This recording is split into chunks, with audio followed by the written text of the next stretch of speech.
Are you feeling bad to the bone? You're in the right place. Welcome back to the 80s with the Fixed Ops Roundtable.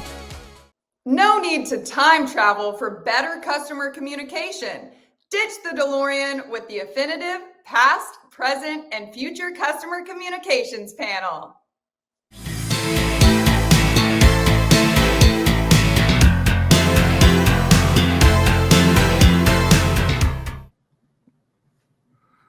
Welcome back to the Fixed Ops Roundtable. There's been a lot of conversation about customer communication. We have a panel today that's hosted by Affinitiv, and we're very honored to have Jeff Bogaski, the Chief Revenue Officer of Affinitiv. Jeff, welcome back to the Fixed Ops Roundtable. Thanks, Ted. Good to join you again. Glad to be back on the panel as well. Joining me, I also have Jeff Jackson, who's Senior Director of Sales, covering the whole country. And then Michelle Blakeley is a little bit newer to the organization, but she's VP of OEM operations as well.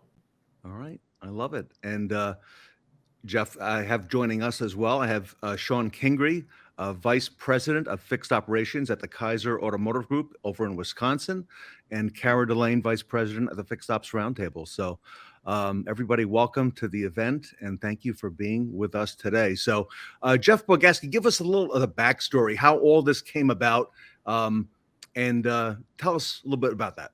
So we were talking 3 months ago, and we were just having a general conversation. And through that, we were talking about TikTok. And right after that, I think you just launched TikTok, right? And I was talking about my daughter, who's 15 today. First of all, she has a cell phone. She's never set up a voicemail on it. She doesn't understand the need or the purpose for a cell phone. Outside of talking to her mother or her father, I've never seen the phone up here before. And then she made a comment to me. She's like, "Hey, Dad, who are all those people in that picture you're with?" I'm like, "What picture?" She's like, "Well, I follow," when she's 15, just turned 15. "I follow Affinitiv on Instagram, and there was a picture of you." And I'm like, so right away, I'm like, do I follow Affinitiv?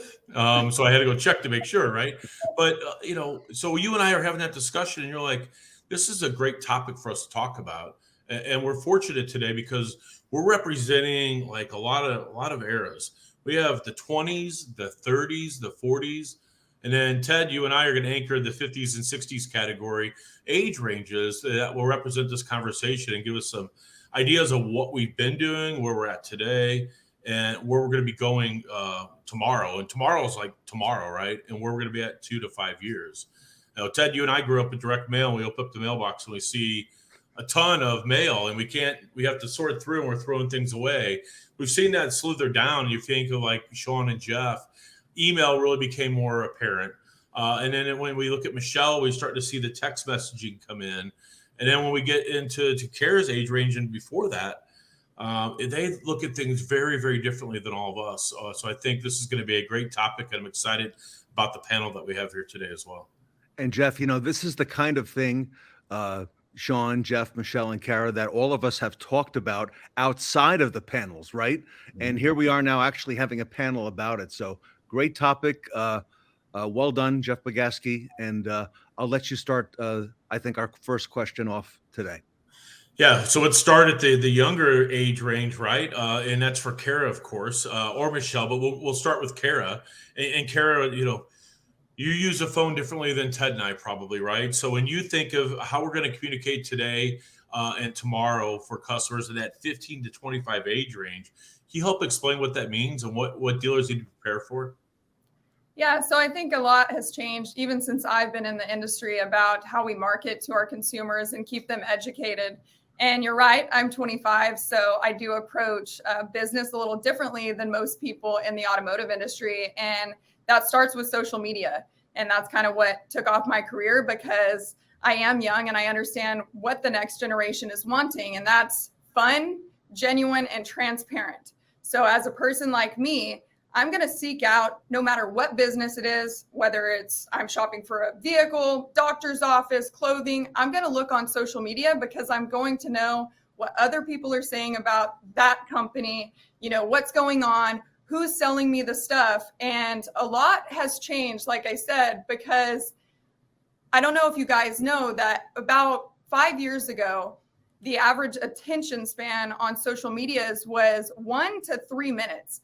And Meta actually used to track, so Facebook and Instagram used to track 1 to 3 minutes. And that's how they would provide ads in their videos. And now they're only tracking 3 seconds to count as a video view, because we all know that TikTok has kind of taken over the market as far as social media is, and it's really shortened the attention span of viewers. And so we have to take that into account when marketing to our consumers in automotive, whether it be on the variable side or in fixed ops, that we need to grab their attention quick. It needs to be really engaging. It needs to be exciting. And they want to know who's behind the camera, who's in front of the camera, because people relate to people. If you showcase stock images and different things about your business, there is no personal connection to that customer. And that's what we're trying to gain. So it's been fun. I think it's something that's really taken off in the last couple of years. Through the last 3 years in particular, people have really honed in on social media. And I think it's really changed the automotive industry for the better. And I think by keeping up with the different social medias, the different trends, no matter what your business is in automotive, you can attract new consumers. And I don't know if you guys have heard or not, but there is actually a new social media platform that just popped up in the last few months called Lemon8. And I just discovered it, and I'm 25. So if you're out there watching right now, you might want to get in on that, because it might be the next TikTok. So you never know.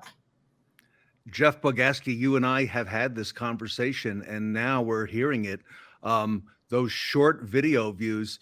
Jeff, you've talked to me about TikTok, and Kara knows I was hesitant for a long time about whether should we be on TikTok, should we not?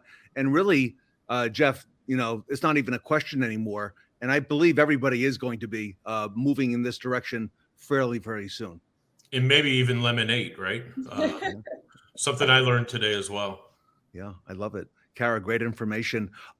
Michelle Blakeley, if I can come to you a little bit to kind of follow up a little bit more in depth, can you talk to us on the legislative side out there, Michelle, the risks out there and how that may impact and how we use and how we consume some social media?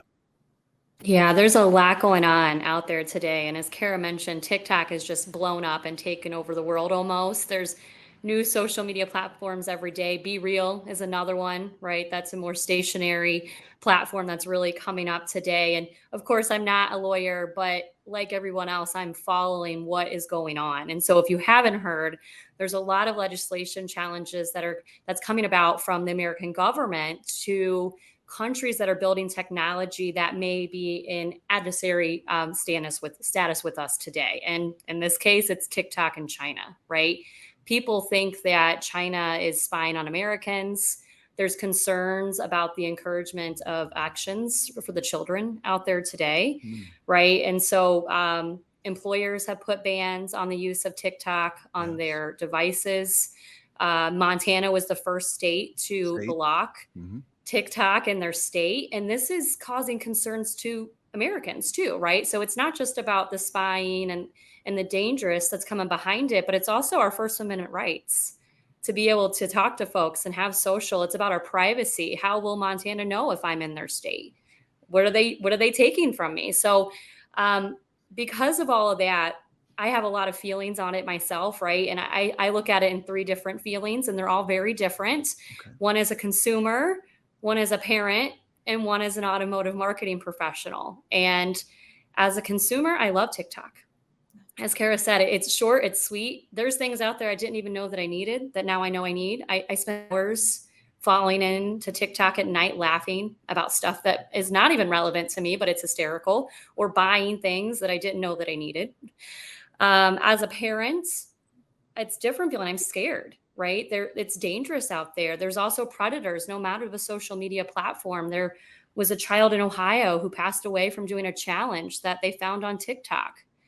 My daughter, however, right, she's excited. She's 6. She loves TikTok. She tells me when she wakes up in the morning, actually, my husband told me just this morning that she woke up and said, "Hold on, Daddy, I have to TikTok." And to her, it's not getting on TikTok. To her, TikTok is an action.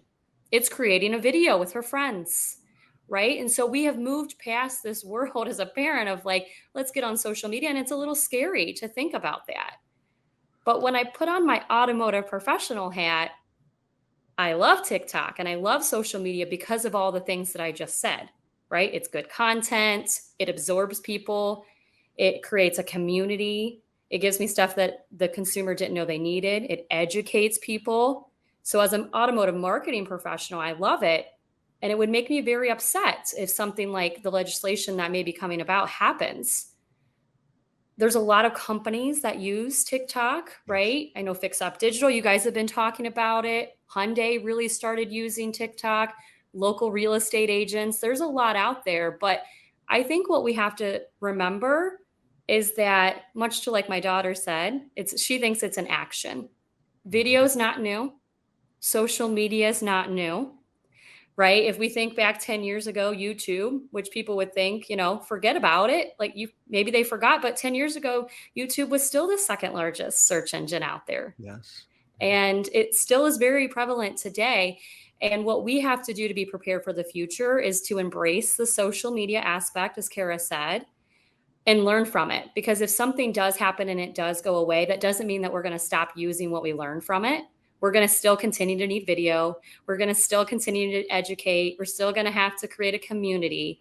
The difference is we need to apply those to what the future may be, just like Facebook applied MySpace and even AOL chat rooms to their social media platform. So I would say it may be coming.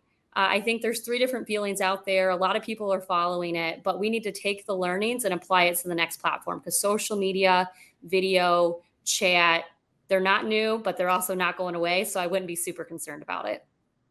Michelle, you just answered all my follow-up questions. So it is not going away. And thank you for that. Very, very well said. I know Shawn and Jeff Jackson and I are just, here in suspense, right? What we're hearing today. So this is amazing. Jeff Jackson, if I can come to you, talk to us. There are efficiencies that are gained by using these multi-communication channels. Talk to us about that. Yeah, and I think it's different for everyone, right? So I think when you look in and what's the answer, which avenue do we need to pursue? Should we go digital? Should we ramp up our budget for snail mail? How should we attack our customer? And there is no real answer, right? It's different for everybody. If you're selling Lincolns, if you're selling Subarus, Kias, whatever your brand is, if you're in downtown New York or if you're in the middle of Omaha, it's different. So I think the importance lies in consistency in the messaging and using all the different pieces, whether that's text, email, whether that's snail mail, however that is that you're broadcasting to your customers, be a unified channel with same messaging across all the brands and all the channels. Yeah. And, you've mentioned some of them, and we've been very familiar for many years. Jeff Bogaski mentioned that direct mail and getting the mail out of the big pile of bulk mail out of the mailbox. Jeff, why is it that platforms usually do not perform well when they're implemented? Well, I think what we've seen, and I'm sure Shawn can elaborate on this, but first of all, it starts at the top. You have to have buy-in from the management, the upper management. It's got to be conveyed down the pipe so that everyone is aware of what that big picture is and what it's going to look like and where they're trying to go with it. And then you've got to get buy-in from the people that are using it. And really the only way to do that is to let them use it and see where it benefits them. I hear technicians say, hey, I don't do a quality multi-point inspection because nothing happens after that.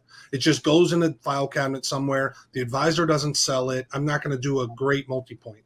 But if I said, Mr. Technician or Mrs. Technician, if you do this digital multi-point inspection, not only will I file that digitally, so if the customer comes back later, you're not going to have to requote that job. Instantly, you can pull that up. But I can also solicit to those customers 30, 60, 90 days in the future and try to get them back. And if you tell a technician that, hey, if you do this video, if you take this picture, I'm going to go after those customers for the next 30, 60, 90 days and try to get them back in our department in your stall to do that work, they'll take the extra 60 seconds to do that, digital MPI, whether that's a picture or a photo or a video.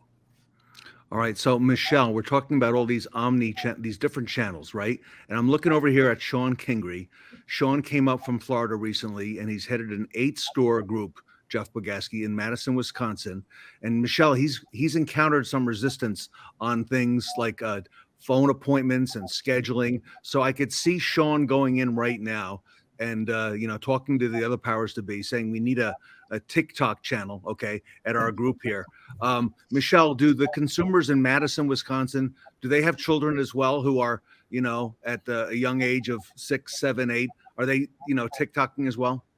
Oh my gosh, everybody is. When my daughter was 4, her babysitters were coming over and watching her, and they were doing chicken wing videos. And if you don't know what I'm talking about, go on TikTok and look up the chicken wing videos. You'll probably find my daughter singing the song. It's hysterical. But at 4, the babysitters were doing it with my child. I didn't know about it, right? It's fine. It is what it is. But what you don't know doesn't mean you don't know it, right? Like, or doesn't mean it's not happening. And as Jeff said, I want to marry 2 of his comments together, which was it starts at the top, but that there's lots of many little things, right? Customer experience isn't about one thing. It's about consistency across a lot of little things. And all those little actions like TikTok and email and text message and a direct mail communication is what makes that omni-channel experience so important, is because all those little things are what's going to win the race for you. And to tie it back to Kara's point, it doesn't matter what generation we're all in, past, present, or future. In my opinion, there's 3 things that makes the customer happy. Make them feel valued, communicate it, and make it easy for them. And unless we can hit them in all the different channels, we're never going to be able to do that. All right, Shawn Kingrey, coming over to you. You've heard all. What do you think?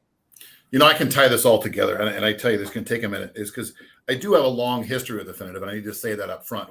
We were talking before we started here that with Wayne Clark and Terry Bruce and obviously Jeff Jackson, guys, when I was in Florida, I used Affinitiv, and I used Affinitiv in all 22 of my stores, by the way. And I did it for what Jeff said. I had 19 different franchises, okay? And to market to 19 different franchises, what a Maserati client wants and what a Buick customer wants isn't the same, all right? And you don't know, listen, I'm nothing more than a glorified service manager, okay? I'm not a marketing genius. I don't know what I'm doing, so you can rely on them. And when I say they did everything from snail mail to videos to phone calls. We did it all. And the holiday mailer, I know you can't say Christmas mailer, the holiday mailer, which was always a home run, by the way. And you talk about the legal side of it. You know, when they go on a do not call list, can I still market to them? Can I still call them? Am I allowed to? Can I send video? You talk about video. Listen, if your techs aren't doing video MPIs, we all know that's a home run. I think it's going to run its course. I think that'll become the norm again, and we'll take a next step. But video MPIs are a thing. I mean, it sells. For some reason, clients trust technicians. And I'm going to pick on Marco for a second. You love Marco, but guys, it works. For some reason, that client's going to trust that technician till the end, and they always do. And to Jeff Jackson's point, it does start from the top, guys. The speed of leader, speed of the team. I say it every day. I say it in every store I'm in. If the leader doesn't have buy-in, it's never going to work. And that does include video MPI. It does include walk around. It includes building labor ops and tracking them. You know, I still believe it or not, and to be very candid with you, Terry Bruce from Affinitiv taught me this. Snail mail is still a thing. There are people that still do it. I'm guilty of the email thing. Guys, I don't look at half of my emails. I delete them. All right. My voicemail box is always full. Snail mail is a thing. If you're not having your cashiers track your coupons, you're making a mistake. If you're not labor op driving it, I'm a huge believer in you have to get manufacturer warranty labor rates up. Guys, coupons are a killer. If you're not tracking it, you don't know why your advisors are creating discounts off of your discounts that you're sending out, then your labor rate's going to pay the price. And again, that's just giving away gross. And it all triggers back to the leader. Speed of the leader, speed of the team. Kara, I'm thinking just the other day, Marco, who Shawn mentioned, had a video he posted, and you and I were remarking how well he did that video. And I'm wondering if it's from all those MPI videos he's done working on people's cars that he's gained a lot of experience, Kara, I think, in the last couple of years doing video. And Kara, he's a technician. I would agree, Ted. As soon as we got that video in from Marco, the video style that he did, and I do this for a living. Thank goodness social media is a thing because it's what brought me to automotive. But to see somebody like Marco, he's a technician, most people are going to say, oh, I don't have time to do this. The style of video that he sent us was incredible. It lured me in. I wanted to watch the entire thing because he was moving around. Very, very particular with how he did his video. And I was just thinking, if he's sending customers videos like that, I can only imagine what they're thinking. I would definitely do business with him if he was sending me stuff like that because it was so personalized and it kind of gave an insight of who Marco is. So, Carol, what are some of the challenges? Because you've been, at a dealer group for, the better part of, 3-4 years now. And, not everybody is sold on this, going into a store. We realize that, right? So, what are some of the hurdles and roadblocks, and how do we help overcome them on the retail side? Yeah, and I will agree with these guys that said, it starts with the top. If your leader, your GM, operating partner, whoever it may be, does not understand social media and these different avenues of advertising, then how are their people supposed to implement it at their stores? And if they're not doing it, what would make their employee want to do it? They're barking at them from the back office saying, hey, you need to post on social media, but no one's trained them how. And you have to look at the ecosystem within your dealership. You have all age groups, all different kinds of people, women, men, whoever it may be. Now, when you go to one of these social media platforms, maybe I'm not your cup of tea, Ted, but maybe Shawn is. And that's okay. That's the beauty of our society, right? So I think it's important to have everyone in the dealership try to take part in this, no matter what business it is in automotive, because everyone is going to have a unique style that relates to somebody out there differently. And I think that's what makes social media so much fun and so intriguing, because there is so many different styles. And I know for me, just to touch on another point, I hate emails, right? And so many people are marketing through emails, and Ted can attest to this. I will open a social media message way before I open an email, because that is my generation. So we have to take that into consideration as we move forward with advertising and marketing in our industry. So Jeff Bogaski, don't send Kara emails. I just learned that, yes. Send me a text. I'll send her something on TikTok or Instagram. I already know that. Yes, I know that's the way to get it open quick. So Jeff, all right. So look, this is not going away. This is getting bigger, and they're starting earlier. I remember my daughter. Okay, we probably have similar, daughters that are not maybe a few years apart, but it's starting earlier now. Okay, with the videos and all that. So Jeff, we got to get on the boat, if you will, and make sure that we're involved in this all the way through. Yeah, but if you think about it, 20 years ago, there was issues with mail and buying lists and states restricting. So where the dealers' demands the same. They need to retain or attract customers, right? What they did with mail, now they can do more with social media, but having multi-channel communication is going to be important. There's always going to be challenges, and the dealer body will always find ways around those challenges as well to continue to market, to continue to retain and work that customer life cycle. And nowadays, I think we look at the household life cycle as being just as important. Michelle, talk to us about that household life cycle, because you've done a lot of work on this, and you've been on both sides. On the retail side, you've studied this very carefully. What are your thoughts? Yeah, I mean, being on the retail side and then going to the OEM side to now the agency side, right? You've seen it all, a little bit of it all. And it used to be, it was okay if it was one customer from the dealer. We're going to watch Michelle Blakeley and where she goes on the vehicle. But there's also households that are going down to one vehicles as we start to age through it. Kara's generation they don't even care about having a vehicle, right? I heard someone say yesterday, before the pandemic, and man, did the pandemic change and accelerate everything that's going on. We were really talking about ride share and car share and subscription, and COVID did not retain that for us, right? It's different now. Now customers are starting to keep their vehicles a little bit longer, and fixed ops is very important for that.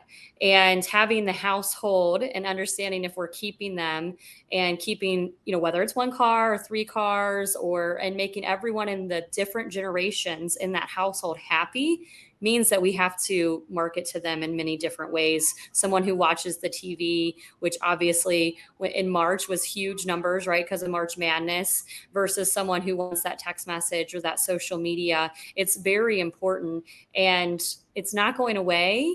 To Jeff's point, we may have to do it differently, but the customer needs are never going to change, and they're still going to need the dealership, and they're still going to need get their vehicles fixed and serviced. And it's our job just to educate them and find the different ways to educate them.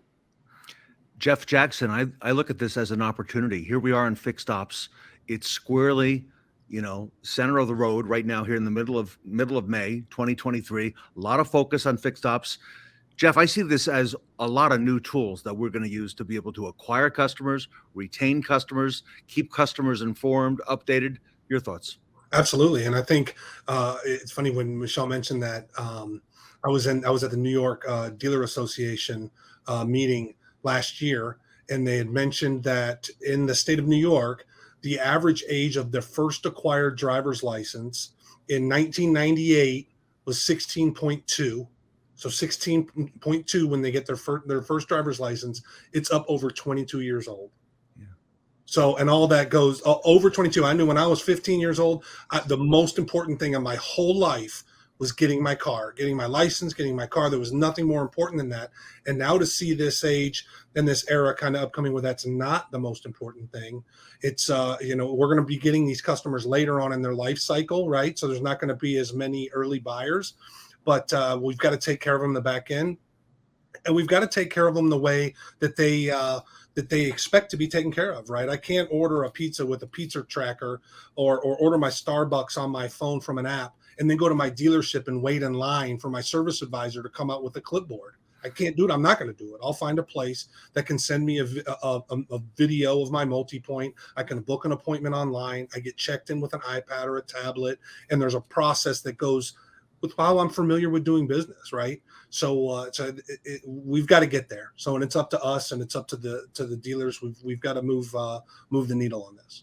And Jeff Jackson, you're with Affinitiv, so you offer the ability to use all of these channels, and I guess you work with dealers like Shawn Kingrey, all right, and work and tailor the solution. Tell us a little bit about how that works, if you don't Absolutely. And that's the thing with dealers that we talk to, they know where they want to go. They see the light, they see the rainbow, they see where they're trying to get to. A lot of times they just don't know how. They can't plug in those holes. They can't plug in those gaps. They don't know how to get there from here, right? I hear people say you can't get there from here, but they don't know how to get there from here. And that's where Affinitiv really, with our SLT solution, we've got the ability to have a appointment setting on your website. We have capacity management. We have a tablet right up on the service drive, digital multi-point that includes video, status trackers along the way, all of the things that customers in today's day and age demand, we're able to provide that. And what if the dealer is not, the way we're talking about now on TikTok and all that? Are you able to help, get them on board and, figure out a strategy for those folks? We do have the agency that does advertising on that end, and we can absolutely work with dealers to customize a plan and put something together to try to move that needle. Jeff Bogaski, I interviewed somebody on the Roundtable just the other day. And I know he's on TikTok, and I've watched his TikTok videos, and I asked him about it during the interview. And you know what he told me, Jeff? He said, I've never been on TikTok. We have an agency that does all that. Okay. I said, you've not been on TikTok? He goes, no, I don't do any of that. So, Jeff, I was amazed that, all that could be done to help, someone like him. And I imagine that could be done to help the dealer as well. Absolutely. Absolutely. It's about communication. We all talked about it today. A multi-channel communication. It doesn't matter if you're 15 or 16 or you're 81 or 85, right? Just different way to communicate. But what's crazy is those 80, 70, and 80-year-old grandma and grandpas, they're embracing TikTok because of their grandkids. They're helping them get on board with that. And I think it was somebody mentioned the average age of 22. My daughter turned 15, could get her permit. She's like, I might do it in a few months. But here's what she followed up with. Can you get me an Uber or a Lyft account? I'm like, absolutely not. So these kids think differently than we did, and how we communicate with them. They are our future. They are the future of dealers. They are the future of service. The average the average owner of a car is 12.9 years. With inflation, with interest rates, with car demands, we expect that to be 13.2, 13.3, maybe 13.5 by the end of this year, early next year. So service is the utmost importance. And, fast tracking through COVID, it was great in a lot of ways, but it was so great because I've been attached to the service side of the business for many years. It really got dealers fully on board with understanding service. 10 or 15 or 20 years ago, it was a little bit forgotten. It was just some extra money for them. But now it's the profit center that they most look at today, those dealers that are really on board with that. And we're able to help here at Affinitiv. And I love this panel today. I think it's a great discussion.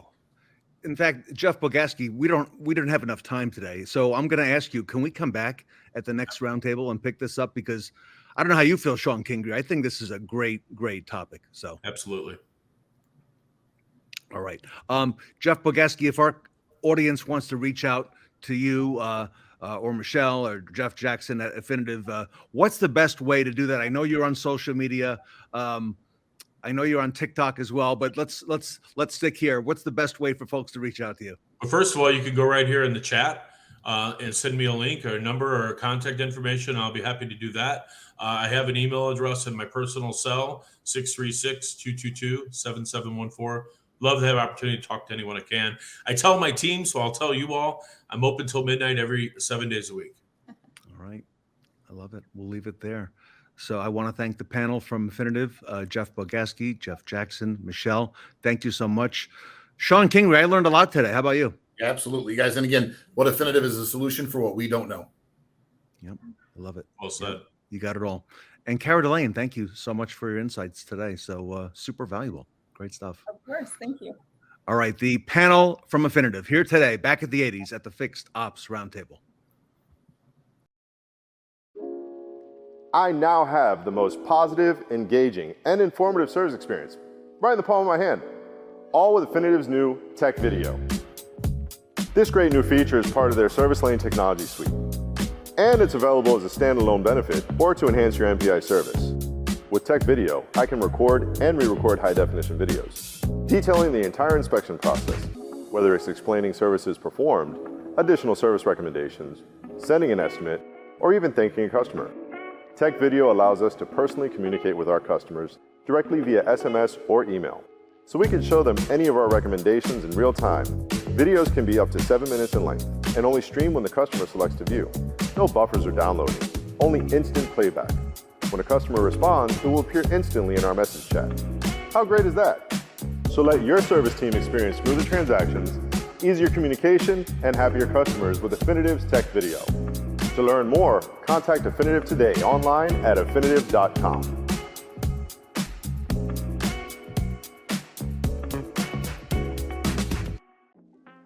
The Clean Air Car Care campaign is BG's green initiative designed to promote the BG Platinum fuel system service, which has been proven to reduce harmful emissions. Additional services featured in the campaign include the BG Platinum 44K service, which restores fuel economy, and the BG Climate Control service that will refresh the air inside your customers' vehicles. Advisors can match the service with the customer's biggest concern. Is it performance and fuel economy? Is it the environment and emissions? Or is it the air quality inside their vehicle? The services offered with the Clean Air Car Care campaign will provide your customers with clean air both inside and outside of their vehicles. Talk to your BG distributor about how to sell more services with BG Clean Air Car Care.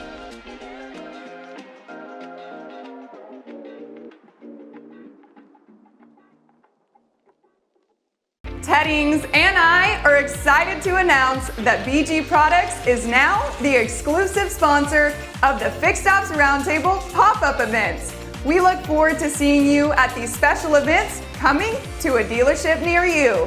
To stay up to date, follow Delaine and Teddings on LinkedIn, Facebook, and TikTok. We will see you soon.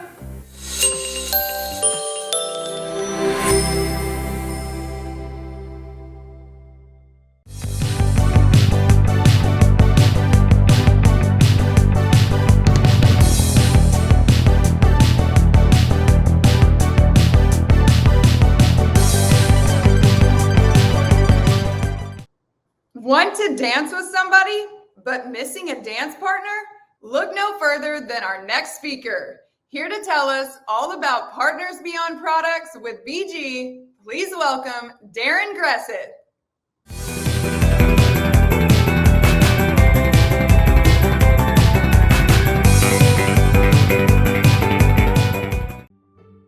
Hi, I'm Darin Greseth, President and CEO of BG Products, and I'm excited to show you why BG Products is the ideal partner for dealerships around the world.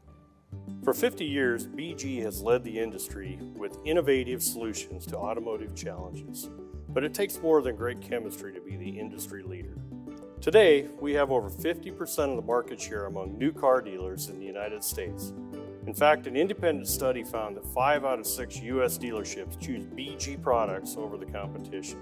Our integrity, dedication, and investment in people are at the heart of our continued success. BG maintains the highest standards for quality assurance, environmental management, laboratory competency, and health and safety management through our ongoing certification with ISO. Our BG Proving Ground experts are dedicated to field support and advanced automotive testing. The facility includes 9 full-service automotive bays and 3 dynos, which provide real-time data. This comprehensive testing fuels our constant drive toward innovation. From service and parts managers to service advisors and shop technicians, BG is committed to the ongoing training of automotive professionals. Award-winning digital training solutions like BG Certified, the BG Tech app, and the BG Advisor app are available 24/7 in the palm of your hand. BG reps get first-hand experience through our internal training program called BG University at our headquarters in Wichita, Kansas. These reps in turn provide comprehensive training to your staff in person right on your service drive. 30 miles away, sitting on 40 acres in El Dorado, Kansas, are BG's manufacturing facility, distribution center, and tools and parts warehouse. BG's custom-built, one-of-a-kind manufacturing facility spans the distance of 3 football fields and is where high-quality BG products are manufactured and packaged. Just south of Wichita, in Derby, Kansas, our BG Automation Division and Certified Machine Shop manufacture the BG tools and equipment that are a crucial part of each BG service. BG doesn't stop in Kansas. We provide what no other company in our segment can. Dedicated, full-time BG experts in dealerships across the world on a weekly basis. Our BG distributor network spans the globe and is supported by a hard-working corporate team in the Midwest. With award-winning training, unbeatable customer retention programs, and accessible local BG reps, we ensure that BG distributors have everything they need to support you. BG is your partner beyond products.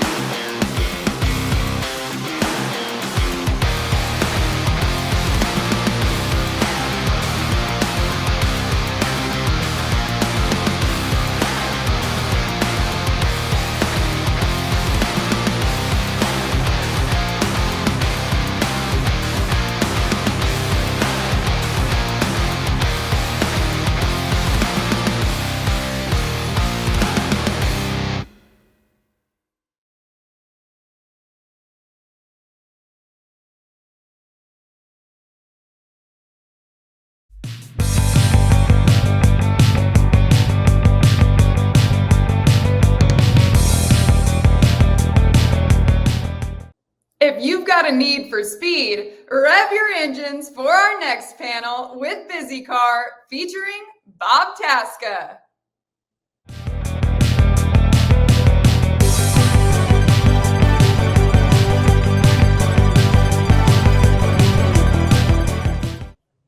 Welcome back to the Fixed Ops Roundtable, back to the 80s event. Great honor to have with us the BizzyCar team, led by Ryan Maher. Ryan is the CEO, Mike Murray, the Chief Revenue Officer, and joining us today, our special guest, Bob Tasca III, Vice President of the Tasca Automotive Group and President of Tasca Racing. Gentlemen, welcome back to the Fixed Ops Roundtable. Thanks, Ted. Good to be here. All right, Ryan, let's start with you. A lot of success. Big things happening with BizzyCar. I'm seeing it all over fixed operations. Bring us up to speed with what's happening. Hey, it's great to be here, Ted. Lots happened in the last quarter. We've added almost 200 new stores to the platform in the last 90 days, which is really exciting for us. And it's looking like the second quarter is going to be along the same track. We're really excited with what we're doing, and we're keeping an eye on what's going on with the economy. And a lot of dealers we're talking to right now are really focused on fixed, getting back to the basics and getting to the meat and potatoes. So we're excited to help them do that and get back to where dealers have a guaranteed revenue stream, which is in the warranty recall space. So it's been a little while since I think we spoke last, Ted, but happy to happy to give a little more background and update as well. All right, love it. And Mike Murray, since you were on the show last, your name has been mentioned so many times. A lot of accolades for you. A lot of folks know you in the industry from all your work in technology and automotive. So congratulations to you, Mike, as well. Yeah, thanks again, Ted. Really excited about being here again and sharing some different ideas and concepts, and really glad to have Bob on this call as well to be a part of the discussion. It brings a lot to the table and a lot of experience and insight. So couldn't be prouder to be part of the call today. Great. Bob, welcome back. And I know you're no stranger to the Fixed Ops Roundtable, and I know you're a great believer in fixed ops. Why is what BizzyCar doing right now such a key element in what's happening in retail automotive, especially in the fixed area? Well, they've really, figured out the secret on how to manage recalls. For years, we've been all over the map, right? People calling, have the parts, don't have the parts, and it's confusing. You got a lot of, we have a lot of brands, a lot of recalls, and Ryan and his team have come up with a simple approach to really go after recalls, and it's been a windfall for our group. Wow. All right. Ryan, let me come over to you. What are some of the biggest trends you're seeing right now recently in fixed operations, let's say over the past year or so?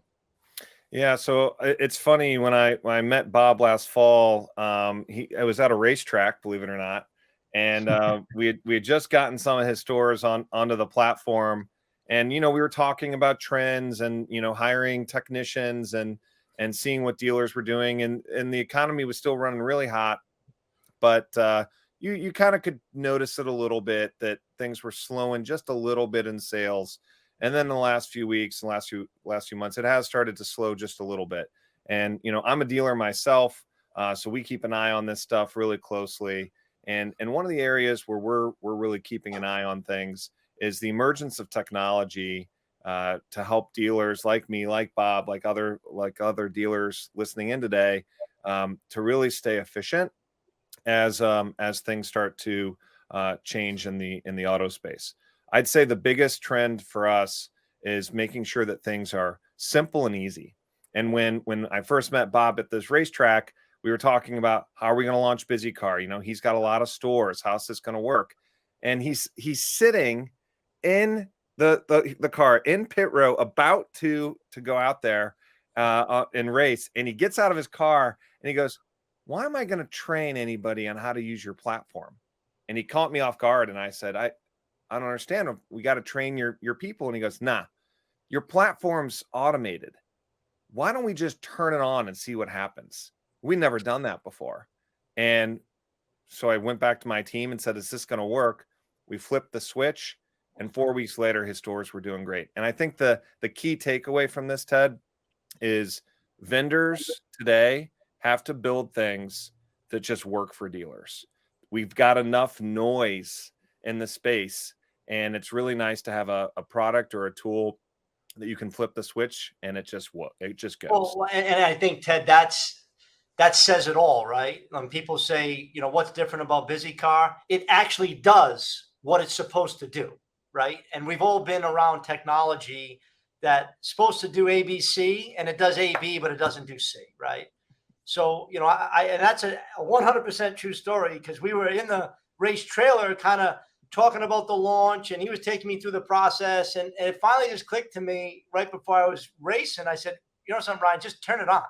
Like, I don't want to have to go through the agony of calling 24 service managers and taking them through. If it does what you say it does, it'll just work. They won't even know. The customer will come in, they'll need a recall, and that's exactly what it did. And, his use of AI and how efficient it is in the interaction with our customers, targeting customers that haven't been in our dealerships. We like to prioritize the people that haven't been in so we can get them in. It's kind of like a reintroduction, and ultimately, looking for the upsell of service work that they may need because they haven't been in a long time.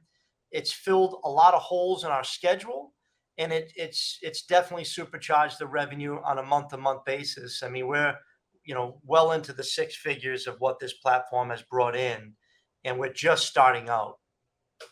Ryan, I could see the new graphic now. BizzyCar supercharge your revenue with Bob Tasca. His picture there. Bob, Bob, that is very refreshing. By the way, you mentioned 24 rooftops. Congratulations. I know Tasca Automotive Group is growing at great scale. Bob, what was the process before BizzyCar? I know you've got your core dealerships. It was probably different at some of the ones you acquired recently, but can you take us through that? What happened? We had a great process. The process was there was no process, right? I mean, other than attacking some of the lists that the OEs, prioritize, we really didn't have a process. Our process was answer the phone and try to figure out what recall we could do, what recall we can't do. To some extent, we're still doing that today. People are still calling in. The difference is that we're taking a very aggressive approach on the recalls that we can perform, and we're reaching out to the customer before they reach out to us. It doesn't completely cut out the recall phone calls, right? But it dramatically reduces that inbound call, and it just streamlines the whole process. So it's night and day from where we were. Mike Murray, I first met you and Ryan at the beginning of 2023. And what caught my attention was that, and Bob, you could appreciate this, we see hundreds of different partners here at the Fixed Ops Roundtable. Mike, you and Ryan had your story together from the beginning. And in 30 seconds, you could explain to me what BizzyCar does. And Mike, not every company, very few can do that. What are some of the trends that you're seeing right now in this space in fixed operations? Yeah, I mean, not to reiterate what Ryan and Bob have said, but some of the things from a trend perspective that we're seeing, especially with the customers that we've recently brought in, as Ryan mentioned, is this focus in on retention and getting those defectors back. Bob was just talking about it. I mean, depending on where you look, Ted, 30, 40, 50+% of customers go get their car serviced somewhere else after purchasing it. You couple that with customers opting out now with the new TCPA rules about outreach, along with longer service intervals. And what you've got here is our customers now are using recalls as a hook to bring the customers back into the store and complete the work. That's what Bob was just talking about. So that's kind of one. And the other side of that coin is the franchise dealers are the only place the customers can come in and get that recall taken care of. So they have a captive audience in which to drive it in. The other area is really efficiency, right? So when I think about efficiency, we talk about dealers aren't short on data. If you ask Bob, he's probably got millions of reams of data and reports coming out from everywhere. What they're short on is concise and actionable data where something actually works, right? So they're looking to kind of have a set it and forget it, as Bob was talking about, experience from the companies they work with. And then the two last thing are, they want to optimize mobile. We're seeing a lot of stuff with mobile, but the mobile's a little bit different, Ted. They're looking to optimize it primarily around fleet and using fleet as a way to acquire business through, safety checks that they can go out and take advantage of their mobile. And then finally, everyone wants to make money. There's 1 out of every 4 vehicles has an open recall. It's $22 billion in work. And the ability to capture that business and bring it in, it's free money. It's sitting there. All we have to do is pick up the phone and get someone in the store. It's really that simple. So those are some of the things that I've seen over the last quarter and some of the trends of why customers have kind of been adding this automation. And I also think, Ted, another thing for me that I really was impressed with BizzyCar is the quality of their data. They're working with a lot of the OEs. So their data is far more accurate than what we have, right, in our system. And that's been a big part as well. Bob, how about the DMS integrations? You mentioned that, and again, I love the story. Ryan's told it before about how you said, let's flip the switch and put it on in the stores. Tell us about integrating with the DMS and the appointment process and how that's gone so far. Oh, it's seamless. It's completely seamless. I mean, they go into our, once they make the appointment with the customer, it's in our system. The customer changes the appointment, it changes. If they want to reschedule, it's totally seamless. And that was the key, because if you start in the email leads and my office is going to, enter it in, it just gets messy. And that's when I just said, turn it on. I mean, if it does everything you say it does, which again is a big differentiator of BizzyCar versus many of the technology companies we've dealt with in the past, it actually did what Ryan said it was going to do. Everybody, we're talking today to the principals of a company called BizzyCar that are changing the retail landscape in automotive. Ryan Maher is the CEO. Montgomery is the Chief Revenue Officer. With us today is Bob Tasca, Vice President of the Tasca Automotive Group, President of Tasca Racing. Bob, you recently turned on BizzyCar in all of your rooftops. What would you say has been the best surprise you've seen so far from working with BizzyCar? Well, I think from the first conversation Ryan and I ever had over the phone, I mean, I take calls from technology companies all the time, and maybe 1 out of 100 you follow back up with. I mean, I instantly connected with Ryan. I love the concept, the idea. There was clearly the recall process in the industry is broken. It's just broken at a dealer level, at an OE level. There is no kind of one-stop shop where it brings it all together. Ryan, clearly lived that at his dealerships, right? He's a dealer guy like all of us, and he just created a process that is not at the dealership level. We don't have to do anything, and I can't emphasize that enough. Like, our people are busy; they get a lot to do. Service advisors, cashiers is some of the most difficult jobs in all in any position in a car dealership. And then you bring a piece of technology in and say, oh, this is awesome, but now you have to do this, and pull up this screen and look at this every day. And yeah, it may work for a week, and then they get busy and it doesn't work anymore, right? Well, Ryan created technology that at the dealership level, the only thing that we have to do is what we know how to do.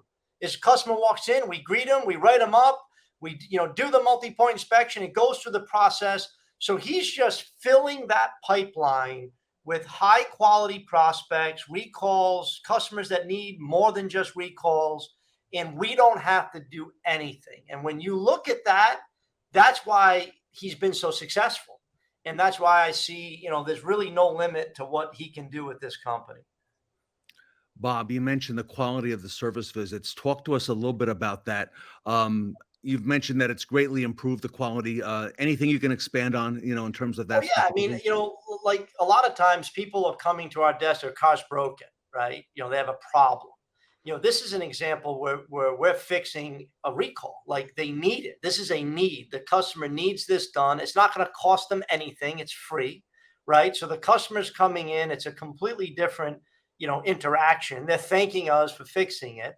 And then ultimately, we do what we do best, and that's, recommend needed service work that needs to be done to their vehicle. So it's a win-win all the way around. It's great for the consumer. It's great for the dealer, and obviously it's been great for BizzyCar. Mike, I want to ask you, and then Bob, if a dealer was thinking about putting in place, I would call this a fully automated recall management process. Mike, what advice would you give dealers thinking about that right now here in the middle of May? Yeah, I think that there's a couple things. One is, Bob mentioned it, we need to be proactive. Oftentimes in the dealers now, when I go out and visit a lot of them, they're reactive. Customer shows up with an already scheduled appointment. We then decide to check for an open recall. The challenge with that is if we don't have the parts available, we have to reschedule that customer to come in, which causes a friction, right? Customers don't necessarily want to come into the dealership. So why would we make them come in twice?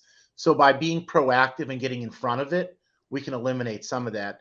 The other thing I want to say is you get started now. There's no reason to wait. It's, as Bob mentioned, it's easy. Just get started. And here's the 7, and I know I'm going to make this quick, the 7 things that happen in a recall process. What you'd have to do if you did this on your own, you'd have to establish a recall coordinator, which is a person, it's a body. You'd have to create the communication, the outreach plan. You then have to find a good database that's got VIN numbers, contact information, parts availability, all in one place. You'd have to then train your staff on the process. Then you'd have to stay updated on the manufacturers as new recalls come out, monitor the progress as they're happening. How are we doing getting those cars in? And then continue to refine and improve that process with regulatory changes. When you partner with someone like BizzyCar, it's all in one place. You don't have to do that. And it costs less than 1 week's pay for a BDC to do all that. And you don't have to worry about it. So it's going back to that set it and forget it. Bob, I think you're right. Just turn it on, right? Turn it on. Well, if you would ask me that question, I would just say, just call Ryan. You don't have to do anything else. Just call Ryan. He'll take care of it. That's a lot of work, Ryan. Bob, if a dealer was asking you about putting this in place, what advice would you give them as well? Yeah, to me, it's a no-brainer. Give BizzyCar a call and just tell them to turn it on. It's literally that simple. All right. Last question for today. Ryan, I'll come to you, and then Mike, and then Bob to bring it home. Ryan, our industry is seeing rapid change on all different fronts, on the variable side, on the fixed side. We see AI involved in a lot of things now. What are you, Ryan Maher, keeping your eye on right now? So I think this is going to be the year. If you're not talking about AI yet, you should be. We're almost halfway through the year. This is the real deal, and it is going to be a game changer in our industry. We wanted to integrate artificial intelligence early, and there's a difference between some of the stuff that's been in the market for the last 2 or 3 years, and then what's happened in the last few months with companies like OpenAI.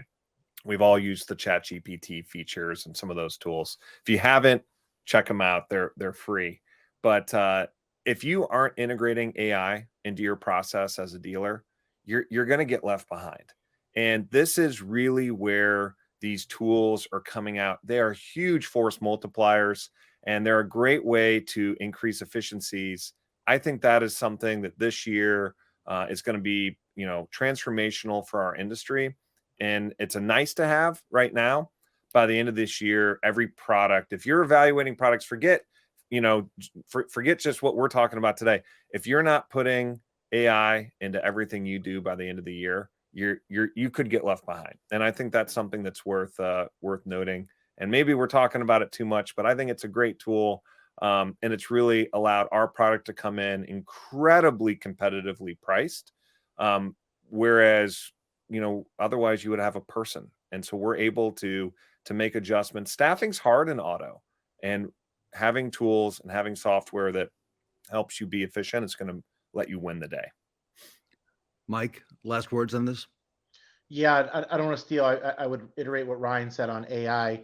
The other thing that I'm kind of keeping my eye out on is e-vehicles, both the adoption of consumers doing it and then also the service. So the impact it's going to have on the service departments. I think that'll continue to evolve. It's really forcing some shifts and some changes in the way dealers are thinking about their business. And, that's a big one. And then I always think about legislation, right? TCPA, outreach. How are the changing rules and the dynamics of reaching out to consumers making a shift for the dealers, and what impacts are going to have on them driving business back in? So those are kind of two things that I'm thinking about this year. Bob Tasca, I'll give you the last word on BizzyCar and all things recalls. Hey, listen, I think there's been a lot said on this roundtable here about it. You can't pretend it doesn't exist. Recalls is a problem. There's no better company that's out there that has found a way of bringing the whole puzzle together better than BizzyCar. So, hey, listen, we use it across our whole platform, so I highly recommend it. And I would suggest, even if you're on the fence, just take a call with them and see for yourself.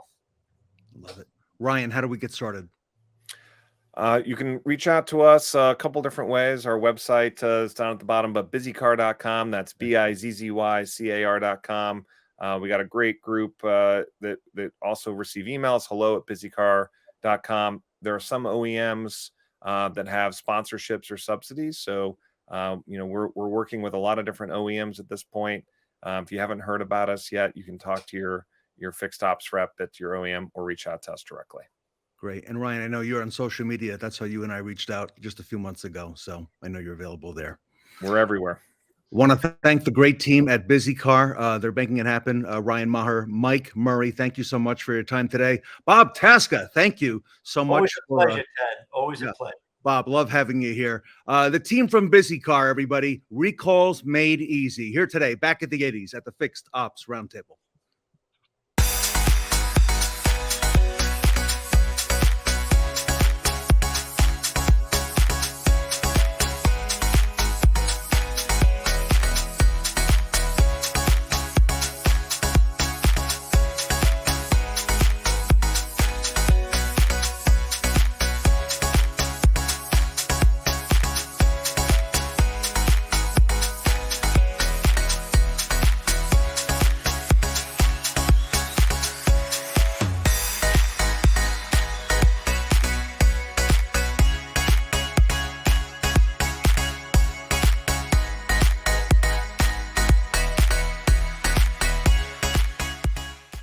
Headings and I have a special announcement. Fixed Ops Roundtable certified partners. You'll interact directly with our world-class dealers and retail advisory board and become a part of our trusted referral network. Join the brand that's leading the way in automotive retail fixed operations. For more information on this limited time opportunity, visit fixedopsroundtablecertified.com.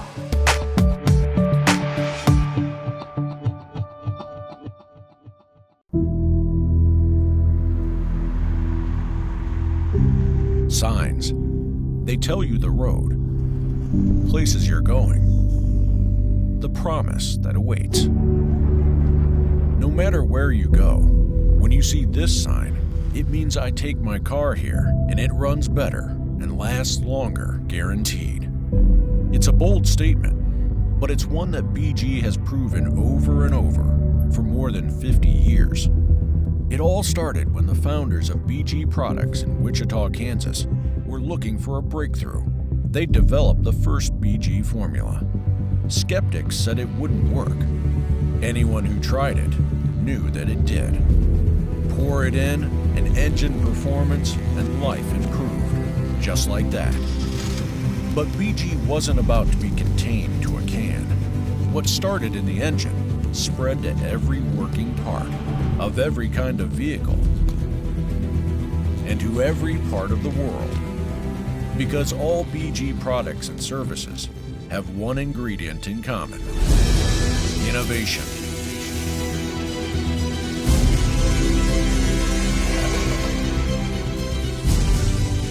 Through cutting-edge research and development, state-of-the-art resources, and an unwavering commitment to quality, BG leads the way with proven solutions of real-world drivability problems. That's why, worldwide, professionals use BG products, services, tools, and equipment every day. And why every year professionals from around the world attend BG University, the most advanced client success program in the industry. And why everything BG does is proven to deliver customer satisfaction and retention. Today, customers don't just look for a shop, they look for a BG shop. What can take a product from the heart of America into the hearts and minds of car owners all over the world? This sign and what it means. Now, ask what BG means to you. Because BG works worldwide.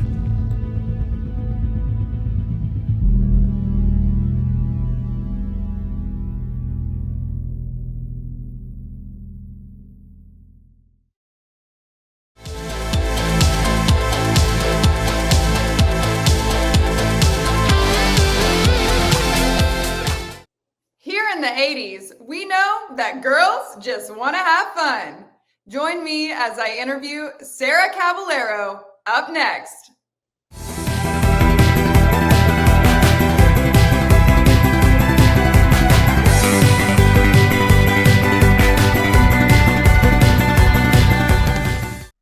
Delaine here at the Fixed Ops Roundtable with Sarah Caballero.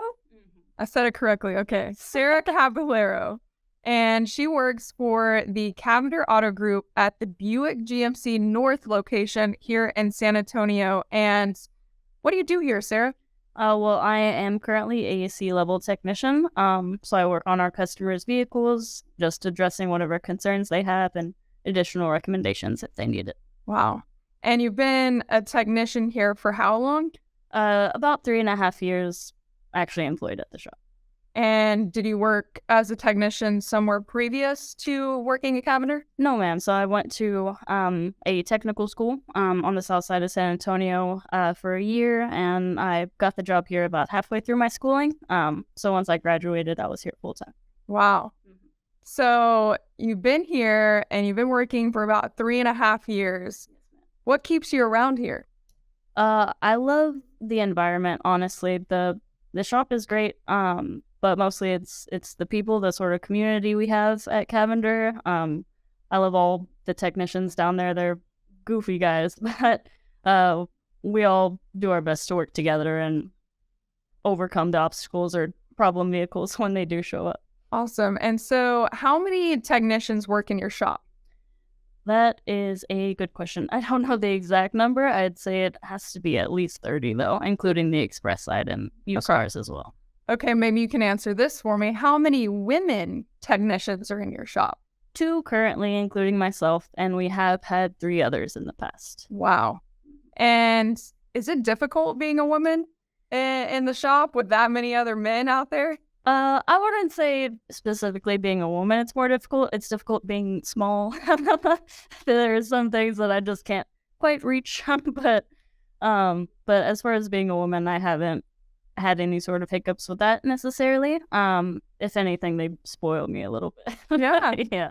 You know, that's interesting that you say that, Sarah, because there's such a focus right now in the automotive industry, and especially on the fixed op side of things for women in automotive, because there's not too many women, more now than there used to be, but it's especially rare to find them in fixed ops. I've found over my years in automotive. And so I find it interesting. What kind of attracted you to become a technician? Well, basically, I've always kind of loved, it started out with puzzles and things like that, little model building kits. I've always loved to work with my hands, and after I had trouble with my own vehicle and decided to attempt fixing it myself, I was really satisfied with the result of not just, of course, saving money doing the work myself, but also with fixing something that was a high-stress issue and could have caused me problems. It was nice fixing it myself and seeing the results at the end. Wow. So when you were growing up, you had no intentions of being a technician? I did not. About 5 years ago, I didn't know the first thing about vehicles aside from oil changes are important. So you had trouble with your own vehicle, and that just catapulted you into this amazing career that you've had for the last few years. Yeah, basically. That's incredible. And would you change anything about your journey through getting into automotive and currently? I probably would have started buying tools earlier on instead of reading them all immediately. It definitely helps to sort of space them out because they do make a huge difference. Wow. And so it's very fascinating to me. Take me through a day in your career here at Cavender. All right. Well, so basically I come in first thing in the morning. I see if I have any vehicles waiting for me and address those first, especially if we have somebody waiting for them. And then I basically dive into any repairs that I already have set or whatever my first priority would be, just to try to get things back out to the customers as soon as possible and to be as thorough as I can, because I don't want to let anything slip and then them have a bad experience later on. Wow. That's amazing. So is there anything that you hope to achieve in the next few years that maybe you haven't already? I definitely would like to get some more of the certifications. There are classes and things that we have to travel to take in order to get those. And that would basically be how I would raise my technician level to be able to tackle more serious or difficult issues. Wow. That's amazing. So do you have a family here in San Antonio? My sister and brother and their little families, but not single myself. Yeah. But I definitely like to spend a lot of time with them. Do you think it's more difficult for women in this industry than it is for men to balance their day-to-day life and their career? I think it would probably depend on how busy the individual's day-to-day life is. So like I am more of an introverted person. I don't care too much to be going out all the time and things like that. So I find it relatively easy to balance.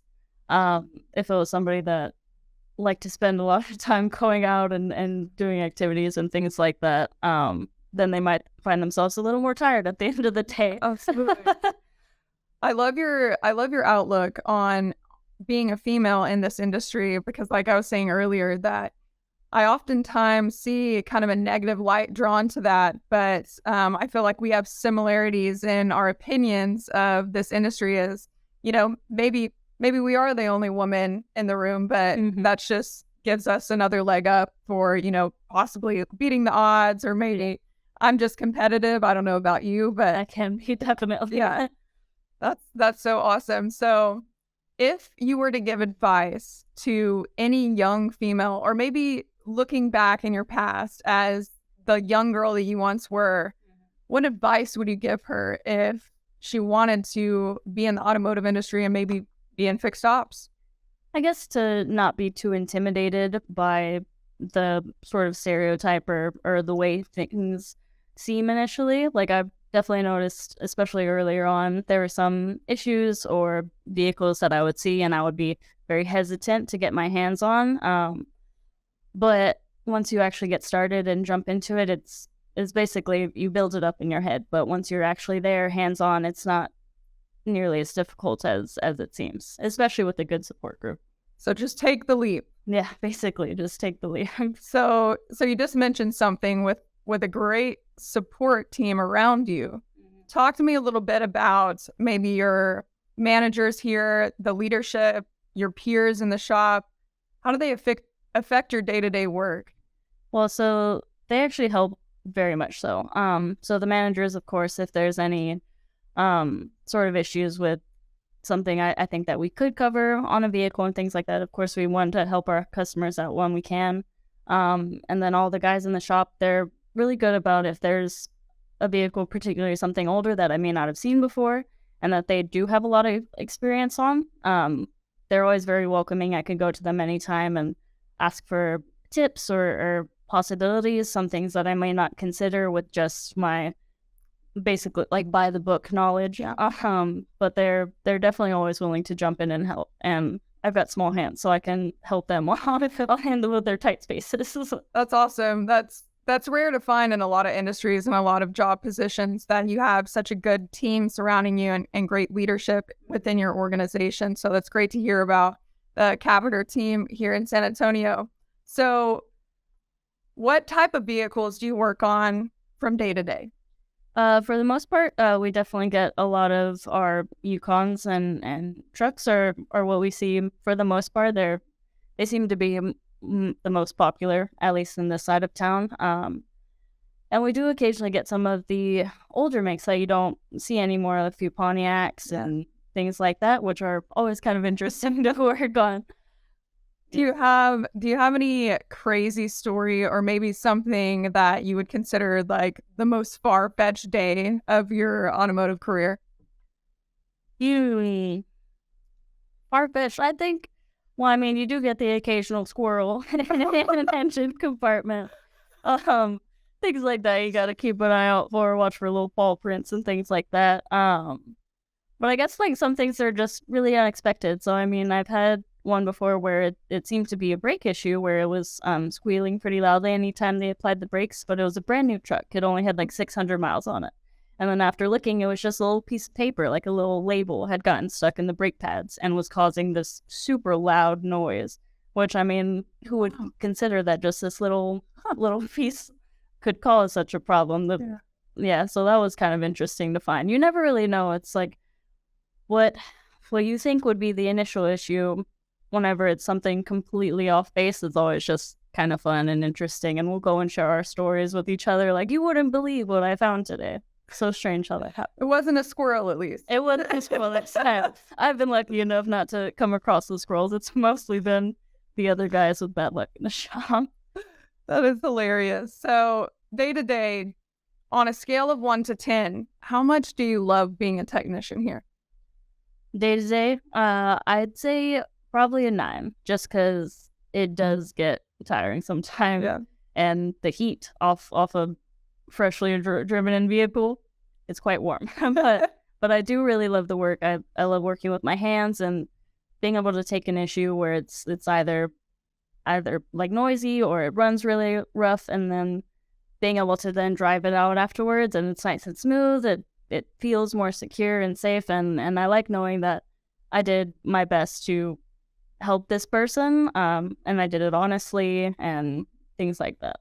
Wow, that's impressive.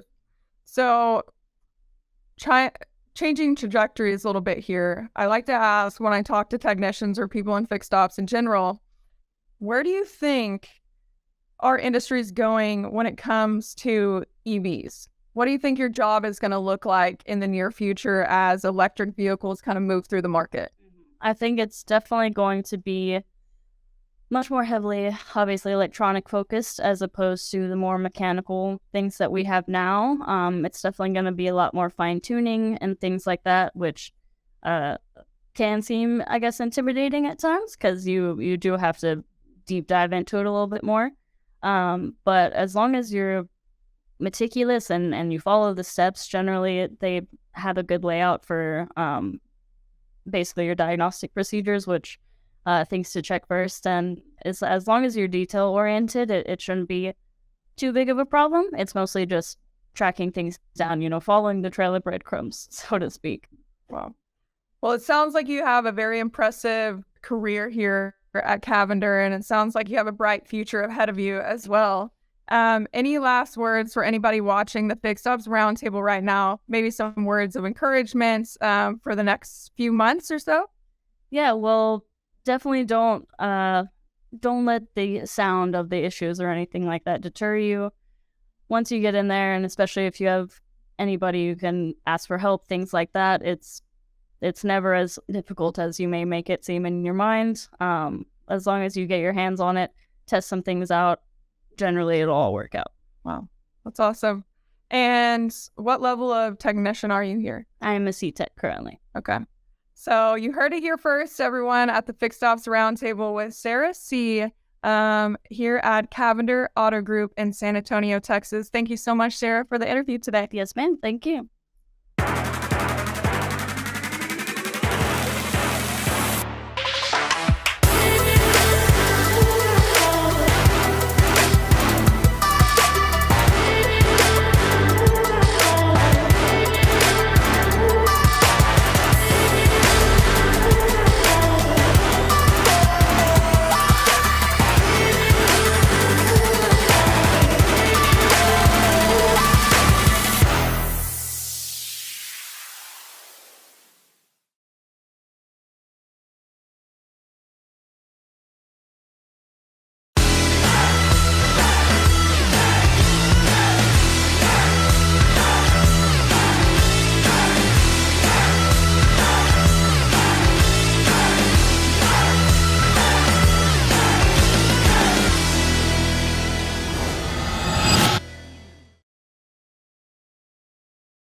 Nothing's gonna break our stride. Representing the fourth generation of the Cavender Auto Group from San Antonio, Texas, please welcome Rob Cavender and Colby Joyner.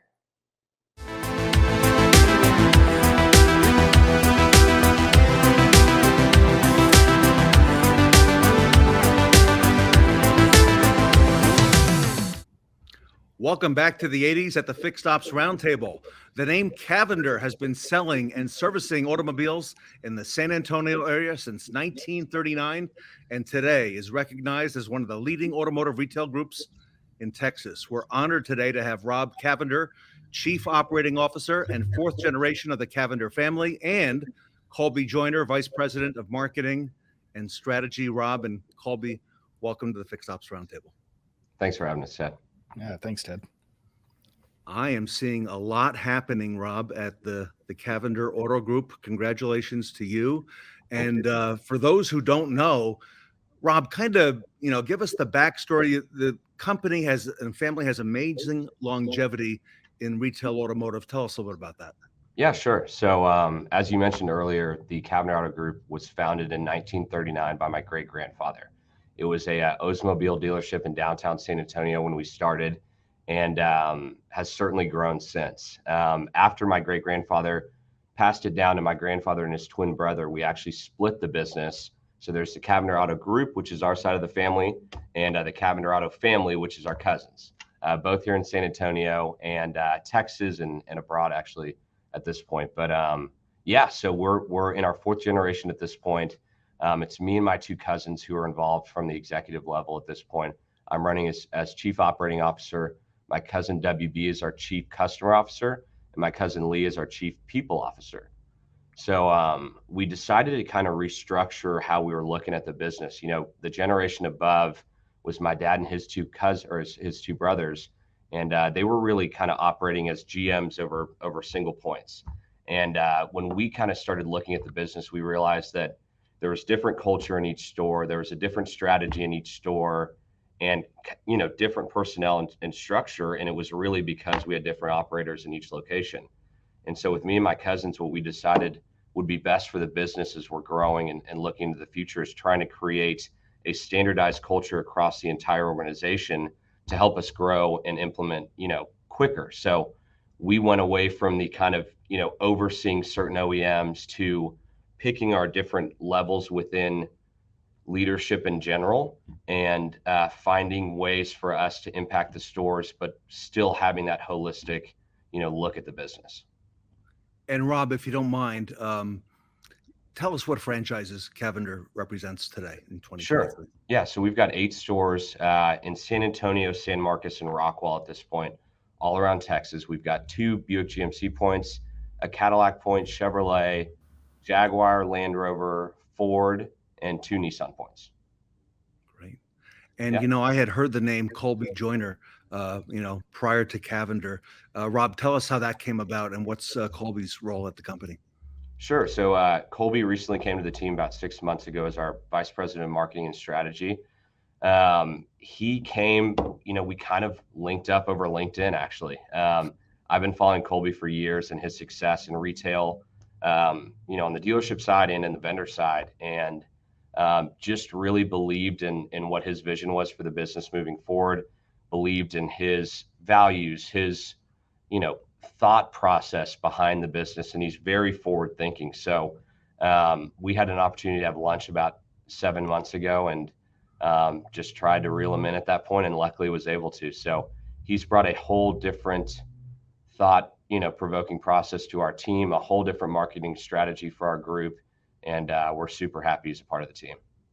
Super. Welcome, Colby. And does that strategy include both variable and is fixed operations a part of that as well? Yes, yeah, it does. And I think it's kind of funny, you know, now that we've worked together long enough. I think he's, you know, he's very kind in his words, and definitely still learning how far off my brain can go at certain points, you know, being able to just, sometimes it's a squirrel moment, but you know, most of the time it's pretty good. Well, great timing for both of you. A lot happening in our industry right now. Colby, I got to ask you, a lot of customers, almost every customer today is interacting with a device, all right, with that phone in their hands. Rob mentioned, you know, linking up on LinkedIn. Okay. I can't imagine if there was no LinkedIn, right? Sure. You know, talk to us a little bit about that, Colby, because I imagine that's a huge part of your strategy and the social media as well going forward. Absolutely. I mean, the strategy on everything is to not, for lack of better terms, and I know this is, you know, Fixed Ops Roundtable. Fixed Ops has kind of been the redheaded stepchild in a lot of ways when it came to the progression of digital, the progression of anything. And I've said it more time and time again, so I'm not afraid to say it again. Like, automotive is a little antiquated when it comes to technology, maybe not within the vehicles, but within the way that we serve our customers, our communication styles, the tech stacks that we use internally. And Fixed Ops, unfortunately, has kind of been behind what the variable side is doing. So, our strategy looking forward is really utilizing, you know, future thinking technology, communication platforms, advertising platforms on both sides of the fence. We don't, you know, we're not going to just be, hey, we're just doing and looking at variable. We're looking at fixed. How can we leverage that and build that up? Especially with EVs and everything coming about, you know, we have to figure out how are we going to be transitioning fixed ops.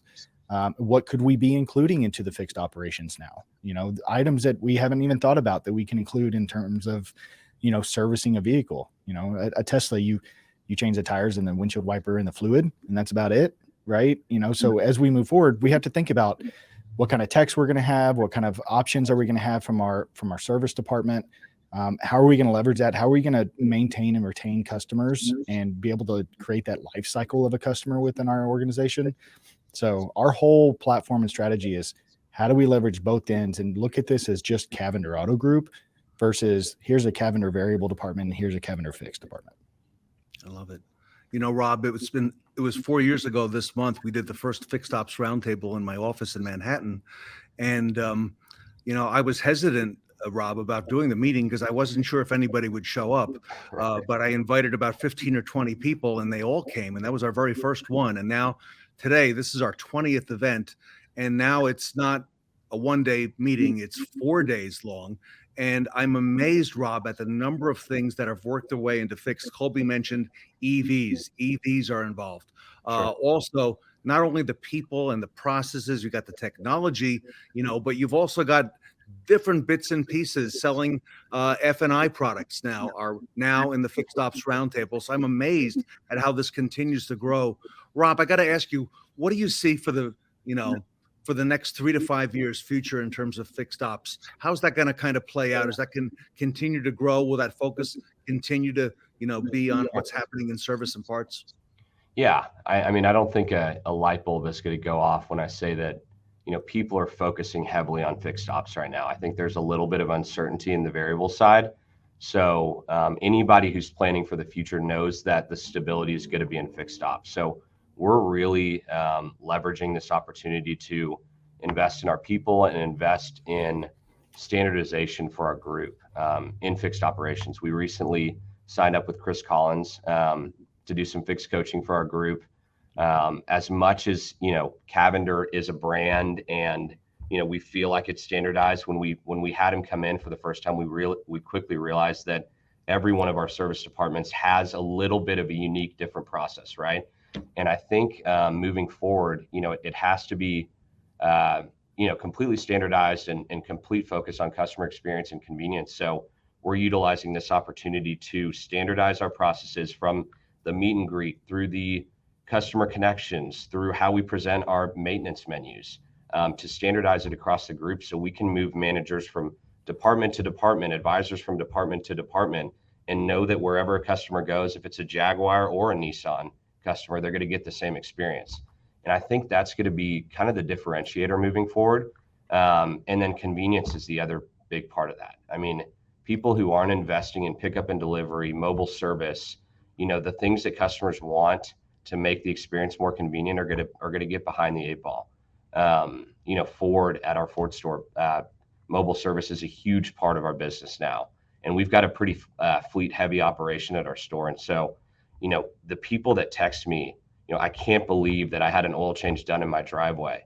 It's amazing how many texts I get every week with that. And that's, you know, those are going to be the game changers that people want moving forward. And convenience is more, you know, valuable than money to people a lot, you know, these days. So I think focusing on customer experience, focusing on convenience, and then standardizing your processes across your group is what's going to make, you know, fixed ops better, and fixed ops is going to carry our business for the next 3 to 5 years.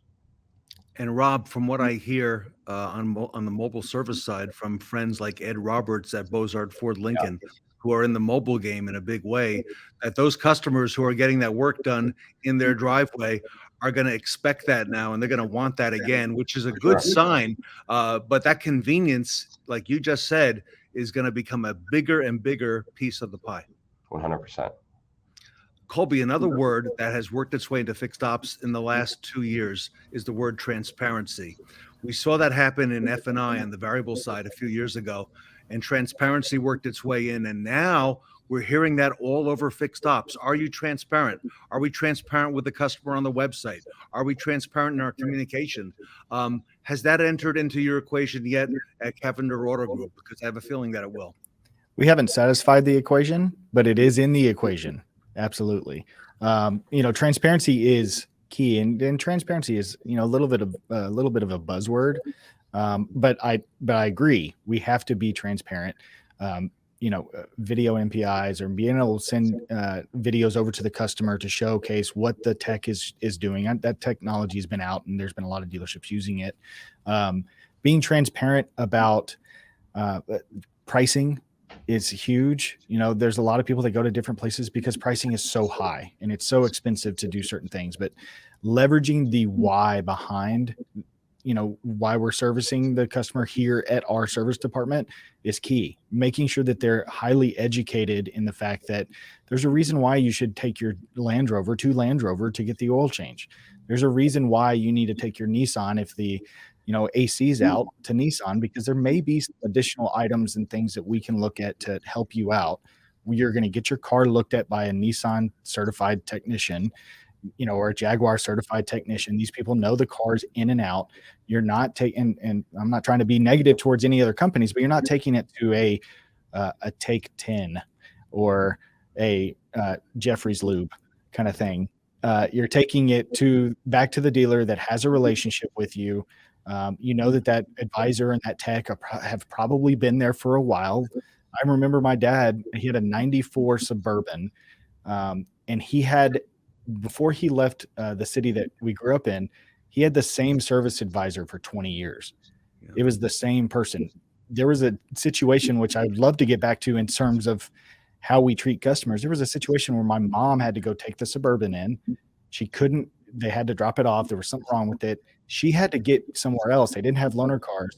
The service advisor, who had just bought a brand new 2500 Chevy truck, brand new, like a day old, tossed her the keys and said, "Take this, take my car."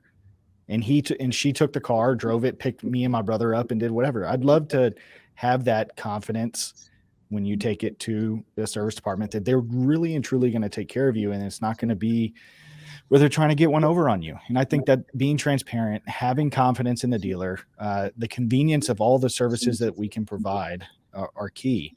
All of that, I think, encompasses the transparency item. Love it. You've got some great people too. We met on the roundtable this week. Rob, we've met Allie, your fixed ops director. She's done a wonderful job. She's on a big panel that we just had on the roundtable. We also had a chance to meet two two female technicians from your dealership. Rob, let me tell you, that is a rarity, but you want to know something? You've obviously got some focus there, and if you'd like to talk about it, but in women in retail, because there has not been a whole, as you know, historically, our industry has been very male dominated. Mm-hmm. Is there a strategy, or is that part of your strategy to include women and diversity and so on, and inclusion and so forth? Sure. It's much more strategy moving forward. Any poll you look at, any research would tell you that there is a extra level of confidence and trust in women when it comes to retail profession. And this industry as a whole has had a stigma that it's only for males. It's a dominant force that has to be in this business. But I've found that some of our top performers in sales, service, Allie, our technicians have been female operators. And we'd love to diversify this industry more. We'd love to diversify this organization more, because frankly, they've been our top performers. So it's a focus of ours moving forward from the recruiting side. My cousin Lee, who's our CPO, Chief People Officer, that's a big initiative of his. And Eric, who you've talked to on this, or will be talking to on this roundtable as well. He had a huge focus on women in automotive at Henson brand before he got to Cavender. So it's a big part of our play moving forward. I've also heard the phrase, and I mentioned this to you in the green room before we got started, confidence is Cavender. I've seen that in a number of things, Rob. Can you speak to that and tell us a little bit about what the meaning is behind that? Sure. I don't know if confidence is Cavender has ever really been defined. It's almost been more of an intangible for our customers, right? I think if you ask my dad and my grandfather, they would say confidence is the customer is going to be treated fairly every time. They can be confident they're dealing with somebody who's going to take care of them, confident that we're going to go above and beyond, confident that we're giving them the best price up front. And that's kind of what confidence has been for the San Antonio community for a long time. But since Colby and I and Eric have all kind of partnered up, we've talked a lot about really defining confidence and what it really means. Because honestly, there's a lot of people moving to San Antonio and to Texas in general who don't know what confidence as Cavender means. So soon to be announced, we have 5 pillars that we're kind of establishing as what confidence as Cavender means. and it'll kind of be our USP for the group, of the different attributes within confidence that make you understand what it really is and what's unique about Cavender. I love it. Last question for today, gentlemen. I'll come to Colby first, and then I'll ask Rob to bring it home. Sure. Here we are in the middle of May, looking out over 20 to 2023. Your peers are watching today, fellow dealers, general managers, VPs. We have service managers, fixed ops directors, service advisors, technicians, the whole gamut.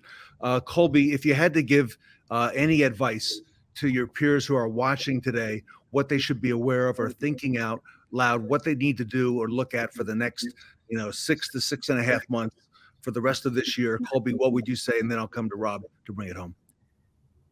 I'll keep it kind of 30,000 foot. Okay. I would say that you have to be very aware of the journey of your customer.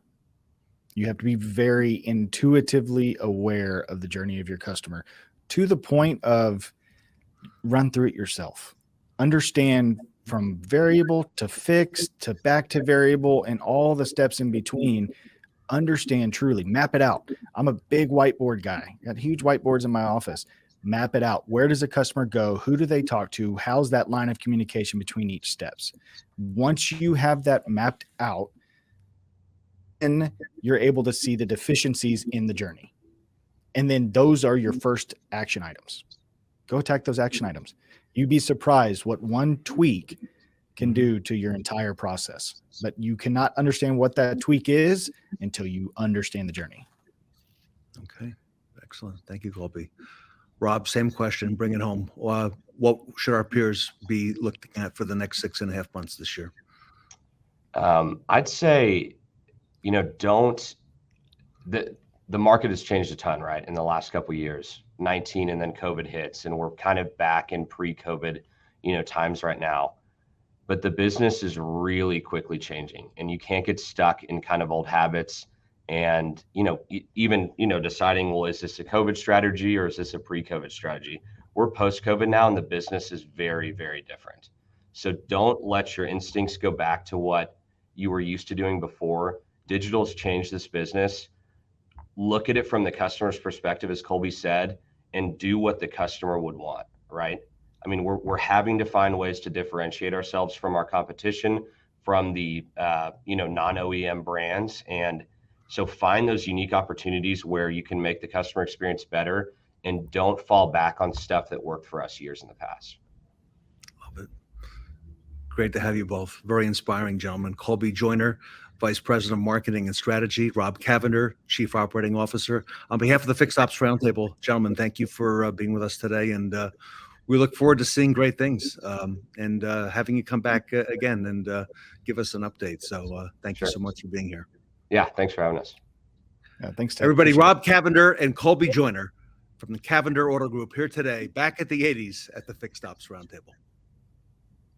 Build trust and consumer confidence by becoming a Fixed Ops Roundtable certified dealer. Join the brand that's leading the way in automotive retail fixed operations. For more information on this limited time opportunity, visit fixedopsroundtablecertified.com.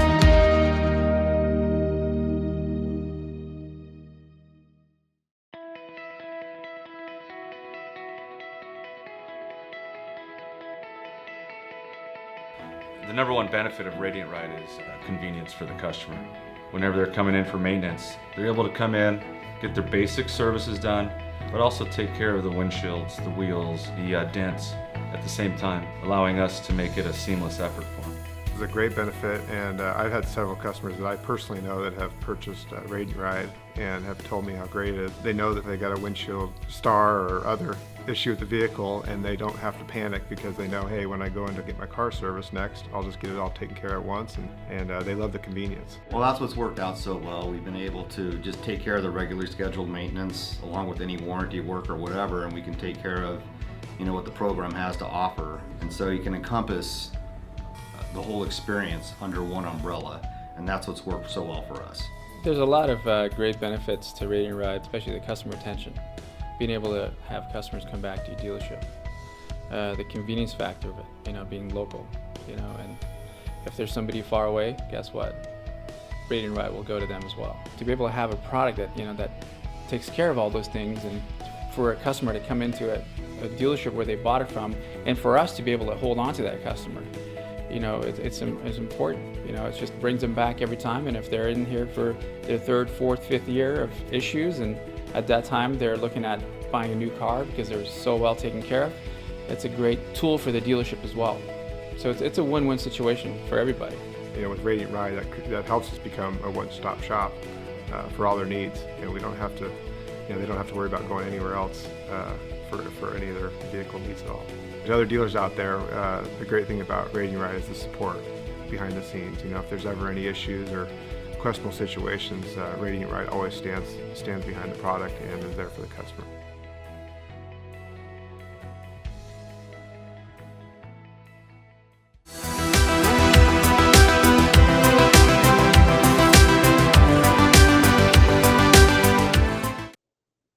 Are you hip with all the best 80s trends?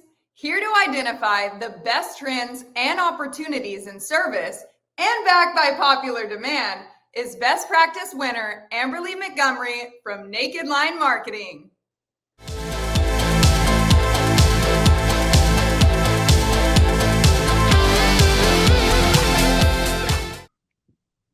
Welcome back to the 80s at the Fixed Ops Roundtable. Amberly Montgomery is with us from Naked Line Marketing. She's the Growth and Development Manager and a previous Best Practice winner here at the Fixed Ops Roundtable. Amberly, welcome back to the event. Ted, thanks for having me. And I think it was your questions that really set me up to be the Best Practice winner. So thank you. You did a great job on that. By the way, you opened a lot of eyes, mine included, in terms of what can be done to help dealers and retailers. So congratulations to you on all that is happening with Naked Line. I know you're going to bring us up to speed on that as well. So I'm excited. And if it's okay, let me ask you to share that, news, that exciting news about Naked Line and, what's going to be happening to help dealerships take advantage of data. Yeah, so we have some exciting news here at Naked Lime. So in June, the products and services that we offer under the Naked Lime umbrella will officially transition under the Reynolds & Reynolds umbrella. So Reynolds & Reynolds is our parent company. We are the same company. We operate under the same leadership already. Over time, we've all talked about how customer data has become so important to marketing efforts, and Reynolds has some of the best customer data out there. So previously, about 12 years ago, we created Naked Lime as a subset of Reynolds & Reynolds, and we were focused on marketing services. However, they've really coalesced into very similar goals and trajectories. And so we no longer see a need to have these two brand names. So we are going to discontinue the Naked Line brand, but the same services, the same associates servicing those services will still be available. We will just be under our Reynolds & Reynolds name. So we're very excited. This doesn't necessarily, it never restricted us before. It was more of an internal nomenclature. Our customers never really saw it, but now we can just officially go to market stronger together as Reynolds & Reynolds and Naked Line. Okay, well, that's just a matter of days or weeks away. What's going to be going on in terms of helping dealers take advantage of data? Tell us a little bit about that. Yeah, so we have a lot of services within Naked Lime that do that. But again, Reynolds has all of this data already. So we have created a report. It is called the 2023 Automotive Brand Retention and Defection Report.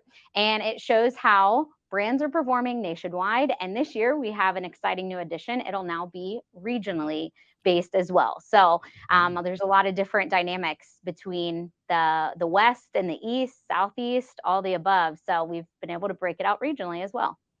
All right. So Amberly, if you don't mind, give us an example of the kind of insight that you're talking about. Yeah. So first, from a front of house perspective, it's always useful to know how much like what your customers are doing, what their buying behavior is like. It's always useful to know what your retention rates are like so you can improve on those. That's something I talked about on the previous roundtable. If you don't know what your retention rates are or where you're at, then you don't know how to make them better. It's also about conquest. That's a really hot topic. How do I get more customers, different customers? So this kind of buying behavior in this report. It can help you with leveraging that data with demographic data, behavioral, transactional information. It'll also give your sales reps a better feel for where they want to spend that marketing dollars and which customers to go after. So that's the front of the house. But there's a lot of exciting things from a fixed ops perspective, which is why we're here. So understanding where you have opportunities on the sales side can help you with those decisions in the back of the house as well. Again, I think marketing from a fixed ops perspective is relatively newer, or at least it's gotten a lot more popular in the last 10 years or so. But how you handle your front of house can impact how you manage your back of house as well. So demand exists for service. People Google, where do I buy new tires? Where do I get an oil change, et cetera, et cetera. If they're searching, you should be there. So automatically you should use marketing to make sure that if demand is there, you're capturing it. But in addition to that, a great way you can grow your service, so almost like create demand, is by capturing off-make customers. A lot of the service departments that we work with service all makes and models. So instead of just advertising to everyone that you advertise all makes and models, I've seen a lot of ads that say that. You could use this report to see which OEMs you should go after the most, or which interests you should tailor your ads to. So if you know, you could open your Toyota dealership up to non-Toyota drivers, but if you know who is most likely to buy a Toyota next, you can target those customers with your service campaigns. And then eventually, when you get them in for service, you can turn them into a Toyota customer. So people who want that next Toyota is who you should market to. And our report shows that this is GM and Ford drivers, which there are a lot of GM and Ford drivers out there. So you've got a lot of opportunity to find those customers. A lot of insights, and we're hearing a lot about these opportunities now in fixed ops. Amberly, I'm curious, how was the report? How was it put together? So Reynolds has a lot of customers with Reynolds DMSs all across the United States, and the results are based on finalized deals where a new or used vehicle was purchased or leased, and it was closed between January 1st and December 31st, and it was at a U.S. dealership. So we just looked at U.S. dealerships for this. So this data will tell us the brand of the vehicle that was traded in as part of the deal, and it allows us to determine whether or not it resulted in a retention or a conquest. So if a Toyota driver comes in and buys a new Toyota, you retain that customer. If a Honda driver comes in and buys your Toyota, it's a conquest customer. So we have hundreds of thousands of deals that are completed on Reynolds DMSs every day. So we can take these data pieces, and it's enough to be statistically significant, and it'll give us a random sample that everyone can use the data in order to help propel their marketing too. Wow. So I imagine you learned a lot of interesting things from the data. Could you share some of those with us?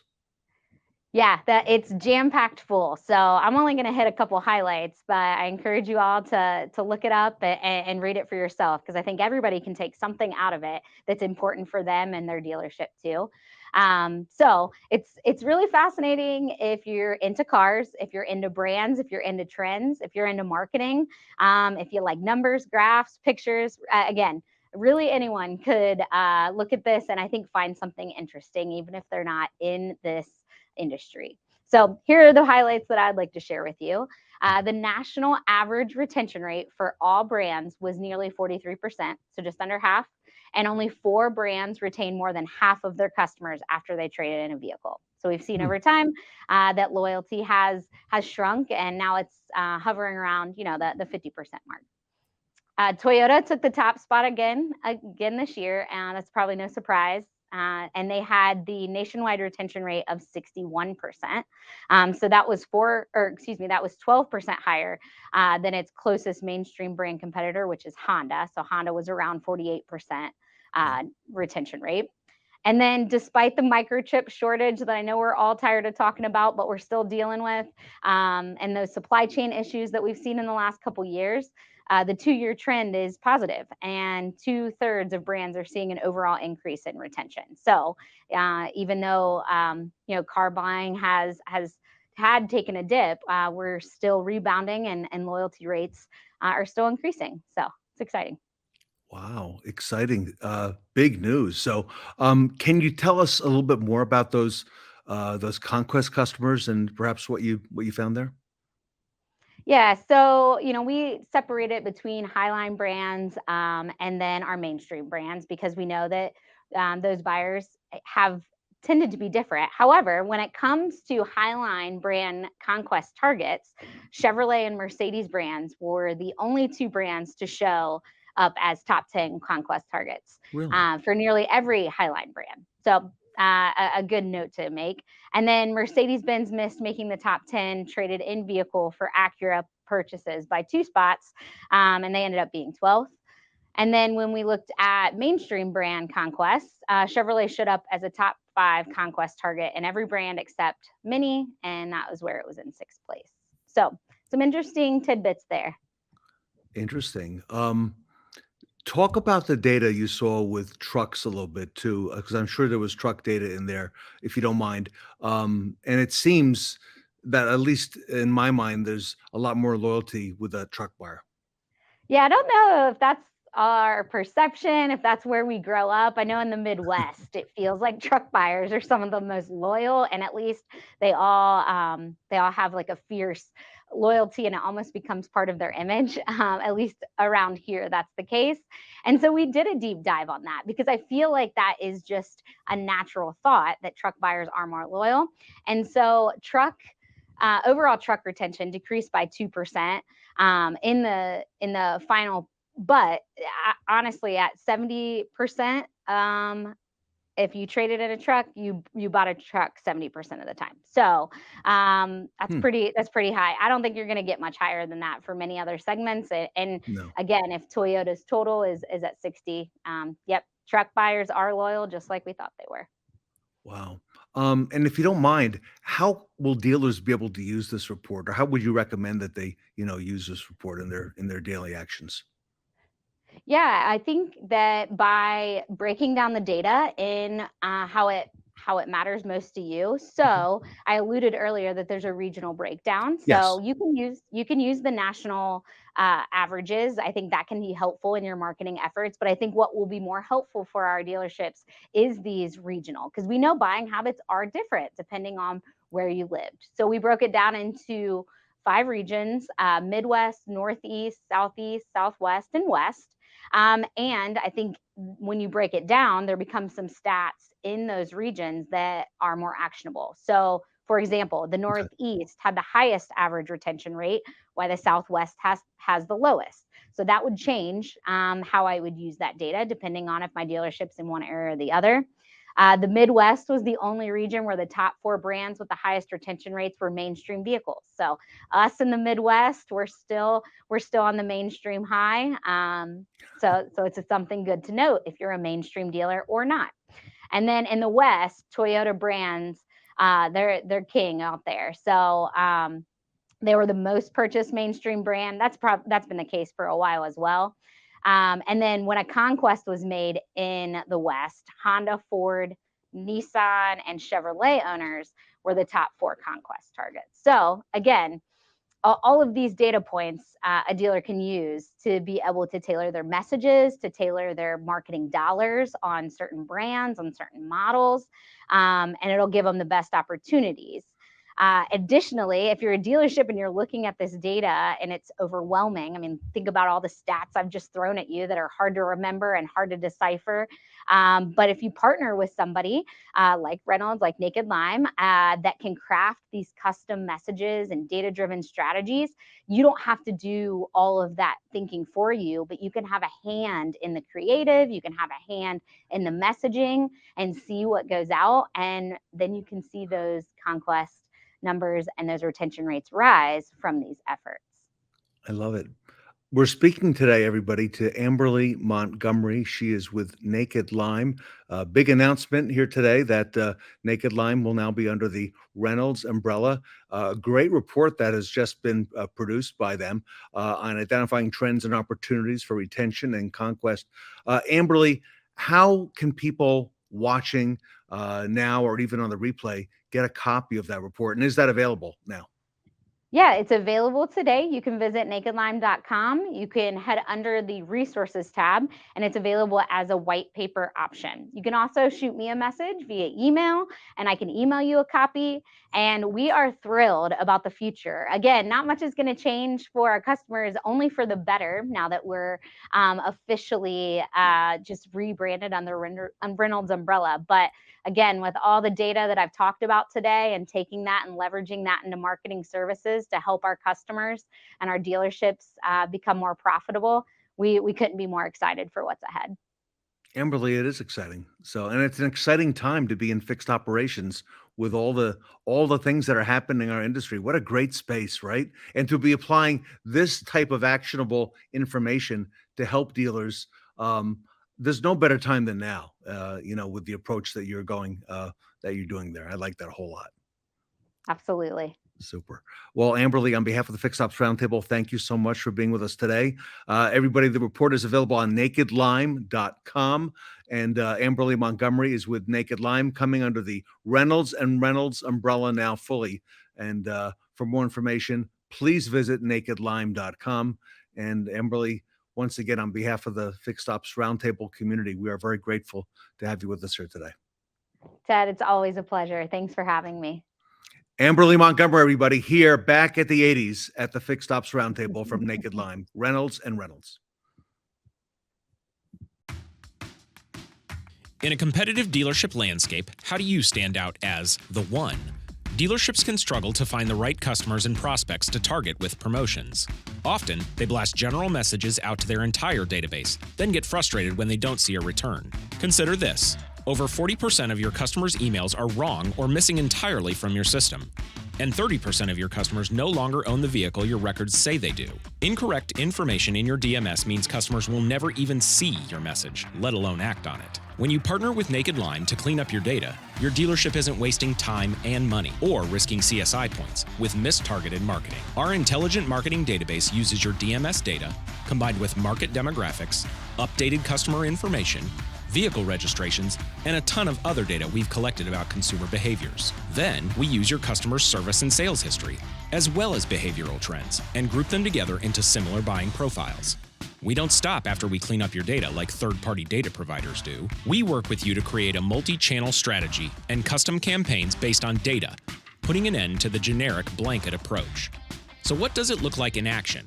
Sarah has missed her last 6 service intervals, meaning she's likely switched over to a chain or independent shop. Let's send her an email for a discounted oil change and follow up on social media to get her back into your dealership. Dave bought a crossover from you 6 years ago and again 3 years later, but based on his age, income, and recent purchase behaviors, he'll likely upgrade to a full-size SUV. Send him a personalized letter and email with SUV promotions to keep his business for years to come. Cleaning out inaccurate data helps our dealerships improve their messaging, targeting, and deliverability. Imagine how accurate, actionable data could improve your dealership traffic. The name of the game is relevancy. Without it, customers ignore you and your message. With it, your dealership is a powerhouse of data-inspired content that motivates your customers to engage and take action.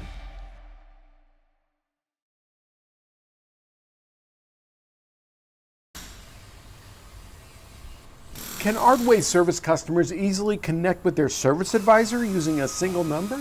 Why would we need that? Ardway reception. Wrong department, let me forward. Parts department, you need service, let me forward you. Ardway sales, where the answer is always yes. Oh, no, you have the wrong department, let me transfer. Ardway service. Hello? Hello? Hello? Must not have been important.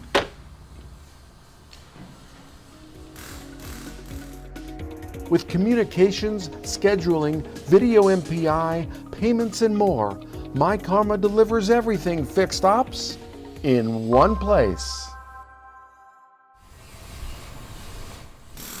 Do you use video walkarounds to protect your dealership from fraudulent damage claims? At Ardway, we have a very refined process for handling walkarounds. This one's checked in!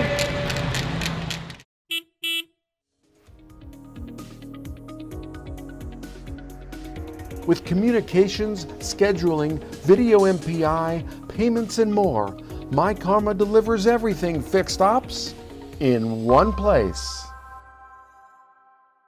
Good afternoon, everyone. I found some of my mobile guys coming back in for a few minutes, so I want to take a moment to introduce you guys to them. Got Jared, been out running the streets this morning, hanging out with Tyler. These two are a shady bunch right here. Be careful if they show up to your house. You got Patrick? Harley? Yes, sir. Last name is Davidson. Yep. If you find him on social that way. Got Poe? Hello, Poe. These guys make it happen as well. I have more. This moment's still out in the field. We got a couple more here right now. Nate? Nate also got him a new ride recently. He's been rolling around showing it off. We got Michael. These two guys have been a pair for, what, 4 years now? Yeah. Working 4 years, yes. Just round it up. Just round it up, yeah. Appreciate what you guys do, and I'll see you guys in a few minutes. This event is totally tubular, dude. Welcome back to the 80s with the Fixed Ops Roundtable. We brought video games out of the arcades with the Nintendo and music on the go with the Walkman. It's time to do the same with service. Join me on the myKaarma mobile service panel with Ed Roberts, Mark Mickens, and Ted Ings.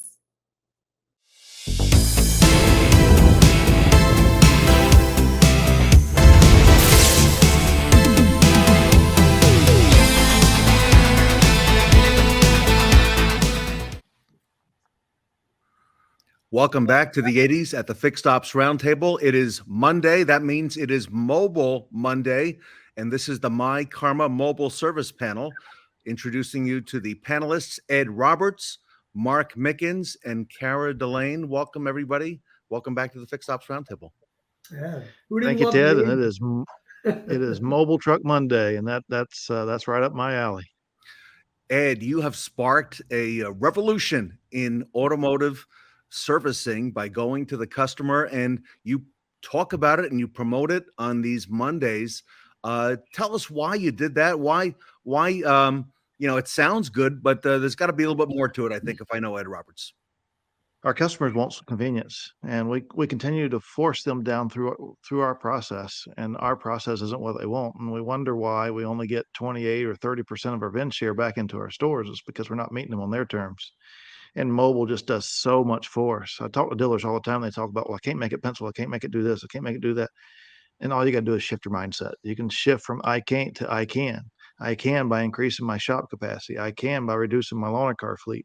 I can offer convenience to my customer. I can prepare for EV as it comes into the marketplace. So we have to shift our mindset. And if we do that, then we'll all win from it.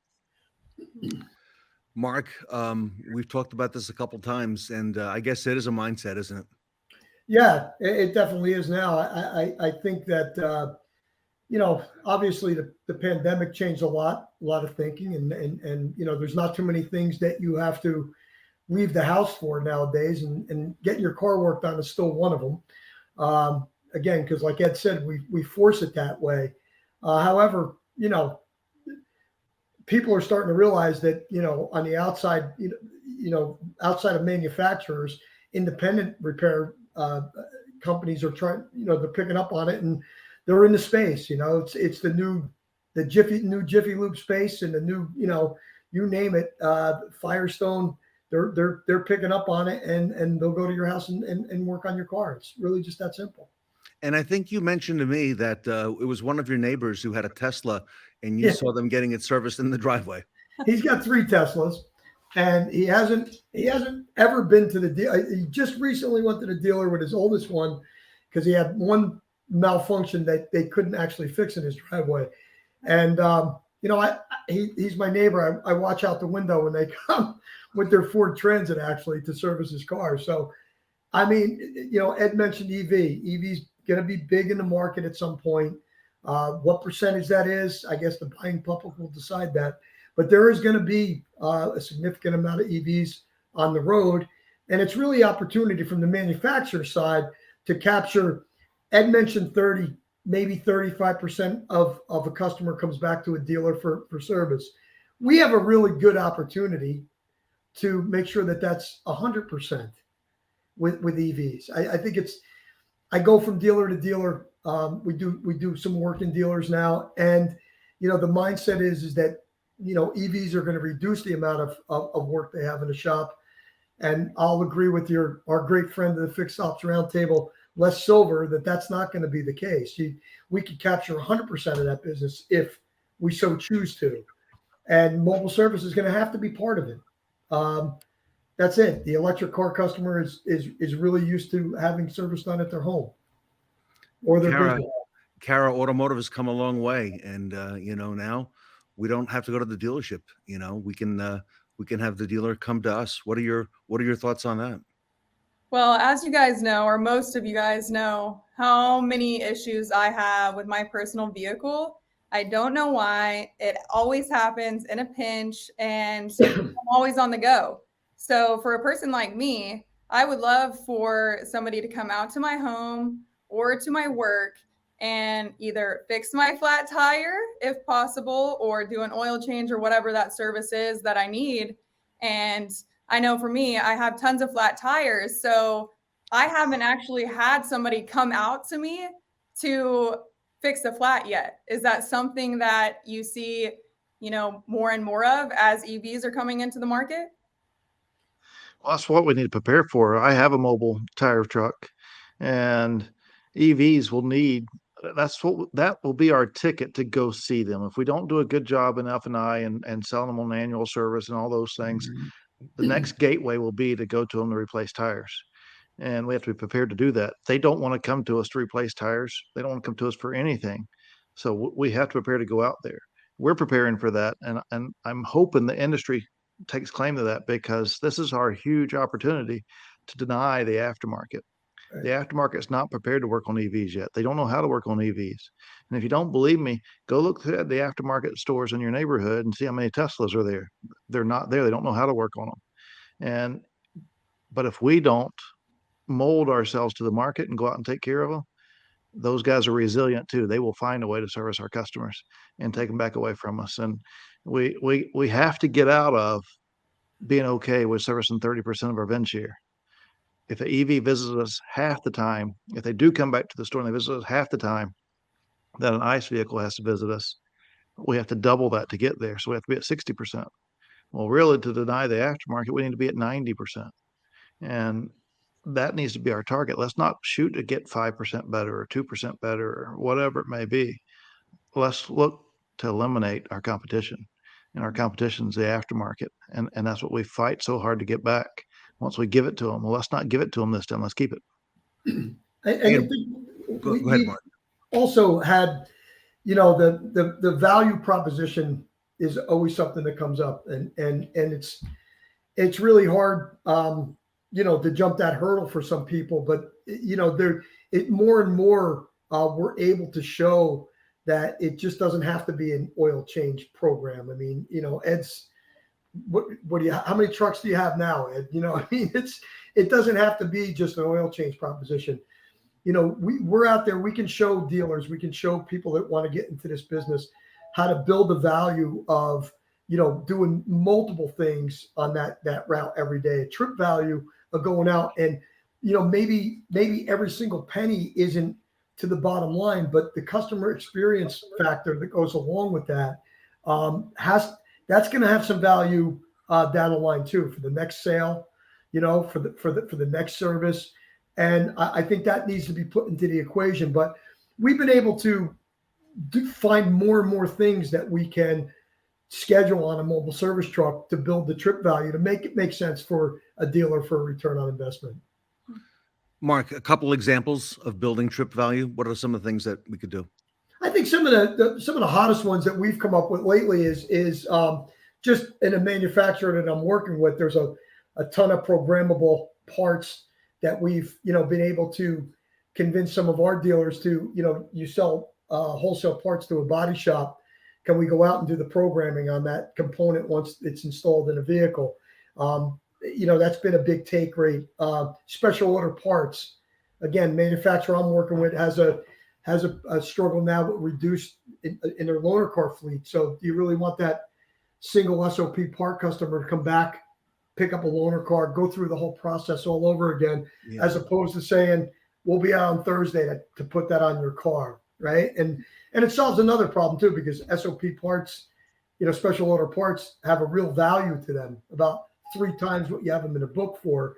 So you could start to pencil that pretty quick. But we go out and so maybe you are going out and doing a service or a tire and an SOP part and a body shop program. Now it starts to add up every day on that trip. So maybe 2 or 3 services turn into 6 or 7 stops now. That has a greater value than you were used to going out to. But I go to a lot of dealers, and it's amazing. Dealers are the best entrepreneurs in the world. And once you expose them to some of this stuff, it starts to make a lot of sense to them. And Kara, on the consumer side, getting a loaner car is convenient, but boy, it's a lot more convenient if they just come to you and do the service at your home or at your place of work. Absolutely. And nowadays I feel like you go in to get a service at a dealership and you may ask for a loaner vehicle and they tell you, sorry, we don't have any. So then I'm like, okay, I came to the dealership. I should have got you guys to come to me if I would have known that in advance. Are you guys seeing that at your dealerships as well? Absolutely. We don't have enough loaners to take care of our customers, so we have to find ways to do it. But let's look at what a loaner does. And I want to help people pencil this because there's so many opportunities to make it work. We just got to shift that mindset. We don't tell ourselves when we go on vacation, we're going to have a horrible time. We say we're going to have a great time. Well, if you tell yourself that this can be profitable, it can be profitable. Well, just think about that element of a loaner for a minute, because it sounds like, okay, well, they come in, I give them a loaner, whatever. Your phone's not paired to it. You might move stuff over that you need. You might leave something behind in your car. You have to rearrange your day or whatever else. And then you turn the car back in and you're in a hurry because you got stuck in traffic on the way to get there to pick your car up. And you're wondering why you have to do that to begin with.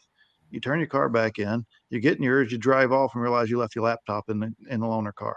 Then you got to go back again and get this. And it's not convenient to our customers. And those things happen every single day. And when those elements aren't tied to it, think about the cost of that loaner concierge and the wash and vacuum that vehicle and get it turned around and go back. We say we can't make mobile pencil. Well, look at some of the cost of what you're eliminating. You're not having to put them in a loaner car. You're not having to rewash that car when it comes back. You know, I have to do the paperwork to put them in the car, make sure the insurance carries over and all that stuff, and make sure you got a credit card on file in case something happens. All those elements are gone. Well, you got to calculate that into it when you're trying to make the mobile truck pencil. What am I eliminating? What am I not having to pay out because I went out with mobile?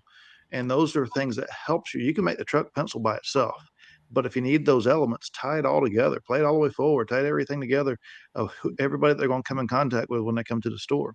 Because if they don't come to the store, somebody else still is, and that person's going to help somebody else. So you're increasing capacity there. Calculate that into it. We have to want to make it work to be able to make it work. Plus, you're giving the customers want choices now on how to get their car serviced. When you're out making appointments, when you're outbound call making appointments, when your BDC's working to get customers into your schedule, it's a way better conversation if you give them 3 or 4 choices on how they can get their car serviced. Whether it be wait for it, an express service, or we can pick up and deliver your car, or my mobile truck's going to be in your area on Tuesday. Now you're really giving a customer the choice, right? It gives them the decision-making power to have their car serviced, right? It's just a better experience as opposed to what they expect when they call the service department to find out that, I can give you a loaner car 3 weeks from now, for the most simple service. So it also helps build, it's a progressive build to be able for the customer to have choices, right? Which are, unfortunately, our industry hasn't been very good at giving customer choices. And, I think we need to do that going forward. And Mark, either of your dealerships, how are you letting consumers out there know that you do have this mobile service? Because I know personally a few dealerships that have no advertising, might not be on their website, and I don't know that they even have this mobile option until I'm in the dealership to get my car serviced. Great question. So when we approach a dealer and we go through the program and we're going to install and set a date for them to launch mobile service, we do an awareness campaign for them at least a month out, maybe even further, to their through their database, right? I mean, everybody advertises, mostly 10% off coupons. So instead of doing that, let's make an awareness campaign and build up to it.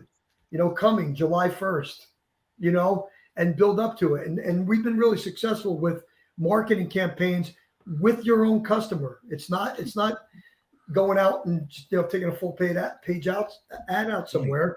Right. And we also encourage dealers on websites to make it above the line advertising, have its own tab, make it prominent that you do mobile service, have it where it's above the line. You can see we have these cars on special. Here's our lease specialist. Oh, and you do mobile service too. So somewhere where the consumer can see it, and then have a convenient way to schedule it. Right? There's for example, myKaarma has a tie-in to a scheduler where you can schedule online. It's convenient. You can set it up, and it's no hassle to the customer. And now it's completely touchless. You don't need to talk to anybody, and you have an appointment, right? And Mark, myself being a customer of a dealership where you've spent the last couple of years, I get those emails as a customer, and I see that you've added another mobile vehicle. I see the pictures of it. I'm constantly getting those emails, at least a couple times a month, if not more. So you're definitely going back to the customer base with that and letting them know. Right. And I do think that it's really important that whoever makes your appointments, I use the term BDC, but I go into a lot of small dealers now where it's just one person, right? And that's fine as long as, again, that's got to be an offer.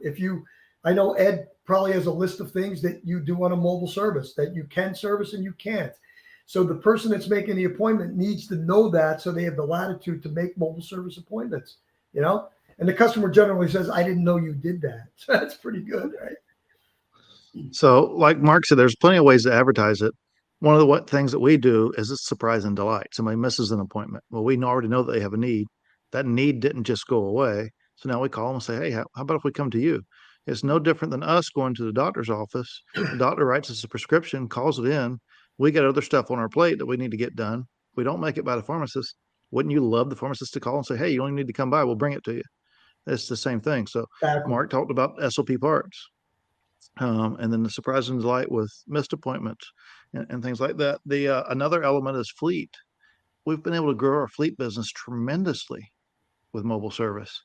So rather than send a sales rep out and say, hey, if you guys need any trucks, I can take care of it. No, we send our mobile truck out and say, hey, here's our information. Let us know when you need us. And oh, by the way, if you need anything across the board, sales or service, I'm your person. Call me. We recently did a panel with a couple of fleet people, just to ask them. And one of the gentlemen who works his shop is near where I live, has 65 vehicles, mixed fleet, but mostly Fords. And, he was just talking about the pure value of mobile service to him was he used to have to tie two people up to bring a van for service, and he estimated that cost at $70 an hour for two guys to go drop off a van that he wouldn't see for 3 days and then have to do it all over again. So his value was on what he was losing. He was paying labor and paying for the vehicle to be fixed and having downtime, as opposed to what he does now, where mobile comes to his building and they can fix 3 or 4 or service 3 or 4 at a time. That value alone to him was worth going to the dealer that he went to because they have mobile service. So he actually changed dealers for the mobile service end. Yeah. So the fleet factor is something that, we haven't even talked about yet. It's huge, hasn't even been touched yet. And that really has a value to a small business owner, not to have to tie up 2 of his workers. He happens to be an HVAC person. They could be out on a job making money instead of dropping vehicles off at a dealership. You got to look at the values when you see that. So there's a lot out there to be had. Ed, want to elaborate on that? Oh, absolutely. And plan it as well. When you go out there, don't go out and do an inspection and not have the stuff that you need to cover the inspection with. You know what you're going to see. We plan our day on mobile, load the van accordingly. So you're not going back and forth. You don't have to send somebody out there. You don't, because that extends the time that you're working on the vehicle too. But going to fleets and capitalize on it when they're having a company meeting, or if they bring their vehicles in at night and they leave them in one yard at night, go adjust the hours where you go there when they're not using their vehicles, because it's not just the lost wage of them having to pay somebody to bring it to you. It's the loss of revenue of that vehicle not being in the field. And that's downtime. And when you can eliminate downtime, they can eliminate truck count. And when they can eliminate truck count, there's so many other elements that come along with that. Or maybe they can grow their truck count because they grow their business because they're out there more. Just depends on their mindset of what they want to do with it. But it's huge for fleets. And when you're servicing the non-Ford stuff, then when it's time to replace those things and you're doing it with your Ford stuff, what are they going to replace it with? They're coming to us first. So we grow our fleet business along with our mobile business by using the mobile truck. And I would imagine that once somebody has a mobile service, they're going to want that over and over again. The repeat business on the mobile has got to be extremely high, off the charts. They're loyal. They're loyal because it's convenient. It's like buying something from Amazon. When you buy something from Amazon, it shows up there that day or the next day or whatever it may be. You think, oh man, that was easy. And guess what you do the next time you need something? You go look on Amazon and it shows up there that day or the next day again. And that's what mobile service is. So yes, once you try it, you don't go back. So I think go ahead. if I could too, and Ed knows this because Ford's very big into it too. Every manufacturer that we're dealing with right now, connected services is every manufacturer it's on top of their priority list for connected services. And a very powerful way of using mobile services, if somebody has a light come on and your BDC sees that through connected services, to make an outbound call and say, I see you have something, whatever it is, tire light, check engine light, airbag light, we can send a mobile service truck out that at least check that for you to see what the problem is. And that goes a long way.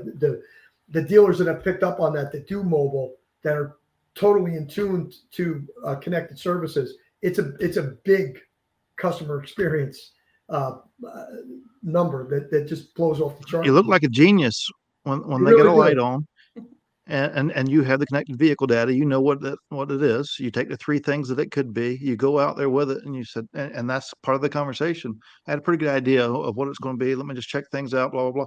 I happen to have the part with me. You look like a genius because of the 200,000 parts you have back at the store, you brought the exact three that you needed to fix their vehicle with, and took away all the inconvenience of it. It's connected vehicle data is huge to do predictive diagnosis and prepare our road trip for mobile service.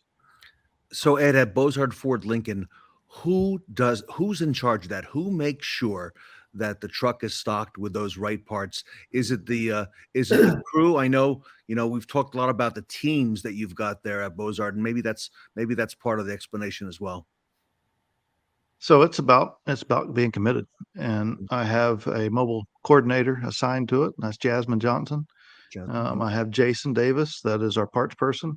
Those two work hand in hand on preparing the truck. So when the truck comes in at night, they're turning it around for the next morning with the stuff that they're going to see. But those are things that's happening while the trucks are out.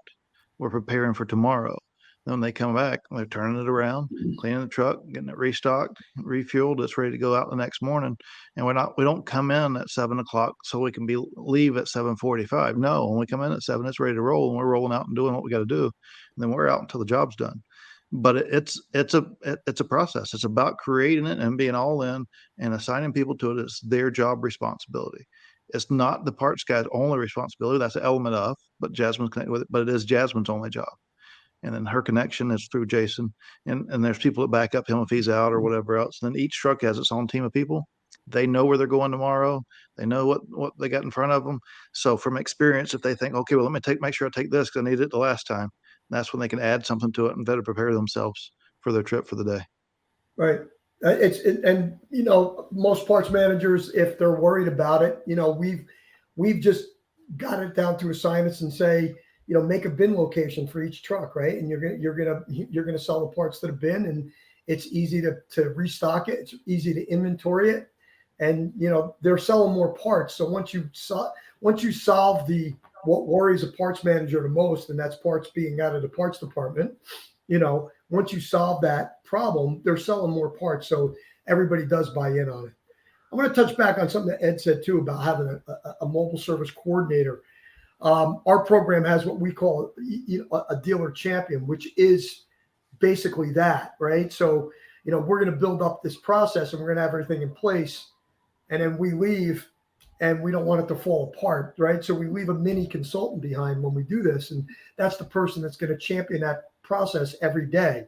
It can't be the service manager, right? It can't be the service managers or the fixed ops director. It just can't be that person. It's a whole nother department. It's out of sight, out of mind. You have to have people that understand that operate it every single day. And it doesn't mean you have to hire somebody. It could be somebody that already works for you, that knows your DMS, knows your store, knows the people that are working, knows your customers. It could be that person that you could repurpose. And it's a great way to really train the next manager for inside of your store. It really is. It's a good responsibility, a little bit lesser volume, but you're training the next manager too.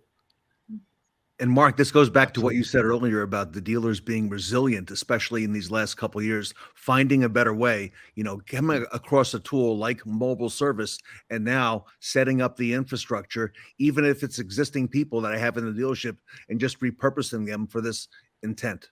Yes, without a doubt. And you have people in your dealership that are resilient and they do want to learn and they do want to grow. And we're always looking for the next manager, right? And I mean, you got to build a bench. You have to have that person. And this is just like express service is a great way to get new technicians. Mobile service, express service, pickup and delivery. Whoever's coordinating that is doing 3/4 of the job of the next service advisor or the next assistant service manager, whatever you want it to be.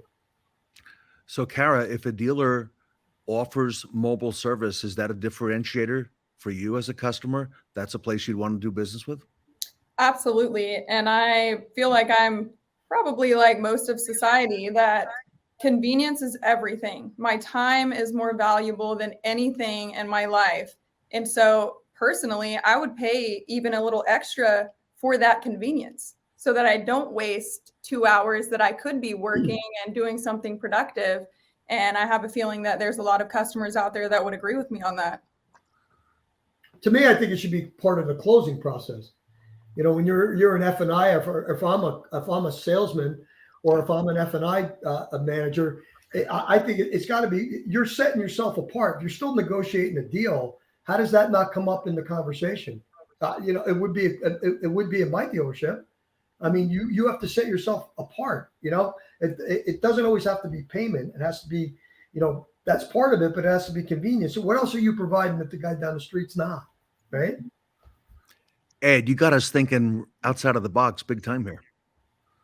Hey, it's an opportunity for all of us, and we can get creative with it as well. I can tell Kara that I'm going to bring a mobile service truck out and take her, and she may question what that is, but if I tell her I'm going to send a field specialist out to take care of you, it already shifts to, hey, they're going to send somebody out to take care of me.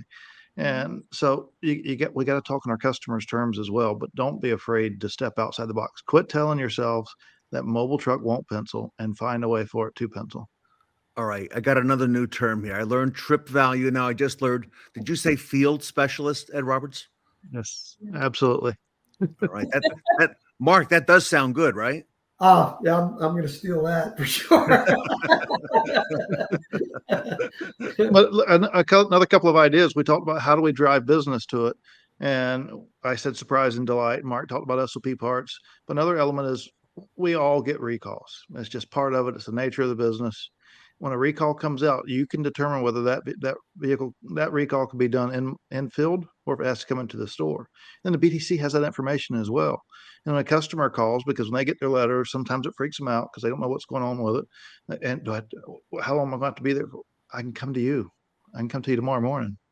But it's preparing your team for that. But you need to determine whether that can be done in field or not. And most recalls are very, very simple, and they can be done in field. There's a few that can't, but most of them can be.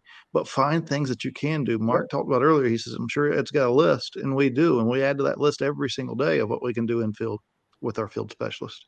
Again, you The, build up a route. but- Ed sends trucks in all different directions, right? So you want to make sure that you build that route all the way out or all the way back, whichever way you want to do that. And it doesn't matter what it is. I mean, if it's 5 recalls and 2 services and a reprogram, that's a day's worth of work, and that might be 7 or 8 cars that you didn't have to come into the shop that day, and that makes a big difference. It really does. Yeah, let me get a little more granular with it as well, because we think, all right, well, how far can I send them out or whatever else? Plan it. If you're sitting in the center, let's say your store's in the center of your primary market area, on Mondays you go north, on Tuesdays you go south, Wednesdays you go west, Thursday you go east. And if you need to clean up something on a Friday, you clean it up on a Friday.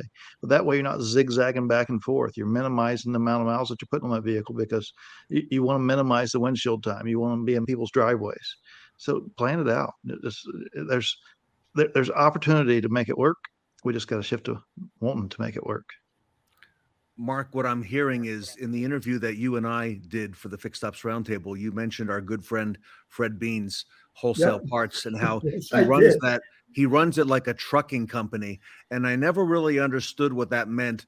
But now, listening to you and Ed on how you run the mobile service, I think you are running it sort of like a trucking company. All right. Well, With Fred these taught me trip value. Yeah. I mean, when I was shocked when I put the tracking devices in my parts trucks and let it run for a month and then looked at the report, right? So yeah, you have to have a plan. Like Ed said, I mean, a lot of dealers that we deal with look at quadrant scheduling by zip code, and a great way for mobile service with quadrant scheduling is you're going to have a really dedicated truck that day on a Thursday going out to do your work. But we always like to back it up with, a truck maybe that circles in the area to do, fast things. My battery's dead. I got a flat tire. So there's a little bit of an outer ring. You're doing your trip value trip, but you're also able to service customers on an emergency basis, right? So we kind of try to build it that way too, because that happens every morning. Phone rings, my battery's dead. You'd like to go out and help that person, right? They trying to get to work. So there's a lot you can build on it. Kara, there's another new term we just learned. It's what Ed described, but Mark gave it the term quadrant scheduling. So look at all the stuff that comes out of this mobile panel, Ed Roberts. Yeah. Absolutely. We could go on for hours, Ted. This is one of the best panels at the Fixed Ops Roundtable. And you know what? I'd like it when we can leave the audience wanting more. So if those watching want to reach out to Ed and to Mark, I know you're very available on LinkedIn, Mark with the ES3 sure. and Ed, of course, at Bozard Ford Lincoln. Kara, I don't see this going away. I see this growing and growing, getting to be a bigger part of our business. It's a beautiful thing. And like I said earlier, convenience is key. So I would take notes, everybody watching, because these two guys know how to do it. All right. We'll leave it there, everybody. Mark Mickens, Ed Roberts, Kara Delaine here on the mobile service panel hosted by myKaarma here today at the Fixed Ops Roundtable. Thanks, everybody.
Take a moment now to pull out your phones to scan the QR code on your screen to vote for the Best Practice Awards that will be announced at the end of the show.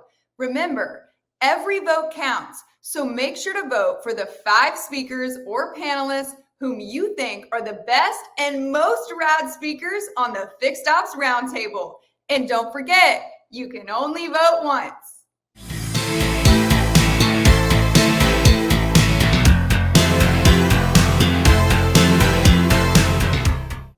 Our next speaker lives up to the hype. Please welcome Kathleen Long from RepairPal.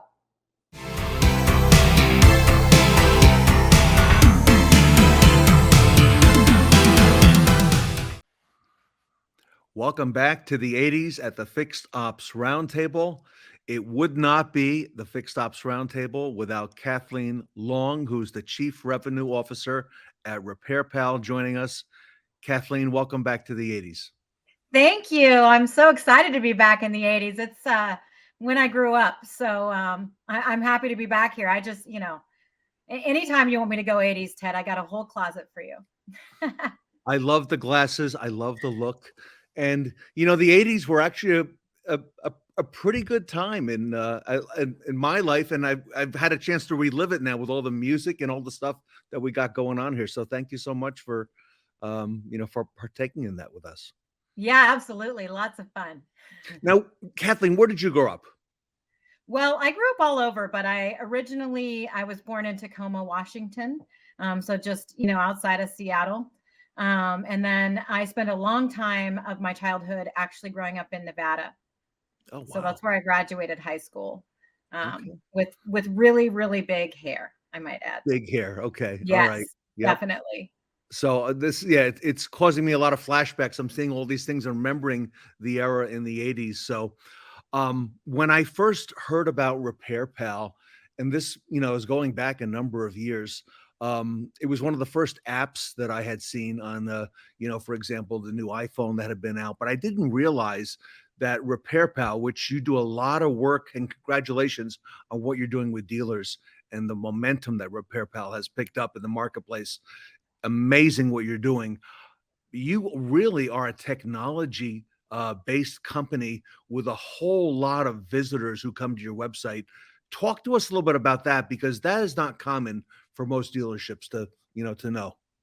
Yeah, absolutely. And actually, I'm going to remove the shades so I have a chance to show off my 80s eye makeup here. So RepairPal was started in 2007. So we've been around a while. We didn't actually start our certified shop concept until I think it was late 2010 or early 2011. But prior to that, and for its entire history, RepairPal has been a consumer-focused company where we started out, we had hundreds of thousands, and now we have millions of visitors visiting our site every month. And we've always had this focus on educating and empowering the consumer. And so what that's resulted in is a fair amount of authority, what's called SEO authority. And that allows us organically to attract all of these visitors to our site because of the strength and power of our content. And we do that on a national basis. So there are a lot of, dealerships that we see, shops that we see, others that have good, regional or local presence. We encourage that. We can help that. But on a national basis, we're the #1 site for high quality automotive repair in the US. So that's pretty exciting for us. And RepairPal is a trusted name. We're now hearing a lot about the term RepairPal certified dealers, including a panel here on the Fixed Ops Roundtable at this event. Talk to us a little bit, Kathleen, because I know the term SEO, you mentioned organic search, okay, but there's also paid marketing. What's their difference? Take us through that so we can better understand what you do. Yeah, absolutely. So when you're thinking about, okay, I've got a website and I want visitors who are Googling things or Binging things or whatever they're doing to be able to find my site. Then you've got a couple of options. So one is SEM or search engine marketing, and it's called that because it's paid advertising. So you can pay Google or Microsoft or whomever to put you, sort of at the top in an advertiser's position. And in fact, you can do this obviously across a number of social media platforms as well, right? You can have a paid strategy where you say, look, I want to come to the top and I want to do it when someone types in my brand name. So like if I wanted to, I could say, hey, I'm going to buy RepairPal as a search term. So that I'm sure that I rise to the top for that. No, I want to buy auto repair, or I want to buy something else. That can actually get pretty expensive fairly quickly, depending on how you define your audience and how you define your advertising strategy. So a lot of dealers do this for their own website because maybe they want to come up first for, Toyota, but they only want to do it in St. Charles because that's where they're located, or in Los Angeles, greater Los Angeles area, or whatever. And so it can be an affordable strategy from that point of view because it's highly local. When we talk about SEO, we're talking about search engine optimization. That's where you have content or other things that rise you to the top of the list of organic search results. So that's when you're typing in a search term or phrase where you want to know a fact or you're researching. And of course, consumers are going to see the advertisements at the top if there are search terms that people have paid to appear at the top. But it's also going to show that this is a paid advertisement. Below that, they're going to know that they have their organic search results, which is where they're going to find like rich content resources around that question that sparks in their mind. And so that's where RepairPal comes in, and that's where we do extraordinarily well, is in those organic search results. So RepairPal, I think I heard the number of approximately 3 million visitors each month coming to the site. That organic traffic, Kathleen, I mean that's gold, right? That's platinum. That's really what everybody wants because, like you said, that's rich, and that's probably the longer game to play, right? Yeah, absolutely. So yeah, depending on seasonality, we've got a little of that going on as well. We get between 3 and 4 million visitors a month. And we've done that solely because we don't really do paid advertising on the consumer side. So we do that solely based on our the strength of our content and, a few tips and tricks that we've picked up along the way.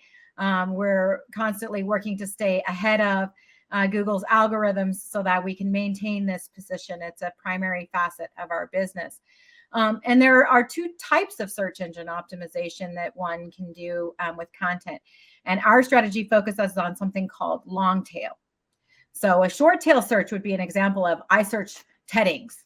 That is a short tail search. I'm looking for something specific to a person. But where I might put the best fixed ops content, around, right, as a slightly longer search. And that's where I might still run across Teddings and the fixed ops Roundtable, but now I've got more of a content area in my mind. To relate it back to what RepairPal does, it's something more along the lines of, what's the cost of a water pump for a 2014 Honda Civic? Or what are the common problems if I'm going to buy, a used Mercedes or something like that? I'm looking for specific content areas. I'm indicating, I've got an interest in finding out an answer to a question or a topic that I have in my mind, and I'm probably willing to engage a little more with a longer format answer as well. And so RepairPal, actually, we have millions of pages of content on our site, as well as you know, Ted, a fair price estimator that allows us to have a page of content for over 800 different repairs and unique content for each make model around those specific repairs and prices, so that we're able to come up really, really well for those kinds of what's known as a long tail SEO search, where people are literally typing sentences or questions into that search bar and looking for content that addresses their specific needs and questions. So this is the kind of traffic that dealers want, and you've got it. So take us back. What makes the long tail keywords so great? What is it about them? Yeah, well, they express intent. So if I search for Teddings, who knows what I want? Maybe I want a job. Maybe I just want to be friends with Ted because you're amazing, right? Or something else. But when somebody is specifically, searching for a Mercedes dealership near me, who knows what they want? Maybe they want to buy a car. Maybe they want to talk to someone who works at the dealership for some reason. Maybe they want a job at a Mercedes dealership. We don't know what they're looking for. Okay. But when they're searching, what is the cost to, repair my transmission on XYZ car, right? Now we know they're looking for cost. They're concerned about it. They're looking to repair their car. they have an idea, the specific need that they have, and we kind of know what their vehicle is as well, and where we might be able to route that user to content that's going to be relevant. So once you get at that intent, then now you've got this really interesting set of opportunities to both educate and empower that consumer, and obviously what we do to match them with a high quality repair facility. So that's the exciting part about it. Now, in order to search, to figure really high in those search results and actually optimize the SEO, you need a bunch of content so that you can establish the domain authority. So it's not so easy to do for long tail searches. And so that's why I say, we've got a team of people that are working on it constantly, because, Google is always looking to serve the most relevant content to the user. That's how they stay ahead of the curve and keep people using them, and all of that kind of stuff is by making sure that when you type in that long question, they want to give you the most relevant answer. And your content has to be, if I can, your content has to be unique also, right? In order for that to work. Yeah, that's right. And so either your content has to be unique, or if other people are using your content, you've got to get them to give you backlink sort of credit to that. We do both. So that helps to also establish your domain authority. And then Google looks at a number of different things too, like when users come across this content, how long are they spending on the page? How are they engaging? Are they inputting any information into the page, or are they bouncing? So that they can determine relevance of content by looking at all these different kinds of statistics as to what the user engagement looks like on the page. So bounce rate being, do they go and just look at that and then leave, or do they go elsewhere, perhaps on the site or somewhere else that you're referring them? Yeah, that's right. And how long do they engage? Are they on the page for 10 seconds, 20 seconds, 30, so on? So they're looking at all of these. Obviously, they're a very robust analytics engine as well. So they're looking at all these analytics to try to determine, did we send this user to the right spot? Were we right to put this at the top of the search results? How often are others, referring to this content, that kind of thing. So there are a number of different things that we tweak on an ongoing basis to make sure that our content is, of course, relevant to the questions that people are asking, and that we are going to rank highly for that content.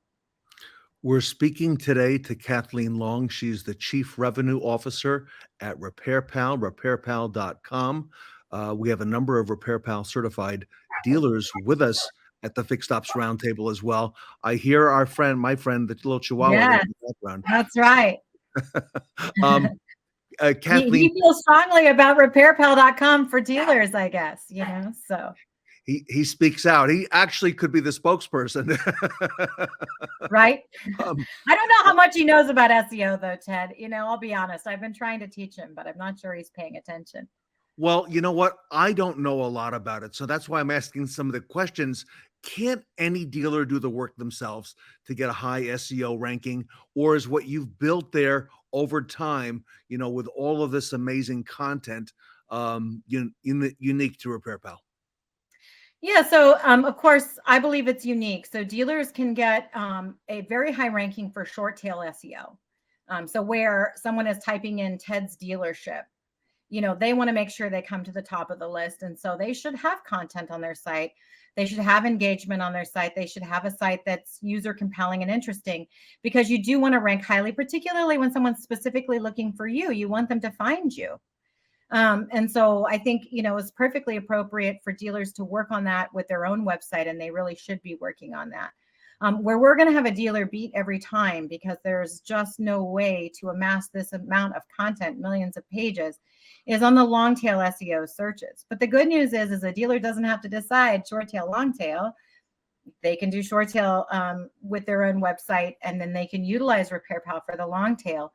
Here's the great thing is that for certified dealers, we are also going to help dealers' websites to rank higher for SEO.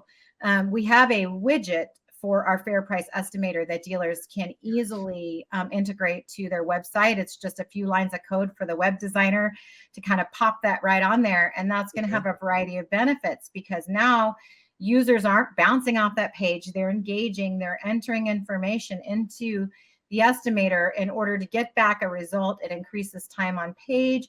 It increases content for the dealer. You're linking back to a known domain authority. That's RepairPal by putting the widget on the site. And so we have seen dealers' natural short and long tail SEO results actually improve by integrating this widget very easily onto their own website. So that's part of the service that we provide to certified dealers. I heard a little bit about the widget today from one of the dealers who was with us for that panel. All right. Oh, So great. that higher SEO ranking is a result of the plethora, the great amount of content that you've got, the authority that the RepairPal domain has achieved over many years. You've got a nationwide presence, and now this widget helps to help dealers as well into attracting that kind of traffic as well. Yeah, that's right. Exactly. It sounds like a win-win. Well, I certainly think it is. That's why I'm still at it. And, you know, at the end of the day, it's also a great win for the consumer, right? So one of my primary constituents in my role as Chief Revenue Officer is, you know, and one of the primary constituents for RepairPal to think about is the consumer. We want to do the right thing for the consumer always. And referring them to a RepairPal certified repair facility is the right answer. And obviously there are times where a dealer is the only appropriate repair facility for a consumer. And we want to make sure that we have a dealer presence so that they have the right place to go at the point of need. Giving user content, empowering them, telling them information is awesome, but we also need to give them the so what, like, okay, I've got it. I know what's going on now with my car. I know roughly how much it should cost. Thanks for informing me. Now what do I do? We're also the so what. And so I think it's a very powerful combination, and we couldn't do that without our certified repair facilities, you know, which, as you know, we've been building out over the last 11 years or so. And so pleased that we're now working with certified dealers so that, you know, we can provide a complete solution around mid to major mechanical repair for that consumer. And dealers can attract not only, you know, the consumers that they have in their own database, but other consumers that are in their primary market area who have these questions and who are searching and who maybe are thinking, well, I don't know, is my dealer really fair priced or not, or what? And so we close all of that loop for the consumer with our transparency and, you know, obviously with the power of our content. So it's a place for the consumer to go and for the dealership to be able to utilize. Because if I get a price on something, I don't know if it's high or low. If it's an auto repair or maintenance, all right, RepairPal is a trusted name, all right, and it's an authority that can tell me, you know, what the high, what the low, and, you know, what the fair price is. And, you know, talk to us a little bit about that, because we're in an age of transparency. We're hearing that everywhere. Everything needs to be transparent with the consumer. And now service and parts are no different. All right.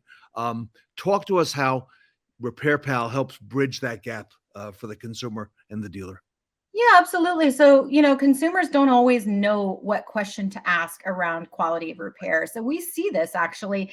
SEO gives us all the clues that we need. We know what those long tail searches are. So when someone types that into a search bar and they come onto the RepairPal site, we can see what they searched to get there, right? And why our content is relevant for them. And then that gives us clues too as to what to build out next in terms of the content, what people are searching for or having additional questions about, or what they're searching for on our own website. So, you know, that's part of how we collect information to determine, you know, where we're going to go next or what we're going to do next. And we know that consumers are searching for that price transparency because that's the thing that they know to ask. How much is this going to cost? And then we have the opportunity as an ancillary to that to add the quality piece so that they have a language and an understanding around all the components that go into a high quality repair experience. So not just a fair price, but that is a primary search term. And then, you know, as we mentioned before, we win on that because we're able to deliver a regionally sensitive price. So meaning I'm in Northern California, as you know, Ted, and I'm in a very expensive auto repair market. It's a little different than an auto repair market in the Midwest or whatever. And so it's going to cost me more to have my car repaired here than it is somewhere else. Or I should say it would cost me more, except that I'm in a brand new car. So of course I'm still under factory warranty, luckily, and I'm visiting my dealer every 6 months for service the way I'm supposed to. So that's the good news. But I know I'm in a more expensive market. And so that's something that we can build out and we can, service and offer to dealers nationwide. I love it. All right. So RepairPal certified is the term that I hear used now from dealers who've been on the Fixed Ops Roundtable. Is it difficult to become RepairPal certified, Kathleen? I don't think it's particularly difficult, not for dealers who are attentive to wanting to be fair priced and do the right thing for the consumer. So, we need to start with that. We also want to make sure that dealers have a high level of consumer satisfaction. We know dealers are using high quality, tools and that they've got the right parts and all of that. And I think really we are turning a corner where, dealers are more attentive to the fair pricing aspect of the transaction, and where, it's the rise of fixed ops. We were just talking about this before this session, Ted, right? Where it used to be more of an afterthought, and variable ops was where everybody was spending all of their time and energy. But look, now we've got days of content on the Fixed Ops Roundtable. We've really got all of these people in the dealership thinking about it, understanding that sale of the car and service are two, very strongly overlapping circles in a Venn diagram that, at the center of which is the consumer. So you want to take care of the consumer. You've got to give them the information to do it. You've got to take care of them certainly in the car purchase transaction, but you've got to also think about what their experience is like in ownership, repair, and their ongoing service experience. And that's where Fixed Ops Roundtable and all of this other stuff comes in. And RepairPal is proud to be a partner in that and helping to serve that need. Kathleen, sort of a fixed ops revolution, I would say. Yes, right. Well, I know that Art came up with that term. But yes, we are. We're changing the world of fixed operations. And look, I'm really, really happy with the dealers that we've got on board today, many of whom, as you mentioned, are going to be on the panel talking about this and how we've been able to change the way, not necessarily the way they operate, although a little bit, but mostly it's around them being able to demonstrate the way that they were already operating to the consumer in a more visible way, which does require a couple of shifts in behavior in the service drive. But look, it's having a phenomenal result for the consumer. And then, obviously, we're able to make some new customer introductions for the dealer as well. So that, not only are we helping them to build out an ongoing and more transparent relationship with their existing customer, which is extraordinarily powerful, by the way, and to improve the retention there. But we're also able to make new customer introductions, which we're delighted to do. Everybody, if you want to become one of the RepairPal certified dealers, there are so many here on the Fixed Ops Roundtable. We highly recommend and encourage you to reach out to repairpal.com/dealers. Kathleen Long is the Chief Revenue Officer at RepairPal. She's the go-to person, and we're very grateful to you for providing that transparency at a time when our industry needs it, Kathleen. Fixed Ops is here. It's front and center right now in 2023, midway through the second quarter, and it's only going to get stronger. So I think the tools that you described today, what you've built at RepairPal on that website with all of the content, all of the 3 million or 4 million people a month visiting that, you can help provide these quality leads, if you will, to the dealership, and also that trusted form of transparency that the dealer is, in fact, the fair price, and give the advisors the confidence in knowing, that their price is fair. So on behalf of the Fixed Ops community, Kathleen, thank you. Well, thank you, Ted. Don't let the 80s hair fool you. The future is right now. All right. On this roundtable. All right. Well, we got a lot more in store. And everybody, if you would, Kathleen's email, Kathleen@repairpal.com is scrolling across the bottom if you want to reach out to her. Otherwise, repairpal.com/dealers. Kathleen, on behalf of the Fixed Ops community, thank you so much. Thank you, Ted. Great to see you today. Great to see you, Kathleen, back at the 80s. Everybody, RepairPal, please reach out to them. Become a RepairPal certified dealer. It won't be one of the best moves that you've made. Kathleen Long, everybody, here today from RepairPal, back at the 80s at the Fixed Ops Roundtable. Service customers are key to healthy dealer profits. However, keeping customers for service and repair presents a big challenge. Over 80% of car owners stop using dealers over the years after their warranty expires. And 3 of 4 go online to research pricing. The reason? People think dealers overcharge for service and repair. That is where RepairPal can help. Each month, millions of customers trust RepairPal to find high-quality auto repair at prices that are fair and transparent. And we're talking repairs, not oil changes. The average RepairPal customer spends over $600 each visit. By becoming a RepairPal certified dealer, you benefit from our industry-leading estimator that gives customers confidence your prices are fair, overcoming their main reason to stop servicing with you. The result? You grow your fixed ops business and attract new customers from RepairPal and our partners. Learn more about dealer certification at repairpal.com/dealers.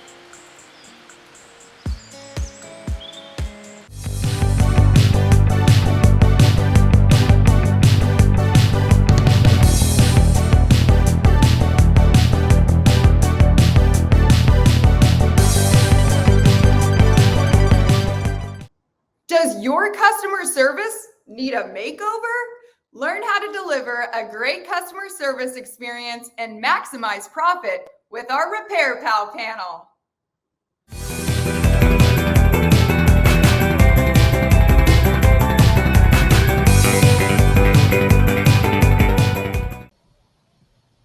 Welcome back to the 80s at the Fixed Ops Roundtable. It is a great honor to present the A-list panel from RepairPal with our topic on effective labor rates.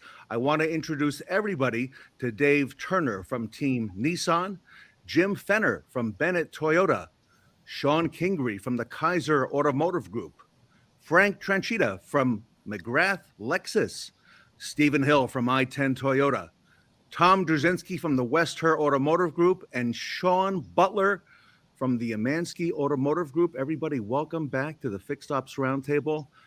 What an A-list we have with us today. Steve Hill, you've been on a lot of panels with us here at the Roundtable, and on behalf of RepairPal, I want to kind of get the questioning started with you.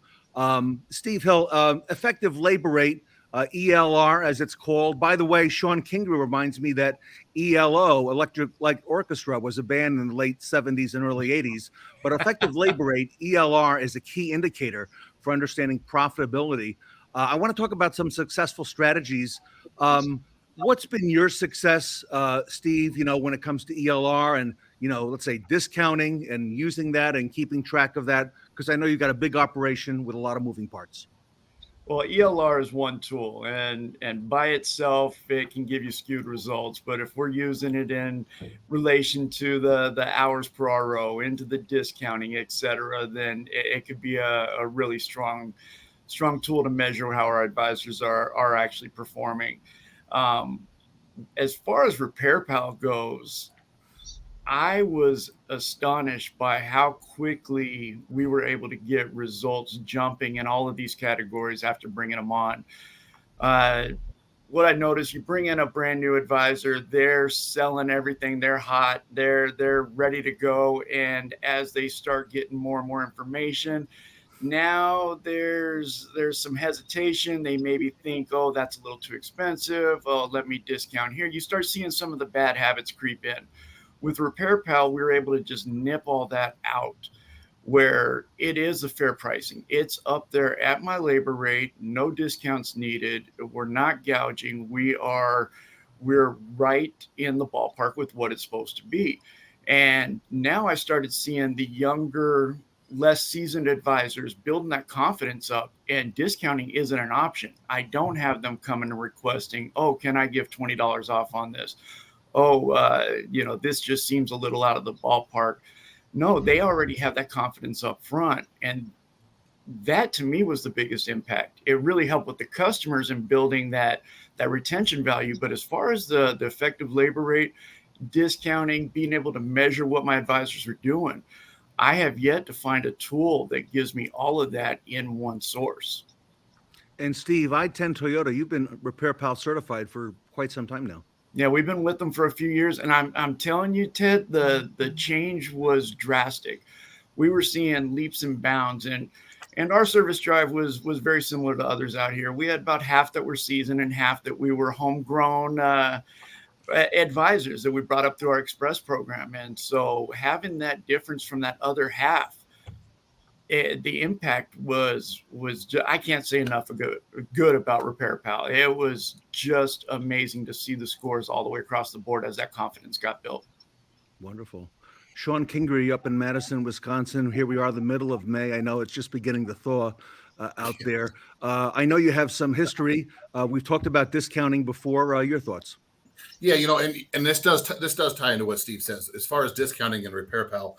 Listen, and I'll be very blunt. If you don't control what your advisors are discounting, that's your fault. There is not an advisor in my group that has the ability to discount a repair order. Your pricing has to be fair.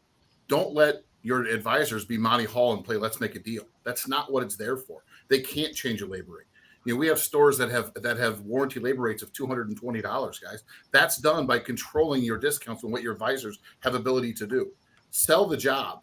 And again, Shawn Butler and Tully and Ed and I were all on a bunch of panels, and you know, I'm glad Tully's not on this, because Tully would lose his mind when you mention discount and about effective labor rate. Guys, it's not about effective labor rate. It's not about hours per hour. And I can tell you that Ted and I and Ed and Tully had a session not too long ago, and Tully is all over the screen screaming about it. Stop thinking about effective labor rate. Stop thinking about hours per hour and just sell the hours. Because if your programs are built right and you have the right processes in place, then it doesn't matter. It's going to be there. Your gross profit's going to be there, and your percentages are going to be there. Effective labor rate and hours per hour are prehistoric. That's 1980s management. Pardon the pun there, Ted. Back to the 80s. Get out of the 80s, guys. We're past that. Set your pricing right and manage your advisors. Teach them to sell, and then it just fixes itself. And Shawn, you're overseeing, is it 7 or 8 dealerships? Officially 8 stores now. 8 stores. Okay. Yeah, 8 stores. Shawn Butler, you're Yamansky Automotive Group. You oversee several stores. I know you are RepairPal certified as well. Let's talk about discounting. Yeah, we have a 1-year anniversary this month, as a matter of fact, with RepairPal. You know, transparency, right? Transparency matters. That was a big theme that we've been talking about for a while. And Mr. Hill mentioned the younger advisors.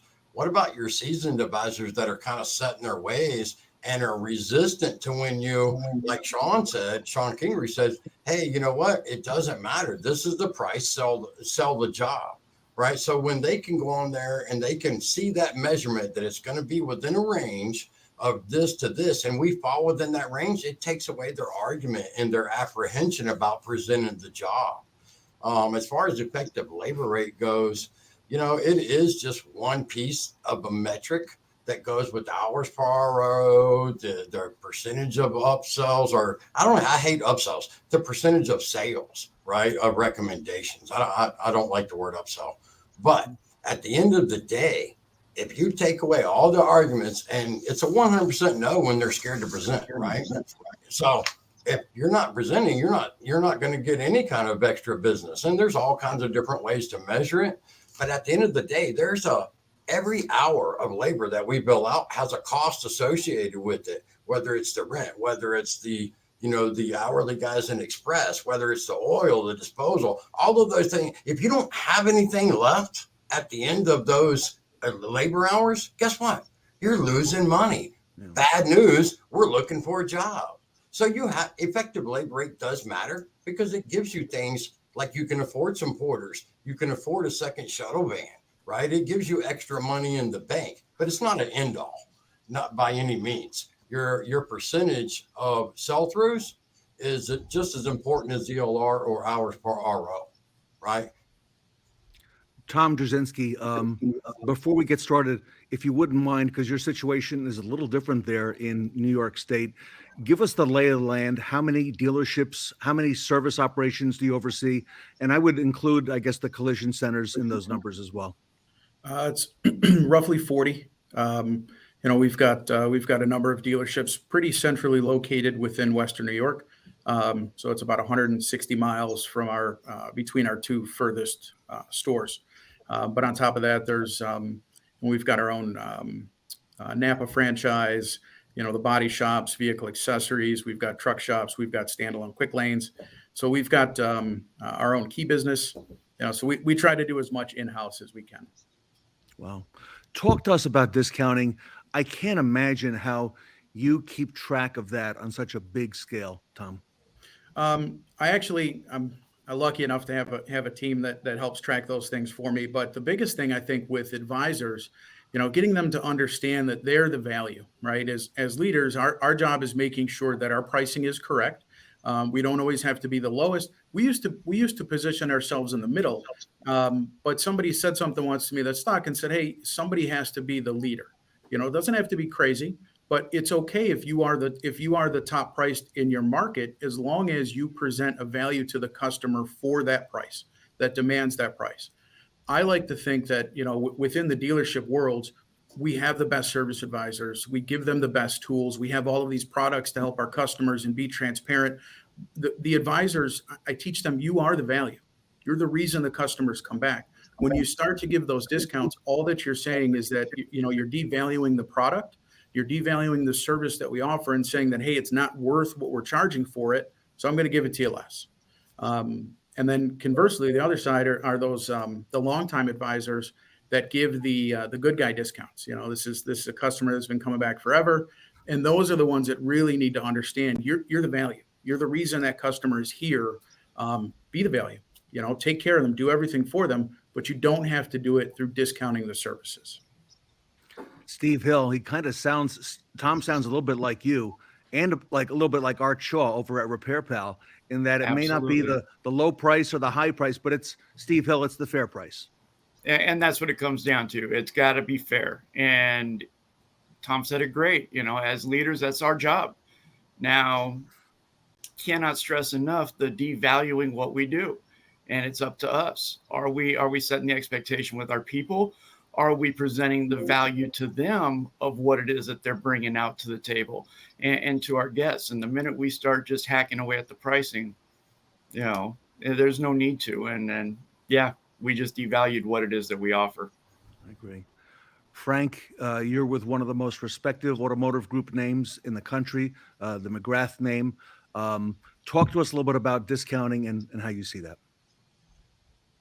We definitely do it here, but it's been getting less and less since pairing up with RepairPal. It gives the guys confidence to, like you said, not just lower price to make the sale, to educate the customer. So we do all of the videos, the picture MPIs to educate a customer, but they still don't know, what does a water pump cost? You tell somebody a water pump's $1,200, they think it's outrageous. So you have them go to an unbiased website like RepairPal, and they see that is the proper pricing and they're not being gouged, and you can then stick to your price because that's what they're going to pay anywhere, and they're not going to get what a dealership gives them anywhere else. Frank, I've heard it said there's a lot of sources for that third-party information online, but not quite as many trusted sources, and RepairPal is one of those trusted sources. Would you agree with that? Correct. I used them to self-police myself for years before I was able to have a relationship with them. So I was using them for a long time before I got our dealership on their page. Wow. Love it. Love it. David Turner, talk to us a little bit about your organization and discounting and how you see it. So we're a fairly large Nissan store in our area. As far as being an import store in our area, we tend to find that, since we signed up with RepairPal, our pricing has basically shown us that we're in line with where everything's supposed to be. As far as discounting is concerned, I feel that discounting is, in some parts, part of the business, right? The relationship the service writers have with their customers, some of that comes organically. But if you train your service writers in how to effectively have those communications using RepairPal, all the other tools they have in their arsenal, they're able to use it as a part of how everything comes organically. So basically, discounting in our store isn't something that is frowned upon. Excessive discounting, using things to their advantage, realistically speaking, discounting is just like paying the rent. It's part of the business. You have to have a building. You have to have all the other investments and things you have to do. It's part of getting your business. So the key is using it intelligently, right? our service writers are really trained to use that to their best judgment, and we monitor it, we report on it, we dive into it every single month, go through it with them so they know exactly where they're at, and make sure that any opportunities to improve upon that really help us. RepairPal has actually helped us just to really show with our customers how value added our prices are. So we're able to really be in line with everybody else, and that has been a big boost for us. And David, if you don't mind, give our audience the lay of the land. Team Nissan, about how many technicians and how many service advisors do you employ? So we got just over 20 technicians, 5 service writers, and a detached express center. So it's a fairly busy Nissan store. It's for our area, we're one of the bigger ones. And Frank, if you don't mind, let me come back to you. If you wouldn't mind, the same question about how many technicians and service advisors there at McGrath at Lexus. I have 28 technicians and 8 service writers and 1 express writer. Wow. Okay. Jim Fenner, we've heard a lot of great things about you from your colleagues on the roundtable. There were a lot of accolades when we first announced that you're speaking on the panel. So welcome very much to the Fixed Ops Roundtable. Jim, give us your background on discounting and some of your thoughts on what we're hearing here today. Well, there's discounting and there's marketing. I've changed from a discounting approach to a marketing approach. I'm able to everyday pricing instead of showing a reduced price when I do advertising. And RepairPal helps me do that. I know that my competitors are either charging more or the same, so I don't have to reduce my pricing to get customers in the door. Jim, you're in Pennsylvania. Tell us a little bit about Bennett, the Bennett organization, Bennett Toyota, about how many technicians, advisors? Same question I had. At our Allentown store, we have 27 technicians, and I have 8 service advisors. Wow. And how long have you been RepairPal certified? I think it's going on 3 years now. Okay. All right. So everybody, thank you so much on the discounting clause. I want to move on a little bit to decline services. Shawn Kingrey, our friend Tully Williams calls it same day selling. Shawn, what impact do decline services have on ELR, and how do you monitor the op codes and keep track of all that? I rely on the BDC. The BDC's got to be your key if you lost the sale. First of all, you need to have an active service drive with a manager that's on there that maybe can help sell. And I'll use an example this morning. Listening to a client get upset about the price of an oil change. Listen, a dozen eggs is $11, guys. Okay, so everything goes up, and you got to go relative to that. But the BDC, it's definitely op driven. I love to do RO surveys. You got to go through the ROs, make sure the advisors are using that op code, because if they're not, you're going to pay the price, obviously. But then you got to have the BDC do the follow up, and then I don't spiff the advisor on it. I spiff the BDC on it. I pay the BDC guys, the BDC people, the gals, to if they get it when the decline maintenance is performed, or the decline service, or the same day selling, as Tully calls it. If they sell it, they get paid on it. They get spiffed on it, and it's a pretty handsome spiff. Listen, guys, it's lost sales. It's sales you didn't get when they were there. If they bring them back, it's just gross. It's pure gross to the bottom line. Love it. Tom, I would imagine decline services could add up to a pretty penny at Western Automotive Group. They can. I mean, multiple millions in individual stores, especially with some highlines, the BMWs, the Mercedes.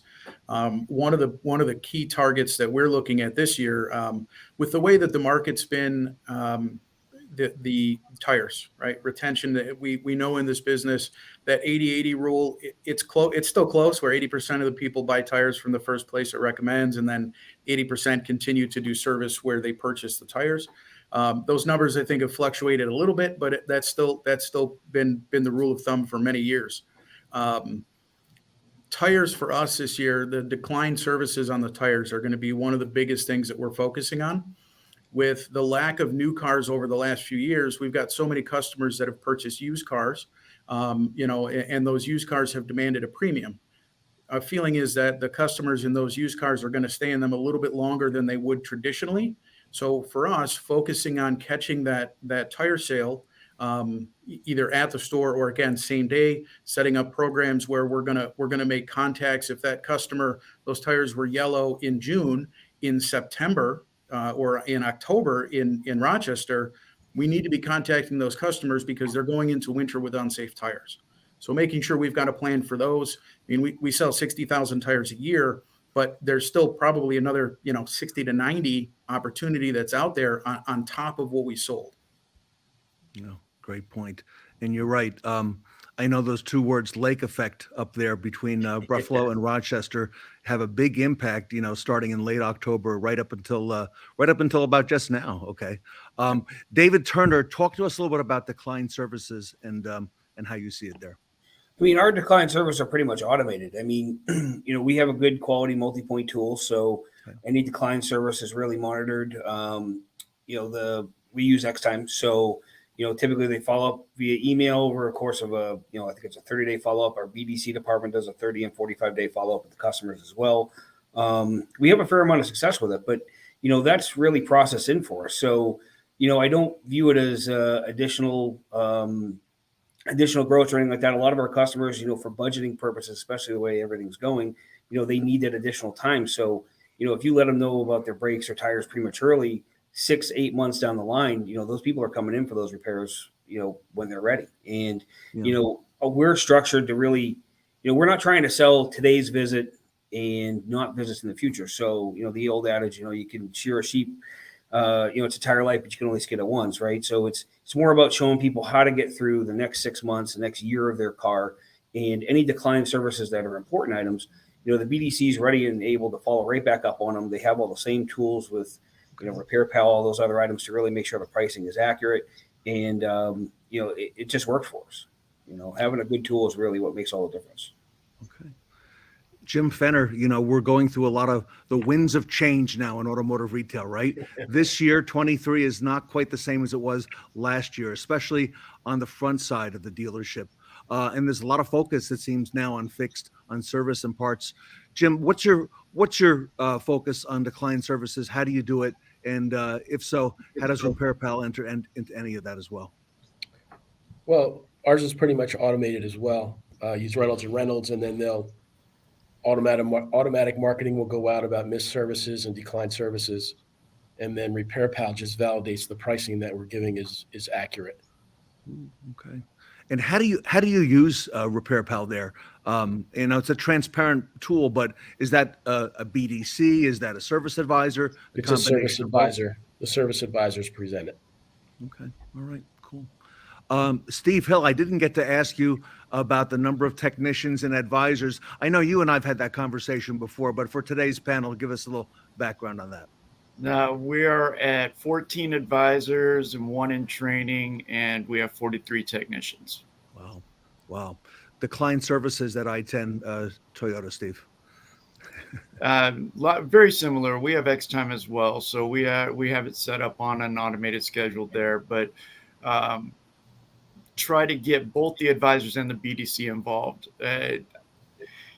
It's going to vary depending on what it is. Reynolds and Reynolds is who we use for our DMS. So I have a set op code that I can track it through there. So if there's any overlap, but I'd rather them communicating it twice and then prioritizing it down.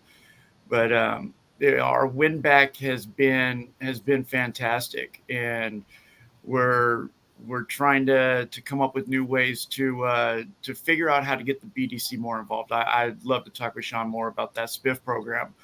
It's finding those new creative ways. That's what's so great about these roundtables, where we can get all these brains together and figure out what's working for who and how do we make it adapt for our store. But yeah, it's never 100% on those win backs. So I want to get it to 100%. So whatever it's going to take.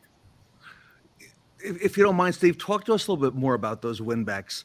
How much of an impact can that have on things like effective labor rate and any best practices that you may be using? And Shawn Kingrey, I'm going to come back to you on that as well.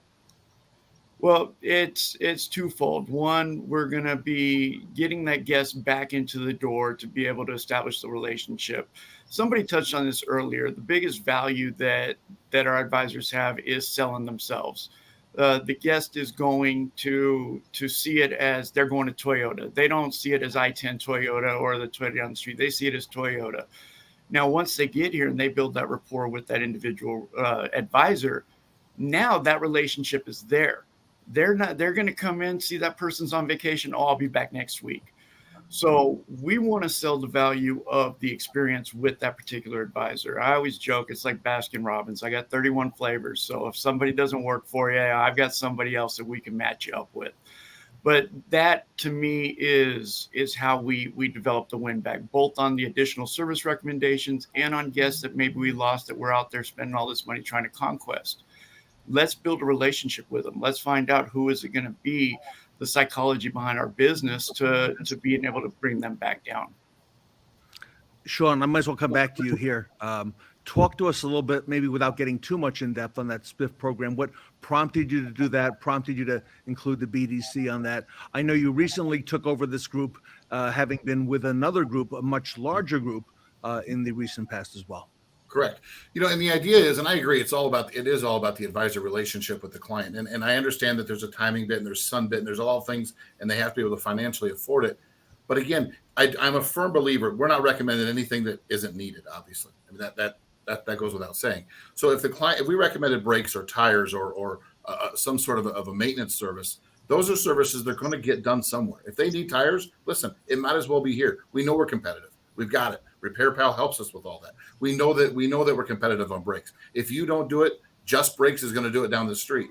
So for me, again, it's a flat fee. I don't care what it is. For me, I do look at it as lost gross. If I didn't sell it that day, it's something I don't have today, unless they schedule an appointment. I can fill my future appointments with it. And by the way, it's good work. It's the technicians, because I make sure it goes back to the same technician that recommended it, because then they understand the importance of the multi-point inspection. And yes, we're on X time as well, obviously. So it's very important it goes back to the same technician. And I do a flat $5 for every upsell that we didn't sell that day. That BDC agent gets paid $5. And by the way, that adds up in a hurry. 2 hours of their day is on tomorrow's appointments and follow up from lost sales. 2 hours every single day. It's required part of their deal. And again, Ted, it's really no different than sale. They have to make 15 phone calls a day, right? It's really kind of the same thing. Okay. Shawn, Butler, I know you're chomping at the bit to jump in. I probably hear from you a couple times a month where you and I just talk about RepairPal and some of the wins that you've had there at Umansky Automotive Group. Talk to us a little bit about that and your thoughts in general. Yeah, so when we were talking about the decline services and discounting and everything, it all really ties right back together, right? So we have the little widget right on our website. And, I think it was Mr. Fenner that brought up the point about having the right pricing. So you don't have to worry about your discounting. All of my marketing ties together, right? Whether you go online, whether you get a mail piece, whether you get a follow-up from X time at the 3-7 day, 2 week mark, or somebody calls you, manufacturer mailers that go out that you participate in, they all have the same price. It's all uniform. So when you look at the widget and my BDC or my advisors are following up, it's a now business, right, for us. I want you to do it now, but I'm not mad if you don't do it now, but I want you to be educated that it's a misconception that the dealer is higher. Go out and price a lot of these jobs at these, independent shops or your chains, like your Firestones and all that. They're higher. I have the dare to pay. I have the comparison. They're actually higher than we are, right? So we have to combat that misconception using RepairPal as a tool right there in the lane. You don't have to go home and call 3 places. Let's look at them right here, right? We're looking at those now. It's old school. We're selling the green. We're educating on the yellow, and they're prepared to buy the red. I mean, we're not reinventing the wheel here. We're just using the tools at hand to make ourselves better. We got videos. Our sales are up, oh my gosh, like 30% now that we're using the video MPI tool, which I don't know why we weren't before, but we are now, and it's working in conjunction with the RepairPal widget to show them the price is right. Everyone, we're talking to a team of retail experts today on how to deliver a great customer experience and maximize profit at the same time. RepairPal is hosting the panel. Steve Hill, I want to come back to a follow-up with you, if I may. I understand that I-10 Toyota, you were able to increase your effective labor rate after becoming RepairPal certified. If you don't mind, Steve, take us through that process. How did that work? And if anything you could share on that. Just like any tool that we bring in, it has to be enforced that this is what we're doing. There's going to be a full buy-in. There, no ifs, ands, or buts. And once they realized how strong of a tool RepairPal was, it was all about building the confidence. And with the confidence came the consistency, and with the consistency came higher numbers. And it's just amazing how that works. But RepairPal gave that ability for my advisors to, whether it was the seasoned ones who had their own bad habits, or it was the new ones that we were organically building up through our program, they all know this is the process. There is no discount. This is the pricing. We are fair. We have that confidence behind what our pricing is. And lo and behold, the numbers went up. I can't say enough to anybody that wants to talk about RepairPal. I just cannot say enough positive about what we were able to experience with it on my team. And Steve, I take you would recommend that to your colleagues in the industry. Absolutely. All right. I want to thank the A-list panel for being with us today here at the Fixed Ops Roundtable. Some of the best retailers in the nation, everybody, are on this panel. David Turner, Jim Fenner, first time, both of you here on the roundtable. Thank you so much. Frank Tranchida, same thing. All right. Thank you so much for being with us today, sharing your experiences and your RepairPal experiences. I also want to thank Shawn Kingrey, Stephen Hill, Tom Druzynski, and Shawn Butler. Everybody, you can reach out to RepairPal for more information on repairpal.com/dealers. It's scrolling in the bottom of the screen.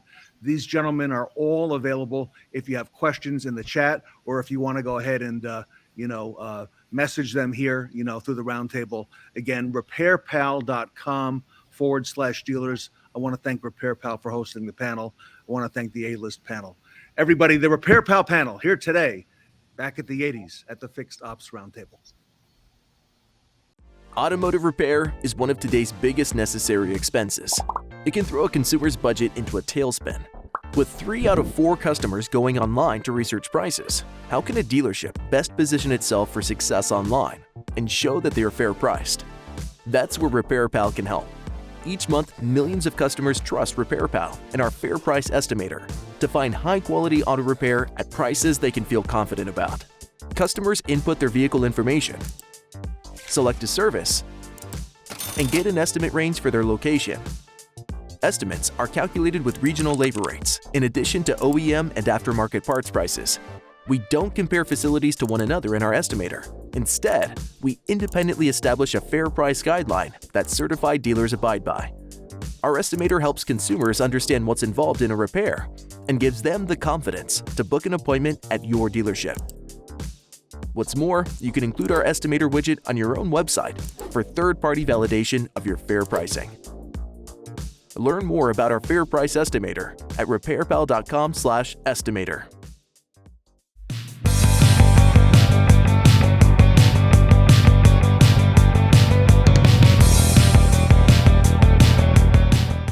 Call us ET, because we're over the moon for our next Fixed Ops Digital Marketing panel featuring Owen Moon from Fixed Ops Digital.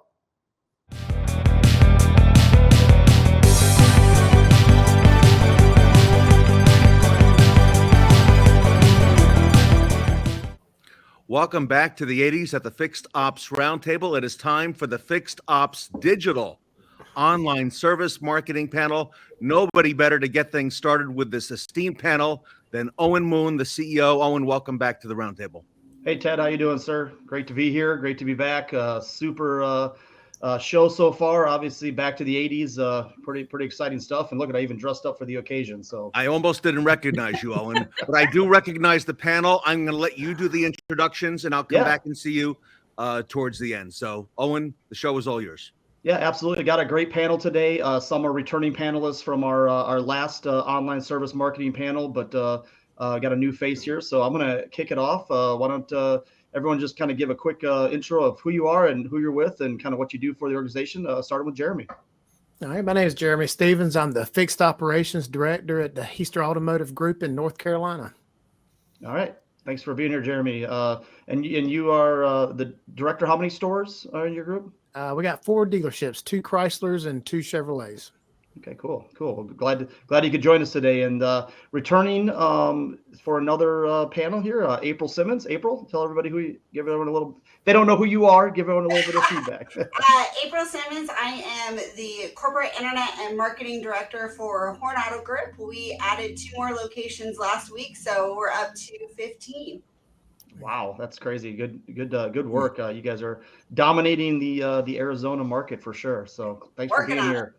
Erin? Domination. Well, you're at the helm. I can see it happening. So, Erin, welcome back. Hi, thank you. I'm Erin Sparks. I'm from Joyner Automotive family, and I am the marketing director there. And I have 5 rooftops, 4 brands, and so we're looking forward to having the convo. Yeah, you guys are growing too, so good work. Yeah. Good work. Definitely another bright star in our industry. Thanks for being Erin. And then last but definitely not least, Drew, why don't you, if anyone doesn't know who you are, give a quick introduction. Yeah, I'm Drew Benson. I work for the Caballero Auto Group. I am currently service manager at Audi Lakeland. Also do the fixed ops technology process manager. So wear a couple hats, but we have Audi in Lakeland, Florida, Volkswagen in Brandon, Florida, and then Alfa Romeo Maserati in St. Pete.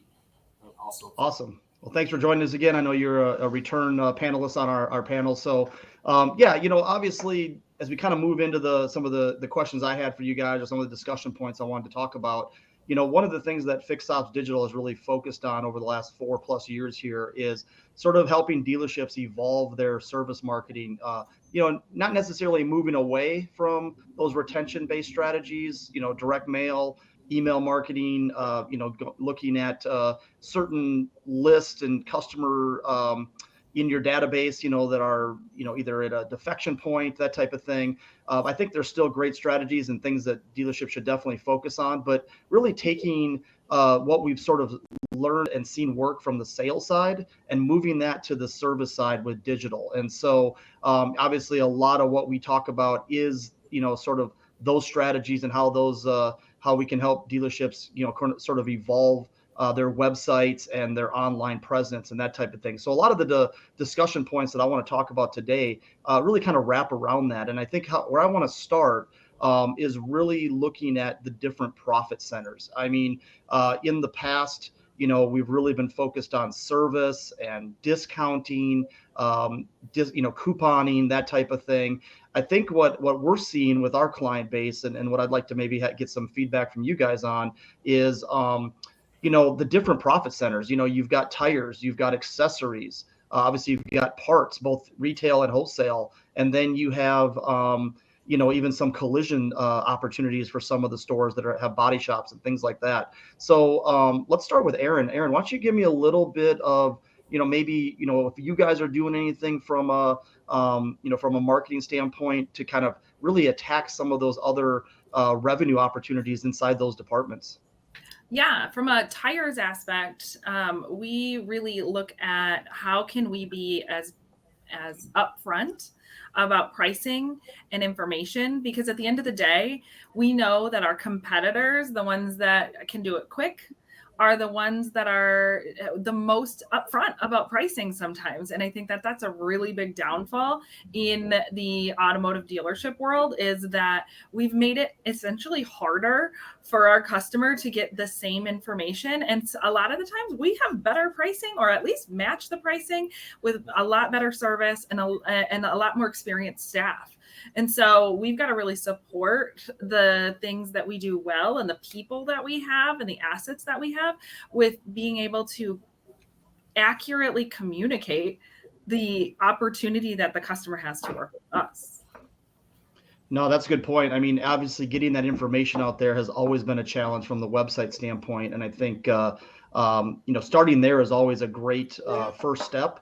And then the thing that makes it interesting is that on the service side, you have a lot of opportunities to get e-commerce, right? I mean, a lot of the dealerships are tied in with Dealer Tire and Tire Finder and stuff like that. I think it gives you a much easier way to finish that transaction if you get that infrastructure in place, maybe on your website, or even just putting some focus on it. Drew, from a technology standpoint, obviously that's one of your big standpoints. Anything there that you are seeing at your stores that kind of tie into this? Yeah, I mean, we're trying to see what we can capitalize on where our areas that we're missing, right? So opportunities, for example, if you continue with the tire conversation, it's with alignments, right? We notice how do we get more alignments, right? Do we promote it on our website? We spiff internally to get those things, to get more action on the lane. And it's really a competition, right? So we have friendly competitions between everybody. And so that it's like a internal competition and gives away gift cards so we can kind of spiff them, to see who does more. But yeah, it starts from the customer side on the website and we promote it on the lane, and then it's up to the advisor to capitalize on it. And then they have those friendly competitions and keep it fun. Yeah, competition is always a good thing, especially in the car business. I don't think we are lacking any competitive nature in our business, right? So, and I like what you're saying there, because obviously, one thing about fixed operations that may be a little different than the sales side is that a lot more of these things tie together, right?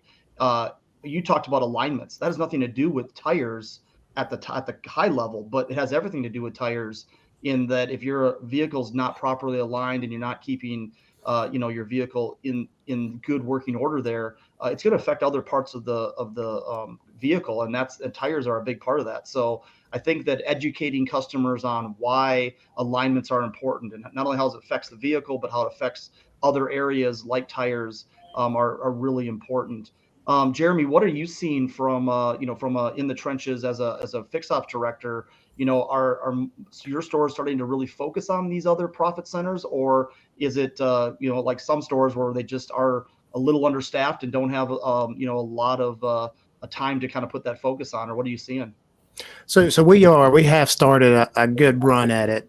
I was just thinking when Erin was talking about the tires, and I'm going to date myself. When I was a technician in the 90s, we ran tires out of the dealership because we did not want a part of them. We always sent them down the road. So it's crazy how now we're trying to get that business back.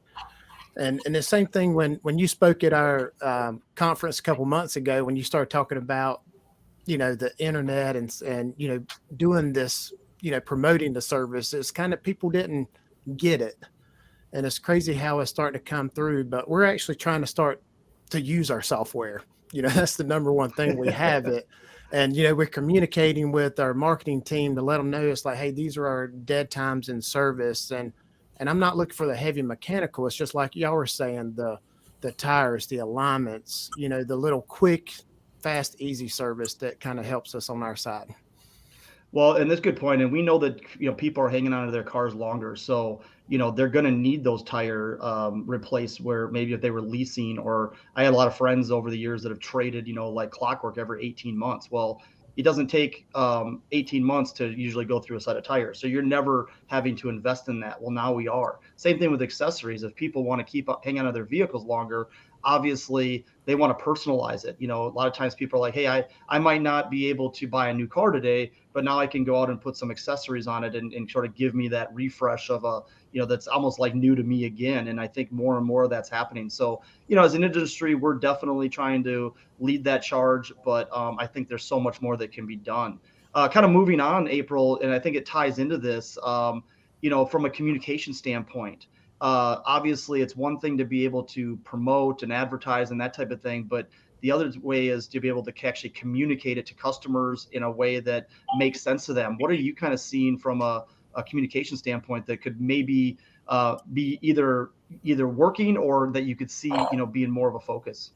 I think there's a huge missed opportunity right now with regards to dealers' websites and fixed ops. And what I just kind of had this aha moment, like recently, when you walk in, you talk about these other profit centers of tires and accessories. Almost any dealership you walk into, you'll see the stacks of tires, right? And you'll see the wall of accessories. But you go to all of their websites, and the majority of them won't have tires on their website or have accessories on their website. And it's interesting to me because the purpose of those things in the showroom is so that people can see them, touch them, smell them, and hopefully then ask about them so that we can sell them. Yet we have now just recently, I'd say over the last couple of years, you have everyone saying my website is my digital showroom. Well, I think the service departments and the fixed ops departments need to start saying my website is my digital service lane. And we need to realize that the majority of our customers are not sitting around waiting in our lounge areas anymore. We're doing more and more mobile service. We're doing more and more pickup and drop off, and we're doing more and more of customers drop their keys and go and come back later to pick up their vehicle. So where are they going to be communicated with and get the look of the tire and whether they're there and what the accessories are? And all of those things should be done in the website. And we need to do a better job of communicating all of our offerings, like going to the website and saying we're only going to put new cars and not put our used cars on the website, right? Why do we only have in our fixed ops our oil change coupon and a tire rotation coupon and say that's good enough and that's it, right? I think that there's just a huge opportunity. I'm happy that we've partnered with Owen and his team because they have helped us build a lot of those areas out. But we also do have full parts on our websites, right? We are selling parts nationwide at this point because, well, I'm thankful. Maybe I shouldn't tell you all to do it because there's so many people not doing it. We sell a ton of parts all over the place. So I think there's an absolute opportunity for us to communicate what we offer better on our sites. Yeah, and I think that there's a kind of a disconnect that I've seen because I've had that question get asked to me a lot, like, are you guys doing e-commerce? And I'm like, no, we're more of like the infrastructure that kind of explains the whatever that's, if it's parts or tires, kind of gives people that information, and then we let people connect into those areas just like we would do, say, with a trade appraisal tool, right? I mean, it's, hey, we want to get a cash value on our vehicle, so let's now tap into the resource that actually allows us to do that. And I think dealer tire, some of these other tire e-commerce that a lot of the OEMs focus on, are really going to become bigger parts of parts, to your point, April, parts, that type of thing. You're the Drew, conversion tool, right, Owen? You're the conversion tool in the fixed ops lane. 100%. And I think that's where, again, kind of moving away from those older strategies into this, it's a lot of it's education, and a lot of it's is sort of showing how it all kind of flows together. And speaking of that, Drew, I'm going to go to you since you're kind of on the technology side. What are you seeing from a tech standpoint that has really helped you maybe with that flow or with those processes that kind of work? Yeah, I mean, it starts with educating the customer and knowing what to expect. We obviously, before they come in, we send a text confirmation that also has a video on what to expect, and it also holds our people accountable. So, they know they're going to come in, they know they're going to get a video from our technician, a multi-point inspection. After that's all done, we offer them a trade appraisal. And then April just made me think to add a parts and accessories link too, and offer them 15% off since they're already here and shopping with us, right? So there's many different things we can do, but I think it starts with the communication to the customer and what to expect. And then these guys up front or gals up front have to deliver on that promise because we already told them before they got to the store what they're going to be receiving, right? So it's really accountability to the people that work for us. But I think that's like I said, I think April just gave me a good idea. I can offer a discount on parts and accessories while they're already here. That would probably be a good idea since they're going to see it in the lounge. And they click a link and go to our website, and then they can get 15% off while they're already here. So thank you. That's that impulse buy, right? The impulse buy that you're going for. Yeah, think about it. We want to be fans, though, right? We want to have the gear. They drive the cars. Why can't they have umbrellas or keychains or things that they see, hats, clothes, all that stuff, right? Why can't they get that while they're here? And so they don't wait when they're home to go, should buy it online, and then we miss out on that money, right? So, we even have greeting cards, right? Like happy birthdays and all that kind of stuff in our little boutiques. Yeah.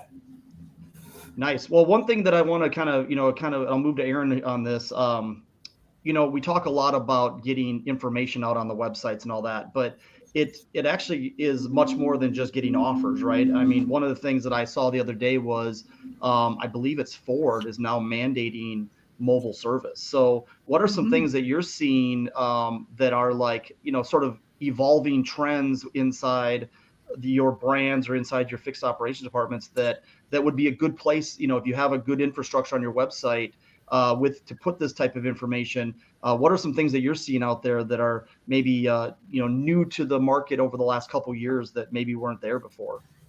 Yeah, so we have a Ford store, and the push from Ford to present and make sure that every single customer knows that you have pickup and delivery and mobile service is huge, to the fact that they've actually taken away marketing dollars to allow for more marketing from the OEM side of things to push both of those entities. You can look at that 7 ways from Sunday about how that can and could be profitable for the company, but those that aren't really buying in on those are not going to see the profit that the others are. So when we're looking at profitability and trying to really gain market share in a mobile service perspective, because that means that you and your next Ford stores are very much overlapping. And so you're looking at how can you communicate to people that you have the services. It's working with our BDC to have the right conversation about, would you like to consider having this service done mobily? We can come to your work, we can come to your home, we can come to, while you're at the grocery store if we have to. Just making sure that every person that touches another customer has the right words around the offerings and how that can affect them. Another thing that we've learned along the way is that there is so many questions about it from an internal and an external perspective. And so really understanding it and taking into consideration and asking customers of how their experience was, what they wanted out of it, what did they not get out of it, has been really enlightening for us as well too. And then going into that further, the ones that are really being successful with especially mobile service is looking at recalls. That's not something that everyone is focusing on, but you can focus on recalls from a individual and from a corporate standpoint as well too. So those are just a couple of things that we've been really working on. And I can't even say that we're acing all of them either. So it's an ever-changing thing that you really have to have the whole team together and working towards in order to have it be successful. Yeah, no, great points. I mean, obviously, we always talk about everybody kind of becoming one company as opposed to a bunch of segmented departments. Mm-hmm. And I think that some of this newer technology, newer emphasis on different things has sort of forced the hand, right? Forced the hand of dealerships that maybe were a little more siloed. Now, obviously, some dealerships have already kind of had their rah-rah and everybody's, kind of come together and they kind of are surfacey on it. But I think this is where your sales team, your service team, and your marketing team have a real opportunity here to sort of synergize all of those key, additional things that are now coming to the forefront, like pickup and delivery, like mobile service, that type of thing. Jeremy, from a training standpoint, what are you seeing inside your service departments with your advisors and with your your maybe even your service BDC kind of working together? Are you seeing that they're grasping this and really absorbing it and embracing it, or are you still kind of getting maybe a little bit of pushback from some of those older dogs that have been there for a while and kind of set in their own ways, right? Yeah, it's normal for them to have a little pushback. 100%. But when you explain why you're doing it, because I know that's the new thing, just to explain, this is what we're trying to get at. And to get to that point, this is what we need to do. And the hardest thing we've had trouble with is getting everybody on the same page, because in service, it's fast forward as soon as you step in the door. So it's hard to slow the train down for you to start that training and make sure your BDC and your service advisors and even your service manager, because our service managers will throw an email blast out and the BDC's the last one to know about it. And they get blindsided. It's like, I don't know what you're talking about. And we look like we don't got our stuff together. So good way to say it. Yeah.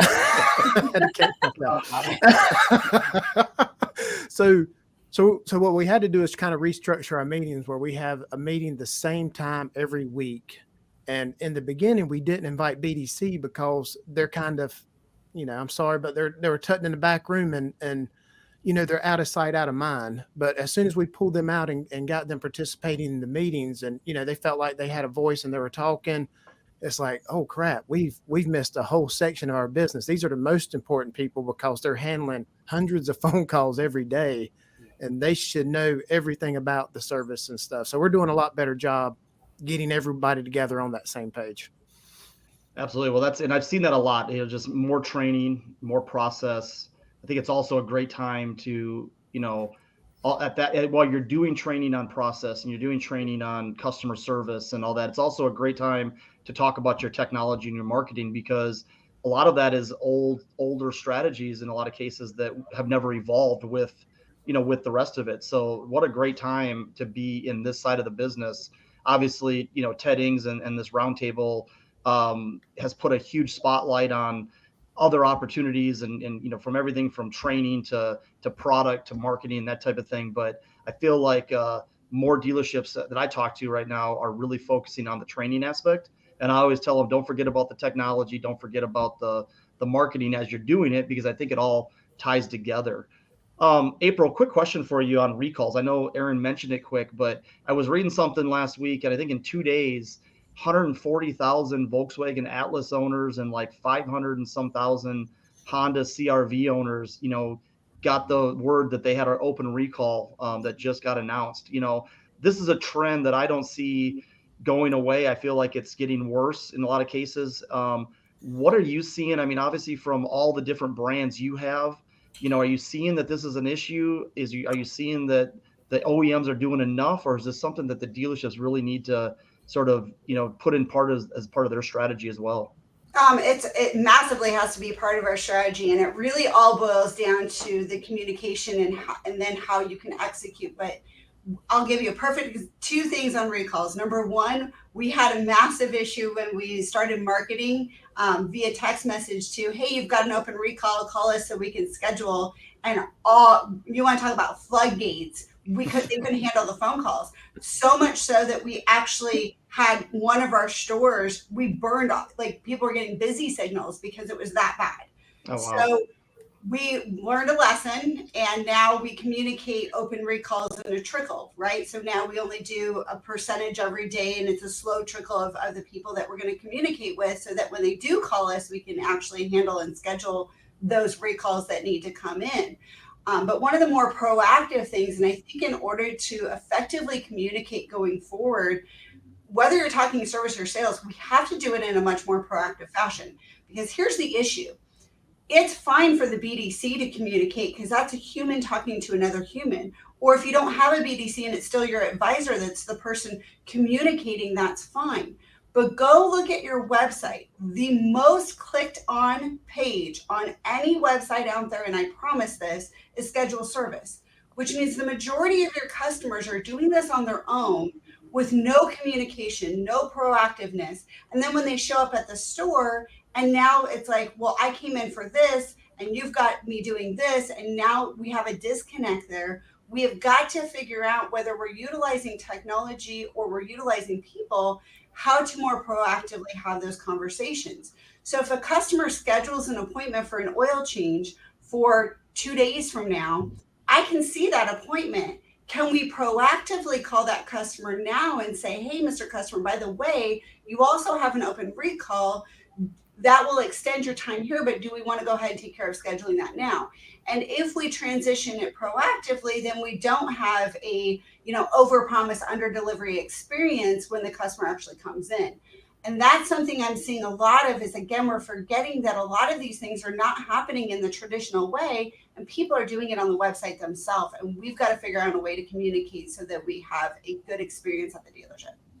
Yeah, and I think what I take from that is that we have more opportunity to look at the things that customers turn down, maybe the last visit, and really create a customer experience that they say, hey, I'm coming in, I got the day off, I'm going to spend 2 hours of my day in the service center in the morning, or maybe I'm going to spend 30 minutes and get a ride back to my house because I've got other things I got to do. But now you're not playing this ping pong game where it's like, I'm coming in today, they don't have the part, I'm going to come back in next week. Pretty soon it's 3-4 weeks down the road, and this person's upset because they might only get 1 day off a week, or maybe 1 weekday and 1 weekend day or something, and all of a sudden they're spending all their time at the dealership, which could be very well avoided.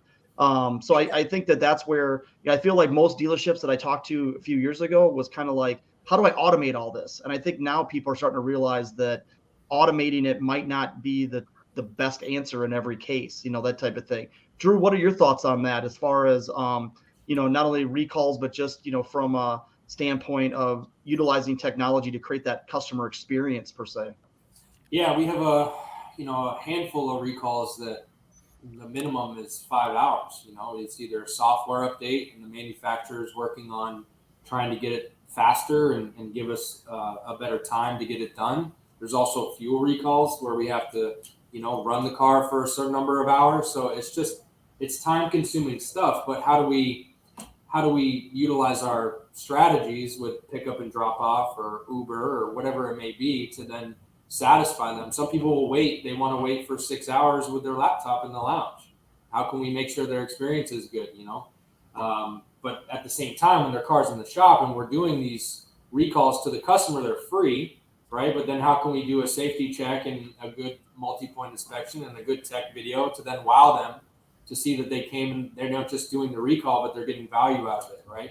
So we got to just be able to provide that experience, let them know that their car is safe, and then good, better, best, right? This needs to be done now. This you can wait, and then look at the good stuff too. It's not all has to be bad, and then we're taking care of everything all in one shot. So I think it's how do we treat the customer the way that we would want to be treated?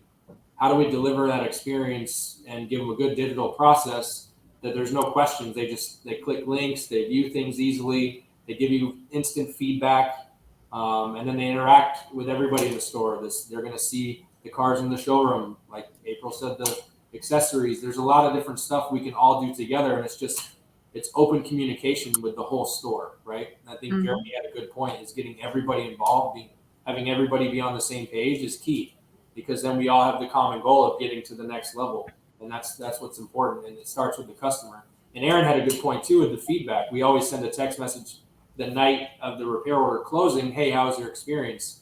And those come back instantly. So we have that time period before the manufacturer survey goes out. So we can kind of we can take that feedback or damage control, whatever it may need, and change our processes. So it works out. Well, and I would say that kind of tying back to, training and process and technology and marketing, it's a great time to look at all of it because things have changed so much. And I think that a dealership should kind of look at all from a very magnifying glass and say, hey, what am I doing here? Is it all flowing? Where are the breakdowns? That type of thing. And so I guarantee you that if everybody puts a little more time into all of this, right? Whether it's service marketing, whether it's their training, their process, kind of bring it all together, they're going to do one thing, and that's make more money. So, well, thank you guys for everything today. Obviously, great conversations. I think there's a lot of really good nuggets that dealerships can take away. And obviously, with every dealership sort of in their own, path, and they're on all different parts of this process, I don't think we can go from A to Z at any time. But I think that we got to get there in stages. And I think that, that's the most important thing, that, hey, it's always about moving forward. It's always about where am I at today? What do I do really well? Let's capitalize on that. And then where are my areas of opportunity? So with that, Ted, I'm going to send it back to you and appreciate the time today. Oh, and this may be your best panel yet. What a great blend you've got of talent on here, with Drew, April, Jeremy, and Erin. Just amazing. And Owen, show us how you do that thing with the money again. The money? There you go. No, the one here. Oh, this? Gotta make the money. All right, everybody. If you want the money and you want to reach out to the company that will help you get the money, that is Fixed Ops Digital. Owen, what's the best way for people to reach out to you and your team? Yeah, reach out to me directly. My direct line is 605-376-0195. Also Owen at fixedopsdigital.com, or you can go to our website. We've got a lot of really good information about, some of our different products and solutions, but we also have some really good information there, right? I mean, we're constantly putting out blogs and videos and education type material that we feel is really pertinent for today's customer and for the dealership as they're kind of navigating through this entire environment. So Owen never sleeps, everybody. He's available 24/7. I know that. Best time to get him is on the weekend, Sundays especially. He is always there. He's always working for you. I want to thank April Simmons, Drew Benson, fantastic stuff. Erin, thank you so much. Erin Sparks, Jeremy Stevens, brand new to the Roundtable. Great to have you with us. Owen Moon, when I grow up, I want to get an outfit like that. Not everybody can pull that off. No, not everybody. It takes talent, Jeremy. I see it. Owen Moon, everybody, with the Fixed Ops Digital Online Service Marketing Panel back at the 80s at the Fixed Ops Roundtable. Thanks, everyone. We are Fixed Ops Digital, Automotive's premier service marketing and technology company, and creators of the first ever website service experience platform, Spark. Our service specials management software keeps offers consistent across all channels, forever ending fragmentation. A service menu page includes transparent pricing on your most common services to break the dealership servicing stigma. Fight back against the national quick lube chains by expanding consumer knowledge and increasing dealership authority while maximizing conversions. Our specials management software has over a year's worth of industry-leading GA4 data, providing dealerships with a deeper understanding of their website engagements with customers on fixed operations web pages. We build service specials with key integrations, utilizing your dealership's current partnerships. Our homepage integration draws in service customers from the start. Our specials feature repair financing integrations for Sunbit and Dignify, so your service customers can see payment options directly on the specials. Weather React adds weather effects and prioritizes relevant offers using real-time weather data of your dealership's location. When customers save an offer to their mobile device, they are prompted to enter their contact information, becoming a service department lead. Bring in customers who need recall service. We've created the first ever recall lookup through license plate numbers. No VIN necessary. This is easily entered and added to your main fixed operations website pages and saved to phone forms. Bring more attention to recalls based on your parts availability and capacity. Let customers know why they should service with your dealership over local independent shops. Our Why Service Here content page highlights what makes your dealership the right choice. Certified technicians, OEM parts, online service scheduling, and complimentary amenities. Your Why Service Here page also features a matching video to help engage customers. Complete the online service funnel and bring customers to your scheduler with SEO content pages. Our custom SEO content is tailored to your dealership and drives organic traffic to your website. Service detail pages are populated based on the offers you are currently running.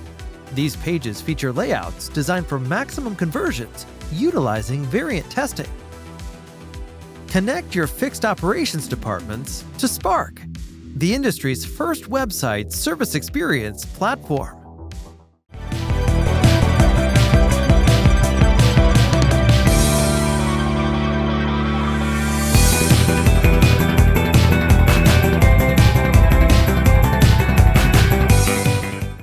Holding out for a hero? You're in luck. Up next is the AutoMax Tech Vengers panel.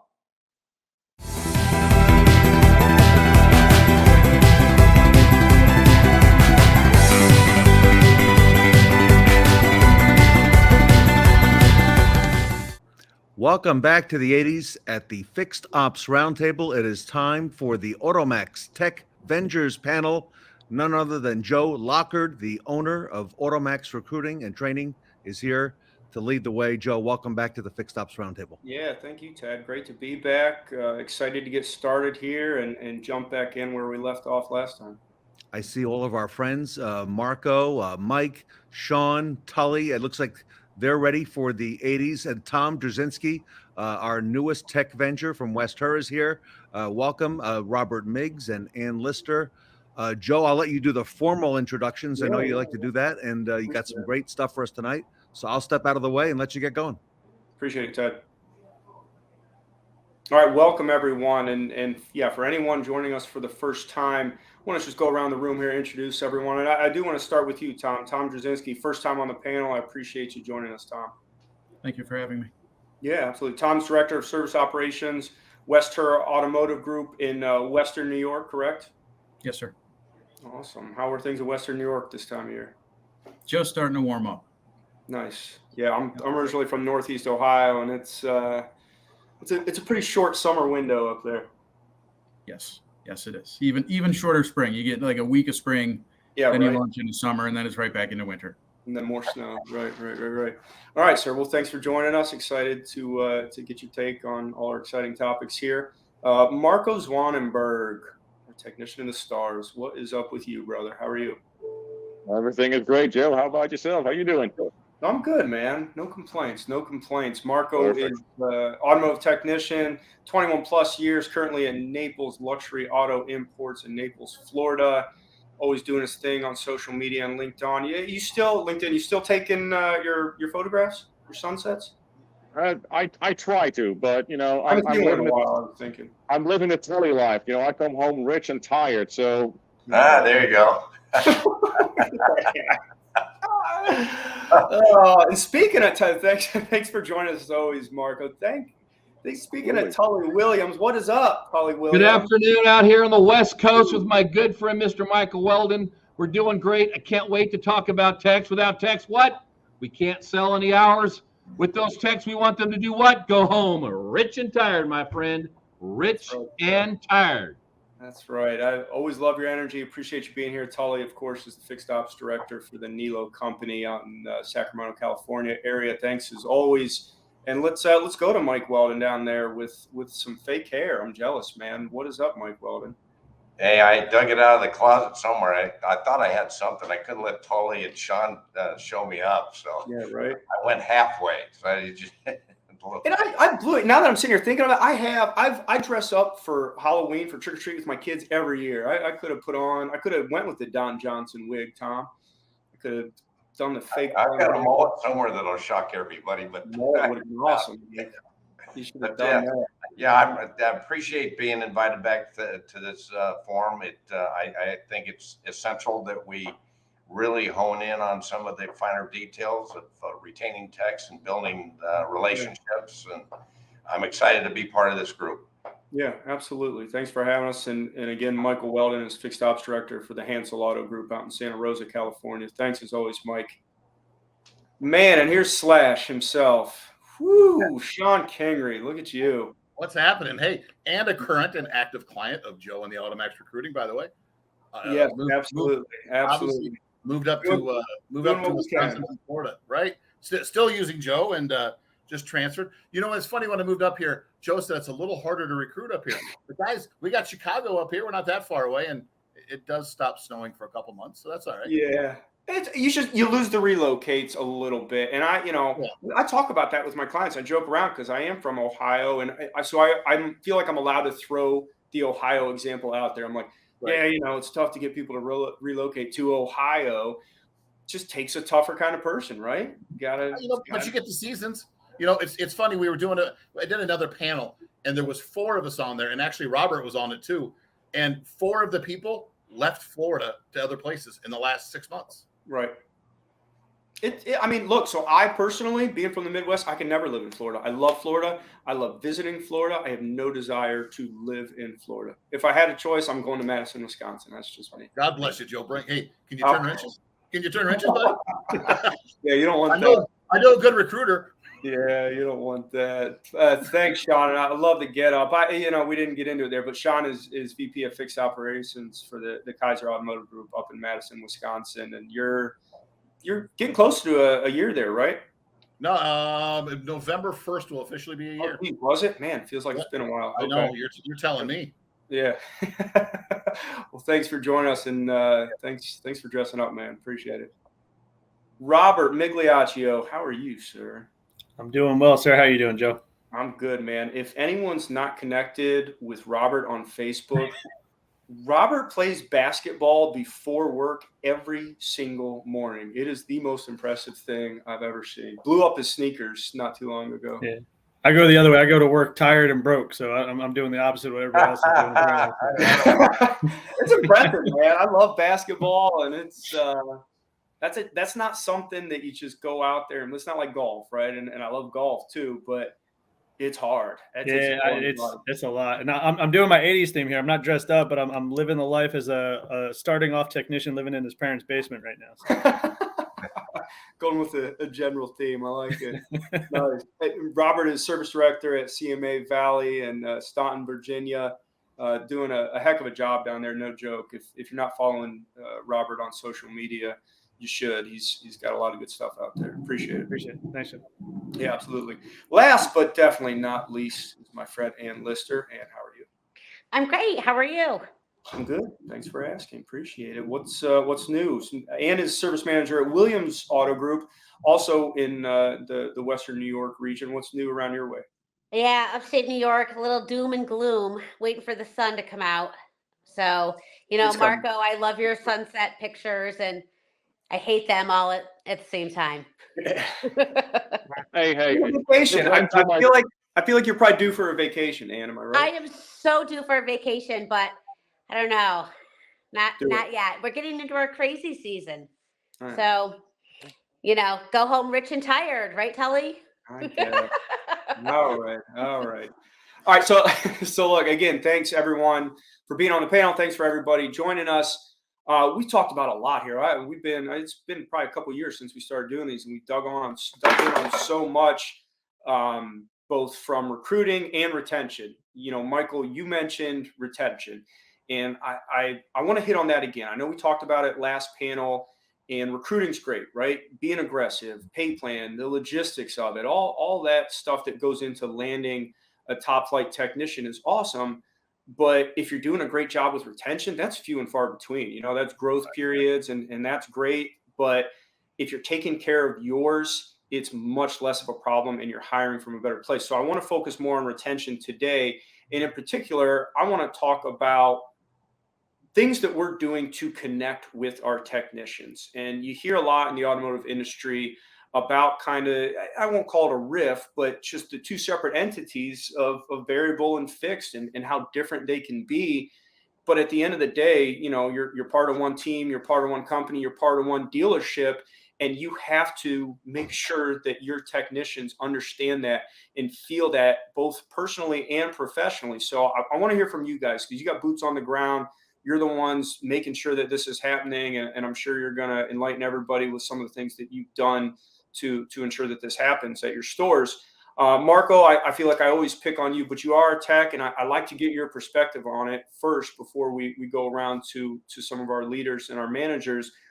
You've told us your story several times about how you ended up where you were, why you ended up where you were, and of course, why you have no plans to ever go anywhere else. So I want to dig in a little bit more on the day-to-day, if we could, some of the things that you experience that let you know this is home. They care about me, not just as somebody turning wrenches, but as a human being and as a valued member of this team. Well, first of all, we are a tight-knit group. Parts, service, sales, supporting staff, everybody knows everybody. We all joke around. We are just an extremely good altogether. And that's because we didn't go through a matchmaking service. We just all clicked because of the entire atmosphere that's there. The GM walks around on a daily basis, knows everybody by name, acts like he's one of us instead of standing on the soapbox and like, oh, look at me, I'm the owner. Absolutely not. He always takes care of us. Our Christmas parties are insane. We have an ice cream truck stopping by 2-3 times a month sometimes. Can we go back to these Christmas parties? I feel like there's some things we should uncover at these Christmas parties. Okay. I want to hear about insane. He rents a ballroom at a hotel, a very nice hotel. Like last year, we went to the Naples Grand, which is right there on the beach. He makes sure that there are rooms available at a discounted rate. Ubers are available if you have one or two too many. For sure. They stress that you do not drive your car, you take an Uber, which they pay for. Good. Food is amazing. There is a nice open bar beforehand. There's door prizes. There are giveaways, raffles. He at least has 5, 6, 7 big screen TVs ready to give away. He gives away cruises, trips. At the end of the night, when everybody's done eating, he invites everybody on the dance floor, and all of management gathers around and throws dollar bills, $2 bills at the whole dance floor. So it's not one of these stiff parties that everybody sits down and listens to. We did great, Tish. No, it's just he wears the most ridiculous suits, and it's just a full-blown party. It's all about fun. It's very, very family-oriented, very much in a fun, relaxed atmosphere. You need something, you let them know. It gets done. Right. You are a valued part of a team, not just a numbers cruncher, not just a wrench turner, not just a part salesperson. You are part of a family. Right. And that's extremely important. Yeah, and that's why I want to go into the details a little bit and get into the nitty gritty and the specifics. And you hit on a couple of things there, both the small and the big. Obviously, that's the big, right? The elaborate stuff and the going the extra mile, spending the money, investing your time, etc. But also, you talk about your GM coming around and actually spending time in the service department. And I think that's huge, and getting to know people and getting to know the technicians by first name and families and things they have going on. And, we talk about culture and team building, and you can call it whatever you want. But at the end of the day, it's just making actual interpersonal connections with all of your employees and treating everybody on the same level. And I think that's how you show the love. And that's how someone actually feels like they're a part of that team, like you said. Exactly. It doesn't stop by just getting you in, because they want to keep you. And they will, everybody's at a very personal level. I'm keep saying the GM, but the service director or service manager, everybody in management, doesn't matter if it's sales, it doesn't matter if it's fixed ops, doesn't matter. Everybody is just at a normal level, and they treat technicians as human beings. You know what that does? But you can pay me $1,000 an hour. If you treat me like crap, I'm out of there. Yeah, we've talked about this. Aside from the fact that I've worked with your store before, and I wouldn't do this, Marco's not going anywhere, guys. We've all asked him; he ain't going anywhere. That's all. Take a miracle. Yeah, right. I appreciate you sharing, Marco. That's good Absolutely. stuff there. Tully, I want to kick it over to you. Obviously, you guys are a pretty large size group, and I mean, how do you go about this? Because you can't be everywhere at once, but at the same time, you have to form that connection with everybody at every store. So here's what it's all about. Mr. Weldon's right on. It's all about retention. So here I'm going to say it on live television on the Fix Ops Ted Ings Roundtable. We do not have a tech shortage. We do not have a tech shortage. And why do we say that? Is because we value our technicians. Just what Marco says, we are treating them with respect, paying them very well, right? But what we were working for is we're looking for the beginner levels. We're talking about those hourly techs. Right. So if you're always bringing people up, you never need a full-fledged tech, because they are not going to come visit you. I want to tell you that right now. If your technicians go home rich and tired and happy every day, your tech problem will go away. Yeah. Well, and so you mentioned grooming them, and I think I love using sports as analogies. And, every year and in every sport, you'll see that one team that just tries to kind of build a super team, right? And it's assumed they're going to dominate because they grab this person from this place and this person, but that person is bringing their whole history and potential drama and everything else. No. When you let someone kind of see it from the ground floor up, it makes it so much stronger. And the thing about it is your manufacturers have programs. Like, so, we have luxury brands, or a lot of them have it where they have a program that will pay a technician to go to. Some you go for 3 months, some that you go every other week or once a week for a month for a year.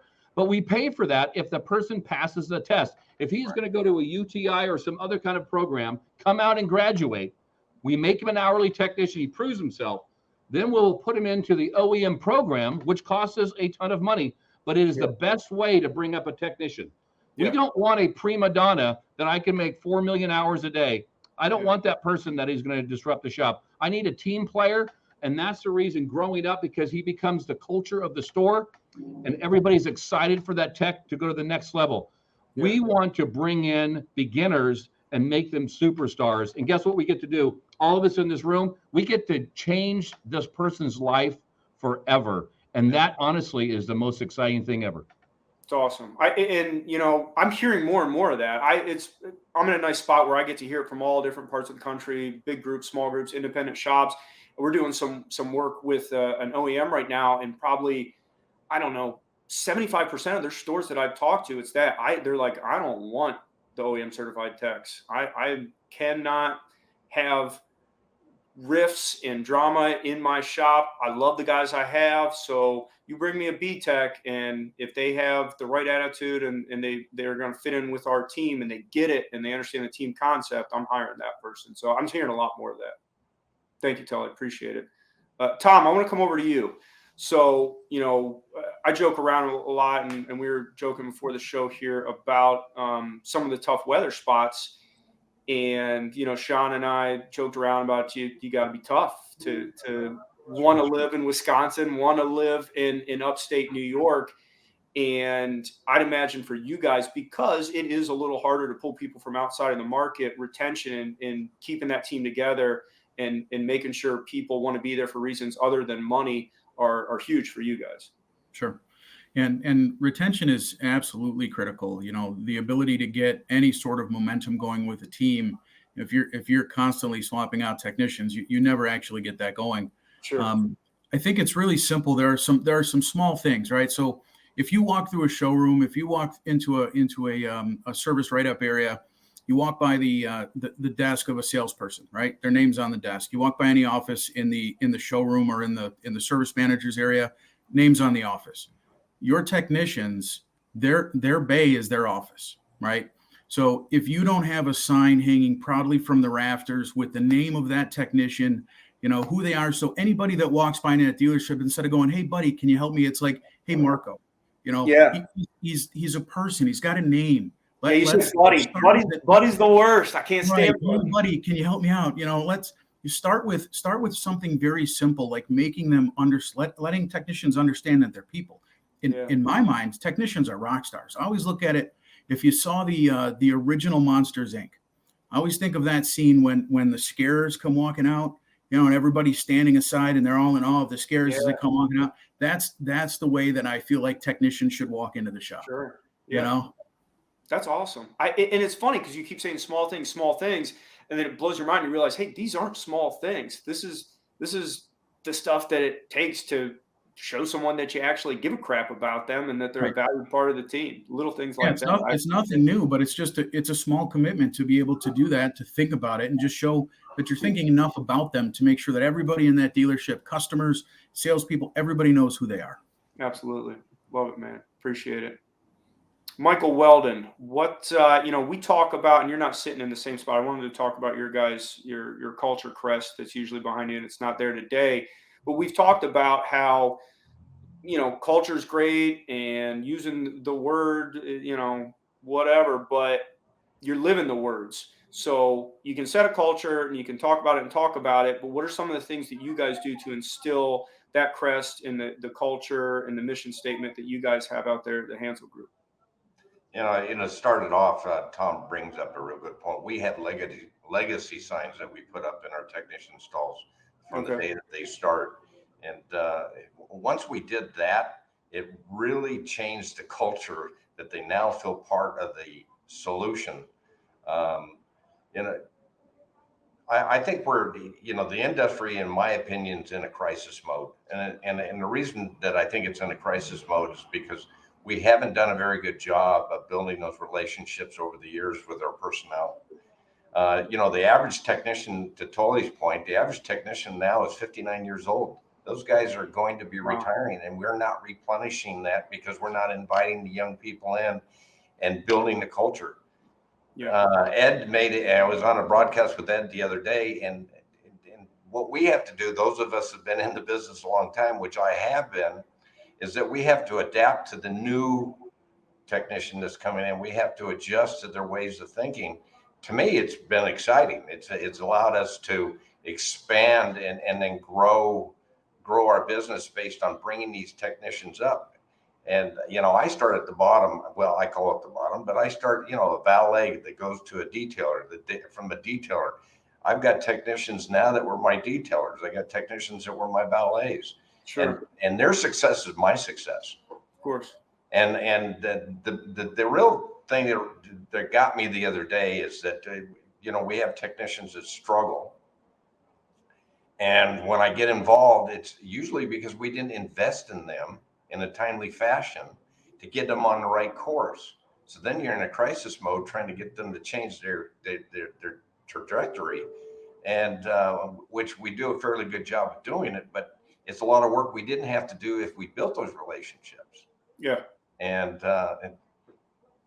when I see somebody buy a house or have children or buy a boat, yeah, it's an amazing. I'm so excited for that. Yeah. And then they say, who's next? Yeah, that's what it's all about. Absolutely.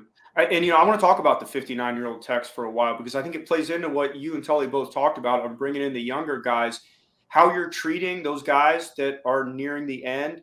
Everyone sees that. And the young guys definitely see that. And you got to take care of them. You don't push them out the door. And you when they do want to step away, make a big deal about it.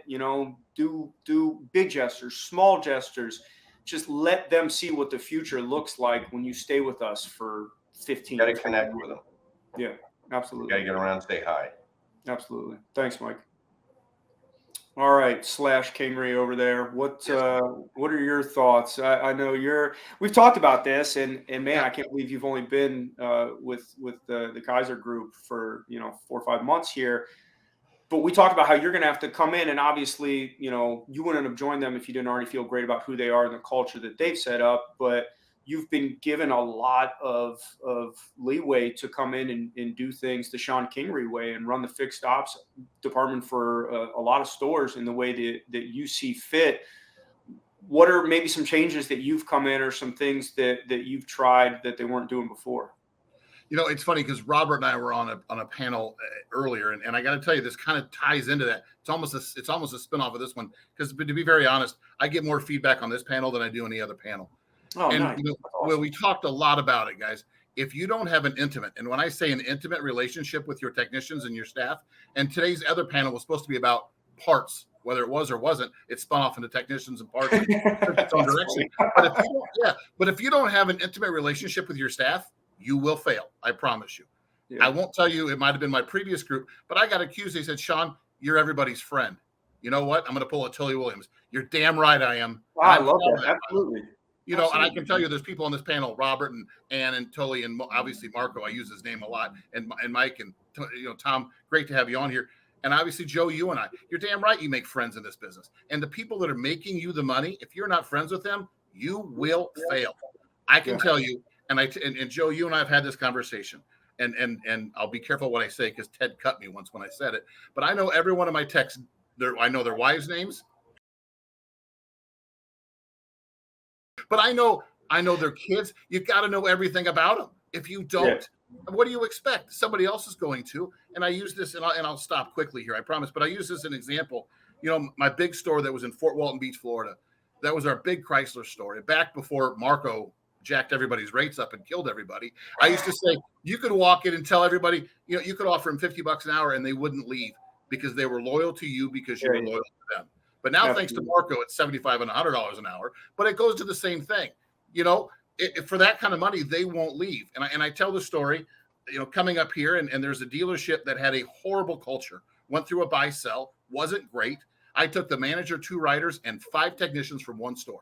Yeah. You know why? Because they had a bad culture and they didn't give a damn. And I don't listen. I don't play that game. If you got and they are so loyal. Obviously, they had some growth issues, but literally they are 100% better than they were in the numbers than they were a year ago. And Yeah. why? Because we gave them the keys to the store to let them run it, and we let them create their own culture. Yeah, beautiful, man. And I love what you said. Be friends. Yeah, I'm proud of that, right? And it's a shame that that's kind of become, a way of being soft, right? And unfortunately, there are some people that'll mistake kindness for weakness. But I look at the same way with all my team members, and certainly everyone on this panel. And Shawn, when you were having some health problems, I remember talking to my wife, and I'm like, oh damn, it wasn't my clients in the hospital. It's like my friend Shawn's in the hospital. I reached out to your wife, and I want to know what's going on with my friends. So I think I'm that's going to steal a line from Tilly really quick. Not being friends with your staff is wheelchair thinking. And that we're going to put, Tilly, it's wheelchair thinking. And that's what it is. Tilly mentioned that. I could have been last panel. I don't know when it was. But if you're not friends with your staff, you're old school, buddy. Make a change. Yeah. Beautiful. Thank you, Shawn. I appreciate it, man. Robert Migliaccio. What's going on, my friend? So I talk about you guys a lot, and obviously if you're out in the industry and you're on social media and stuff, you see Liza out there in the job that CMA does really from the top down, and that's how it has to start in some of these larger groups. It has to come from the top down. You've been with them for how long now? About 15 months now. Okay. Yeah. What are some things that you've noticed coming in, maybe from some of your other previous jobs and previous positions that were real eye openers for you on how to be a leader in the service department? So for us, primarily what I've seen coming into it from here, when you look at certain auto groups and you look at other auto groups in general, you need to do your best to start it from the top down. And then you said it perfectly, Joe. It starts with Liza. It trickles down. Every one of the executive managers, general managers, team leaders, service managers, parts managers, down to the staff. For sure, man. Everybody believes in it, and in essence, of drinking the Kool-Aid, you can see, the majority of the staff is in it and believes in it, and that family atmosphere, that family thinking that everybody's talking about, that's exactly what we try to do. We got small groups that break out and interact with each other outside of work, and point in, you talked about me playing basketball before I get to work. Majority of the guys that are there are from our shops work. I assume. Yeah, I was going to ask. They are team members. They're not just random people that are there that are playing. We're getting together as a group and going out and making time to be around each other, with each other. We got different culture that's going on in that aspect of it, and listen to everybody talk. I think about the fact I've been doing this for as long as I have now, and you used to not have to worry about the back end having to leave you. You always, fixed operations always was locked in. Your parts guys, your service guys, they were always your dedicated guys. They weren't going to job hop. You always had your core group. And now with the new age of personnel that's coming up and coming into the staffing positions, there's so many different opportunities for them to go virtual and find a career outside of automotive. So you really do have to think outside of the box and what you're doing, and drive a culture and a belief that you truly care on what they are and who they are, and ways to make them grow and do better for themselves. Yeah. I mean, you guys got a tough job. It's a battle. I mean, forget losing people to other stores. You guys are fighting to keep people in the flipping industry, period. Exactly. There's a lot of people that just say, hey, I don't want to do this anymore. And we talk about you don't leave a job, you leave the relationship.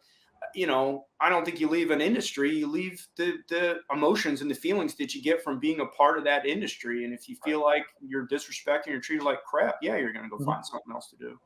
And you talk to a good majority of people when they leave a job, and you see that the hardest part of them leaving was always the relationships they had to break in order to go somewhere else. If you can cultivate that, give the good atmosphere, send them home tired and rich, like Tully said, and just really care. There's really no fighting what's going on. Nobody's going to leave you. They're going to stay. Marco's 100% proof of that. They've got a great culture there. Everything is great. You have to offer him a unicorn and to be able to make that guy think about doing something else. And that's really what we have to drive. We have to drive being completely different than all the other industries, not just the automotive, but all the other industries that can possibly take away the staff that we're looking at because of what we have culture-wise. Right. That's awesome. You're playing ball with your guys. I mean, you talk about building a bond with somebody. I mean, that's walking the walk. That's being one of the guys. You get out on a sports field, a basketball court, of anything, that's a level playing field. It's like everybody's feeling each other out. That's how you really build bonds with people. I feel like you're out to eat with your technicians like once a week every time I look on Facebook, man. It's somewhere. We're always doing something together somehow. Yeah. So that's good. Good for you. Thanks, Robert. Appreciate it. And Ann, I feel like I think it's the way you come into the room. I feel like, Ann, you're going first next time. I promise you're going first. Remember that, everybody. Everybody steals all the good stuff, and I get to Ann. I'm sorry. Talk to me. Look, I don't want to shy away from it because you are obviously a woman, and you are a woman in a largely male-dominated industry, and almost 99% subsector of that industry in service. It's got to be probably a little bit harder for you to make those connections with what I'm assuming are largely men within your shop. What are some of the things you've noticed offering your unique perspective on this that you've had to do to make those connections? So yes, every technician I have is a male. I don't have any females at this time. So, and I am lucky. A lot of my technicians are younger. So they all call me mom. Now I'm not old. Let me be clear. I am not old. This is young. They all call me mom because they come to me to solve their problems, to, cry on my shoulder, I have a sign on my door that says I am not a psychiatrist, but they all come in. So I think that we are successful with these younger kids because, number one, like Tully always said, show them a roadmap. Here's where you can go. Here's where you start. Here's where you can go. Plus, you also have to be flexible. No more can you expect someone to come in and work 7 to 5, 8 to 5, and hey, I have an appointment. Well, too bad, take a day off. So I think we are very successful because someone will say, hey, Annie, I forgot. I have to take my son to the doctor tomorrow. No problem. I'll see you when you get here. I got to leave early. No problem. We're very flexible. You have to have that work-life balance. It's so important because we all have lives outside the dealership. Yeah. If you make it so hard for them, they will go somewhere else for more flexibility. So the balance is key. The respect is key. The showing the roadmap. Some of my older guys, they see they've made a great living and they can get there. Talking about the banners, all of my technicians have their name and the year that they started with us on a plaque on their toolboxes. So we have a lot of fun. We have a great culture, and we need to keep growing. So. Yeah. Well, you hit on it at the very beginning. The first thing you said, I am mom, and I think we've heard it to a degree from everyone. All you guys, Robert, you playing basketball, all you guys are being genuine, right? You're being yourself. And techs, if nothing else, are brutally honest, and they will call you on your BS. And instead of Ann saying, you're going to respect me, I don't care if I'm a woman, you came in and it's, hey, I have a very specific skill set being a woman that a male service director probably wouldn't have. I'm going to use that and be myself and open up to my employees and make them feel comfortable and feel like they can call me mom, even in a joking manner. Yeah, it's like empathy. I would show them empathy. I would kill to have a work mom. If I had a work mom, I'm about to hire a work mom. I think you just created something. It's really great culture, and I think it's the empathy and they know that I see them differently. Like you said, the guys, are a little harder on the surface, which, no big deal. But at the end of the day, it's like, bye mom, or hey mom, I need this, or hey mom, can you order me that? And I'm like, listen, I am not that old, but you're all my children. Yeah, I get it. That's awesome. That's a unique perspective. And I like that you lean into it instead of, it's like Shawn said, be their friend instead of being the boss. Just be a friend. Yeah, I like being called dad. I'm not there yet. It's funny. I think I'm, if not the youngest, I'm right around the youngest person at our company. So it's like it's a weird dynamic because everyone's older than me. But of course, I'm the leader and I'm calling the shots. So I get a little bit. We're a predominantly female company, so I feel like I have like 8 work wives, which that I don't recommend. That can be challenging. I get a lot of, you should have known I was thinking this. I'm like, oh, guys, I can't do that. I got a wife at home. I can't do that. Just tell me. Just tell me. Tell me what you got going on. That's awesome. Thank you, Ann. So again, I love these conversations, guys, and I know the recruiting's important, right? And that's the hot button topic. But I feel like when we talk about our own people, that's when the passion comes out, right? The people that we already have and that are already a part of what you guys are building and building something bigger than yourselves. It's beautiful. So I love these conversations. Thanks, guys. It's an amazing panel, Joe. Yeah, absolutely, man. Always stronger. I feel like everyone's a little better than the one before. I know, it's true. And I'm not sure whether to call you mom, but what a great story to learn that today. That's fantastic. So, Joe, you help a lot of dealers on the Fixed Ops Roundtable in putting the right people in the right place. I think Shawn Kingrey mentioned that earlier in the panel. Joe, tell us a little bit about that. What you do there at Automax Recruiting. Yeah. So and look, we do everything. We we say from porters to presidents, but obviously, we know where the need is, and we're probably 70% fixed ops recruiting at this point, and we've really fine-tuned our process over the years. We've been doing this for 25 years, and really in the past, I'd say 5-6 years, we've obviously discovered that you got to do different things to recruit technicians than you do salespeople. So we've built up an entire division for fixed ops recruiting and really treat it as a different animal than everything else, because it is management variable, et cetera. But it's fun. It's not between you and us because I'm live here on a panel, but I think I'd rather stay on this side than the other side. All other things being equal, I have a lot more fun with you guys. You guys are a blast. I appreciate the fixed ops side. Shawn Kingrey, I got to ask you, does Joe Lockhart at Automax make it easier for you up there? He does. Wisconsin? And I've said this before. I've said on a previous panel, guys, Joe's a phone call away. And I mean that. And if Joe doesn't answer, you get the text, I'll call you right back. And he does call you back. And listen, I've called Joe in some 911 situations, to be honest, because as he brought up earlier, we had to make some pretty wholesale changes in some positions. And I called Joe and I said, and literally I say, guys, this is a 911.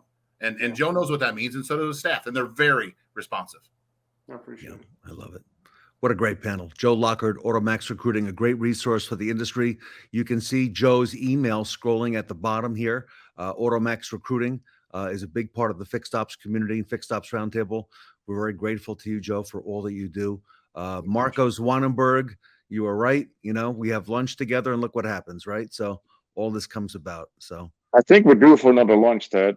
I think that's coming up very soon now. I think we have a date for that too. So yeah, it is.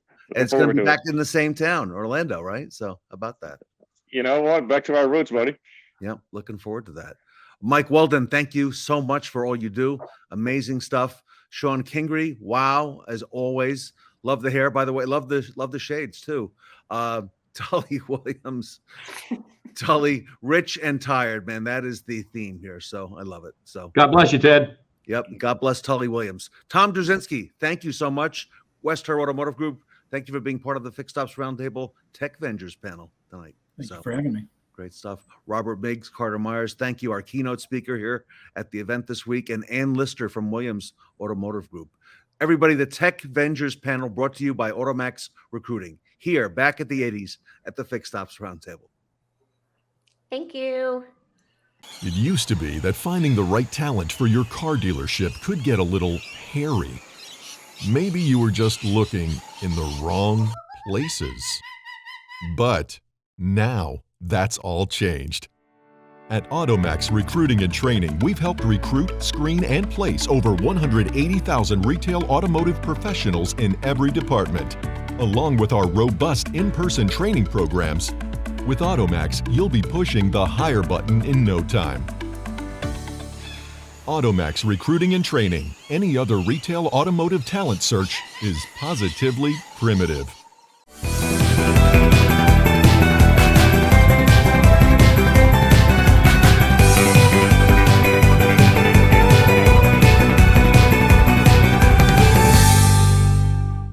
The first day of Back to the 80s, definitely had us walking on sunshine.